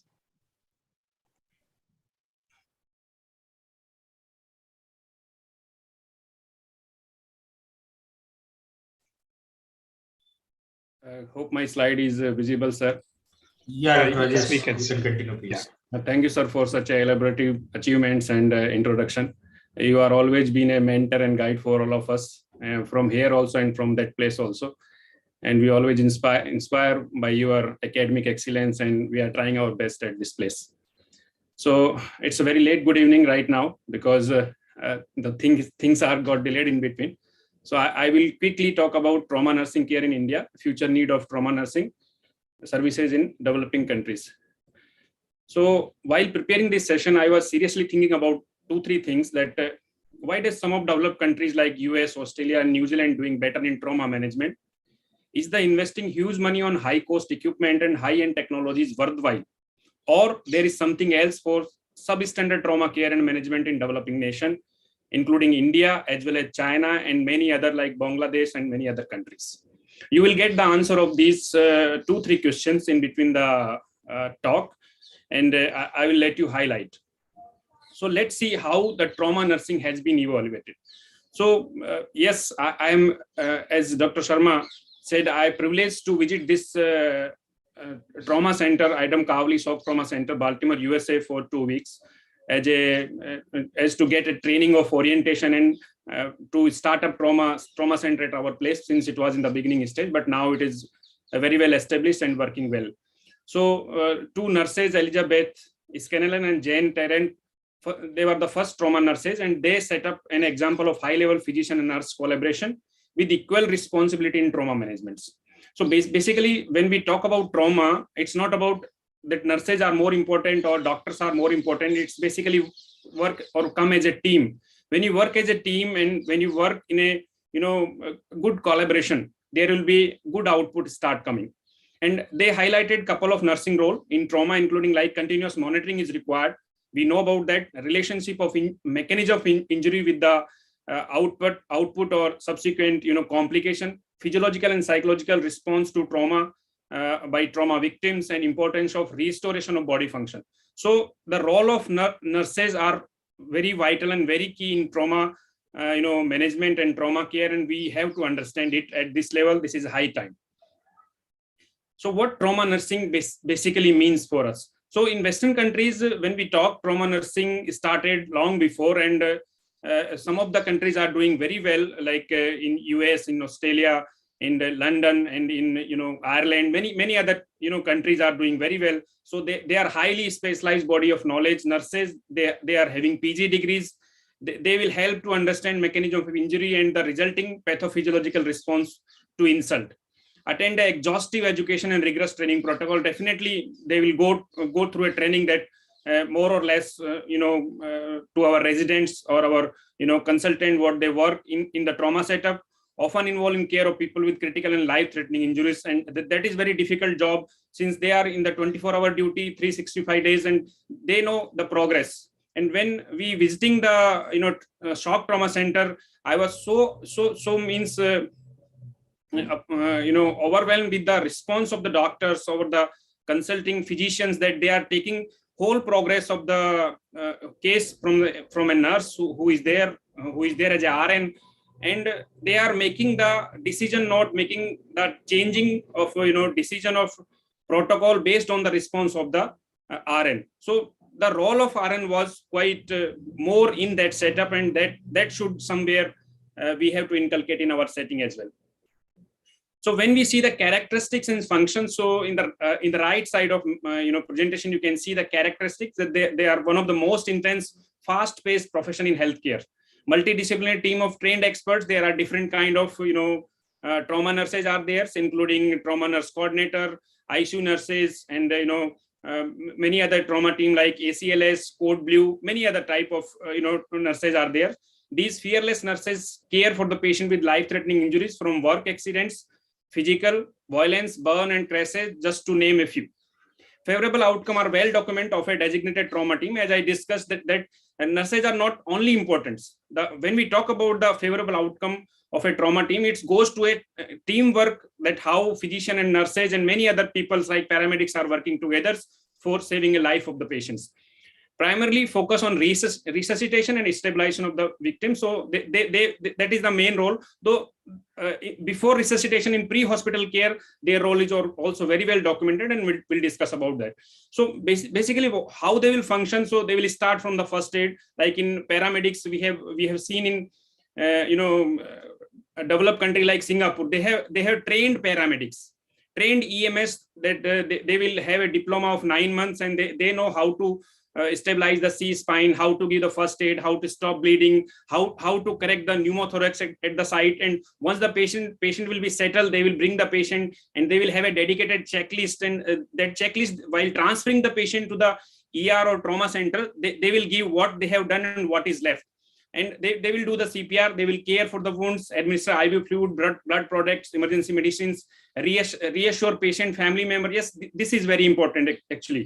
In our setup, we will take care of the patient, but we left over the families. We'll never update them about the status of the patients, that what is going on the patient, what condition the patient is right now, and whether it is improving or deteriorating. So family member always, in the situation of anxiety, and they will feel confused, and in some sort of situation, they will work seamlessly with the team of medical team, work with law enforcement to report cases of abuse or criminal activity. That is also very important, because in maximum trauma cases, we have some sort of role of legal issues, and that has to be reported. Now, when we talk about trauma team, so I think we are all has gone through this experience, that we know about that there will be a trauma team leaders, there will be anesthetist, surgeon, general orthopedics, emergency physicians, and 2 nurses at least. But there will be a separate nurse, trauma nurse coordinator, as well as CRNA in case you don't have anesthetist. So CRNA role has to be devised in our country, as it was discussed by Professor Sharma as well, that few roles are very much required in country like India, and that has to be developed. And this is the high time to develop those cases, because the role of CRNA is equal to anesthetist. And in shock trauma center, we have observed that out of 12 OR operation theater, there was only 1 anesthetist, but every OR having CRNA. So they are playing the role of anesthetist, and for this rigorous training they have completed, and they got certified, they got licensed, and they are working well. And radiologist, including radiographer and these blood bank, and many especially surgeon, whichever is on call, like neurosurgeon and many other CTVS and many one, as per the need of the patient. So here also we can understand that role of nurses, which are trained for trauma care and trauma management, is equally very important, and that has to be understood by us. When we see that this is organized trauma care basically. So I was talking in the first slide that why we have unfavorable outcome in our country. If I will say there's some sort, like we have a trained manpower more or less in few of the trauma centers, like Delhi AIIMS Trauma Center, we too also trying, AIIMS Jodhpur also trying, like this many other state medical college, many new AIIMS also trying to train their manpower, but still our trauma care is not organized well. So this is basically a flow chart that will help you to understand that what should be mission, that you should have 24/7 trauma services, and your staff should periodically go for education training, and a seamless research has to be conducted. You should have an infrastructure available. You should have a trained team, resources in terms of protocol, expert, air ambulance, and then you can expect, yes, survival rate is improved and there is less negative outcome. So this dedicated organized trauma care is somewhere missing in our setup, and that has to be streamlined, and that has to be put on the floor, and then we can expect that there will be some positive or expected outcome. Now, when we see the role of nurse in pre-hospital care, so as I discussed, in developed country like US and UK and like Singapore and all those, in New Zealand and Australia, there will be a dedicated team of paramedics or EMS. In our country also have the EMS system alerted, but it is not working well, and somewhere we can see that staff, whichever is appointed for that EMS team or paramedics, like 108, that is not trained and not educated well. So they do not know how to give the first aid itself. I should not talk beyond that, because first stage is the initial thing. If I will talk about cervical immobilization or, you know, relieving pneumothorax or many other, you know, stop bleeding, wound care, these kind of things, they are more or beyond the imagination in our country. But at least if they get a training of first aid, that can bring a lot many changes in trauma care and, you know, survival or improving the negative outcomes. But this has to be put into the place. This has to be come into the documentation. There should be some certification for those people who are dealing with the EMS or paramedics. Now, there is a dedicated role of trauma nurse, like they will receive information properly. While injuring, receiving information from injury site, that is very critical, because you will get the disconnected information, and you have to understand, being a experienced and trained staff, that what kind of injury is expected and who has to be sent with what resources. So ideally, what ambulance facility we have, that is not up to mark. What facilities there in the developed countries, it is there, like we can see that air ambulance in our country, it's started in very few places. But in Western countries, almost all countries having multiple type of air ambulance facility, they have trained this air ambulance nurses as well. They will shift the patient, they will transfer the patient, but our country, this is somewhere missing. Then trauma team activation is another thing. As I discussed, the concept of trauma nurse coordinator is missing in our country. That has to be activated, that there must be a dedicated trauma nurse coordinator, and he or she will activate the trauma team, and he will brief the trauma team about the expected injury, about the expected time of arrival of the injured patient or casualties. And ED and trauma bay preparation, that is also one more important function. Taking over from emergency medical services, when paramedics are handing over the cases, and that is very important. What they have done and what is left over, that has to be done by the ED team or experts. Reporting or briefing to the team leaders, triaging, transfer to the right areas, or triaging, documentation, and reporting legal or forensic issues. So you can understand there is a dedicated role of the trauma nurse, and somewhere few roles are missing, and I can say it is not organized well, and we have to start working to organize it. Though we started working in that, like we have started ATCN training, ACLS training. So somehow we are able to make them trained, or make their attitude change about the trauma care, but it should be come from education in the beginning, because you will get in temperament, you will get in attitude change from the beginning. If you will feel like I am going to prepare myself as a trauma nurse, so what kind of exposure I should have. So if it would be there in the curriculum, that can be an added role, and that can make them more specialized and can change their attitudes. Now, core element of trauma nursing. So basically core element will remain same, like education, training, and research. So education about the more focused on clinical case scenario and intricacies of different type of traumas. So that is missing, as we have only 1 or 2 units in our curriculum syllabus, that is in masters. In BSc, this is whole missing, or if it is there also, it is very brief or overview sort of type of units that is not sufficient for them. Then trainings, hand-on trainings, make the nurses more confident and competent to deal with complicated traumas. So hands-on training, we can have alternative, like simulated training we have started also, and that can make them more confident. Initially, we can expose them to the simulation training, and later on we can, gradually we can start involving them into the trauma case management. So this can be possible. Now, ongoing research in trauma help to save unimaginable number of deaths, and this is possible because nurses are very least interested to do research, specifically in critical care area. So that has to be include somewhere. We have to sensitize them, whosoever is working into the trauma area, that they will involve themselves, or at least associate themselves with the research. What kind of research are going on? At least some sort of attitude change is required, so that they will understand the intricacy, and they will understand the role of research, and they will start doing on their individual basis. So this is again one more thing is required. So when we see the education diversity in India, so we have like operation theater techniques after basic nursing qualifications, cardiothoracic nursing, peri-operative nursing, and many others such Dr. Rajesh, sorry to interrupt you. Please be a little bit quick. Yeah, some sort of certification. But in masters, like we have critical care nursing and cardiothoracic, but master in emergency and trauma, it is in pipeline as discussed by Professor Sharma. And diploma in forensic nursing already syllabus is implemented, but there is no takers.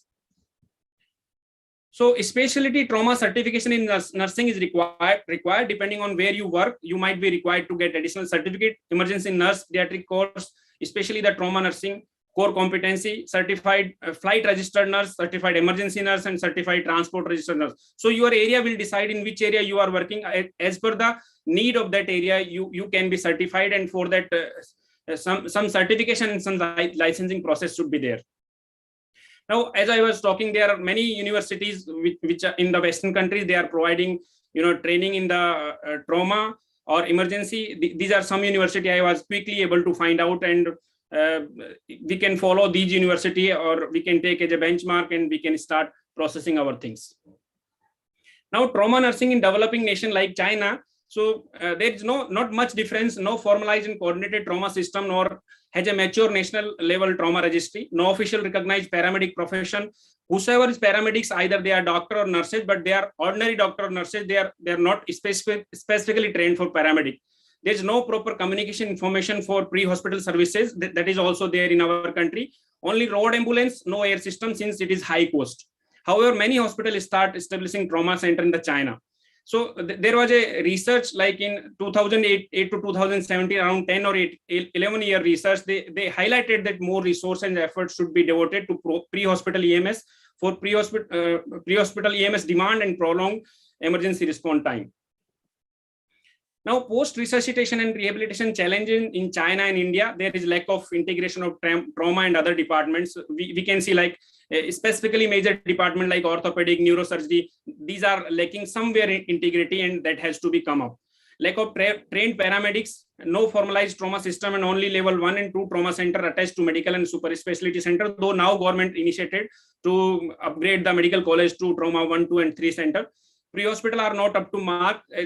As I was talking, 108 ambulance that has to be upgraded, not having any organized model of trauma rehabilitation. So far it is missing from our system, and that has to be added somewhere.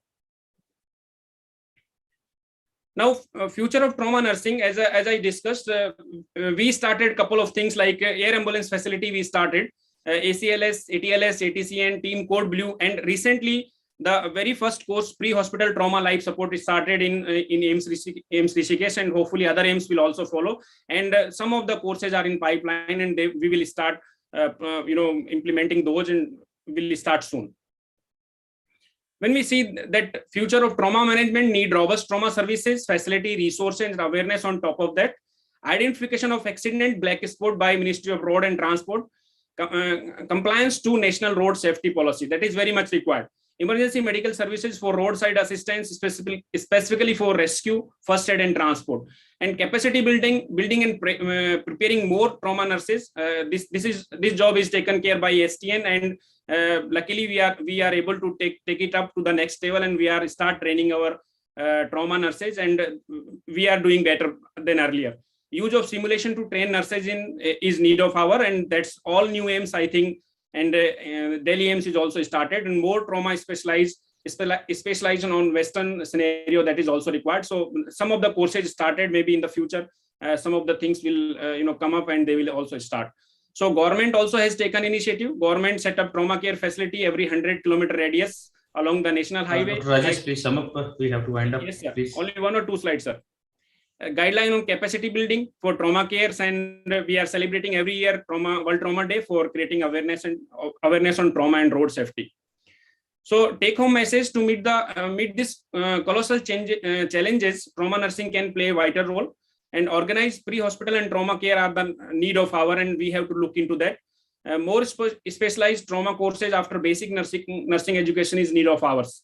Public-private partnership in trauma management and support is also one essential components. So with this, I would like to thank to the organizing committee for calling me as a speaker and allowing me to share the experiences. Thank you very much. Thank you, Dr. Rajesh, for such a informative talk on the status of the trauma nursing across the world. So if panelists have any queries with the Dr. Rajesh, we can take up. I think it was a nice presentation done by all the speakers. I just request Dr. Dinesh if we have any questions in chat box. No, sir. So far, we are not having any questions there. Already we have overshooted the time. So if there's Yes, no sir. questions, we can wind up. We hand over this to the moderator. Thank you. Thank so you. much. Thank you, sir. Thank you very much. And I extend my gratitude to all the respected chairpersons and speakers for taking their time out and devoting us for this conference. And it is always, feel good when you have a part of your team beside you. And as far as the trauma is concerned, as Dr. Rajesh said, it is not the who is playing the role. It is the role of the team towards achieving the, cumulative goal of getting best possible outcome of the patient. And that is what all about trauma management. So thank you very much, all the faculties, chairpersons and listeners, delegates, for devoting your time, and have a nice day. Thank you very much. Thank you. Thank you, sir. Thank you so much. And Bye-bye. quality day. Thank you, sir. Yeah, thank you.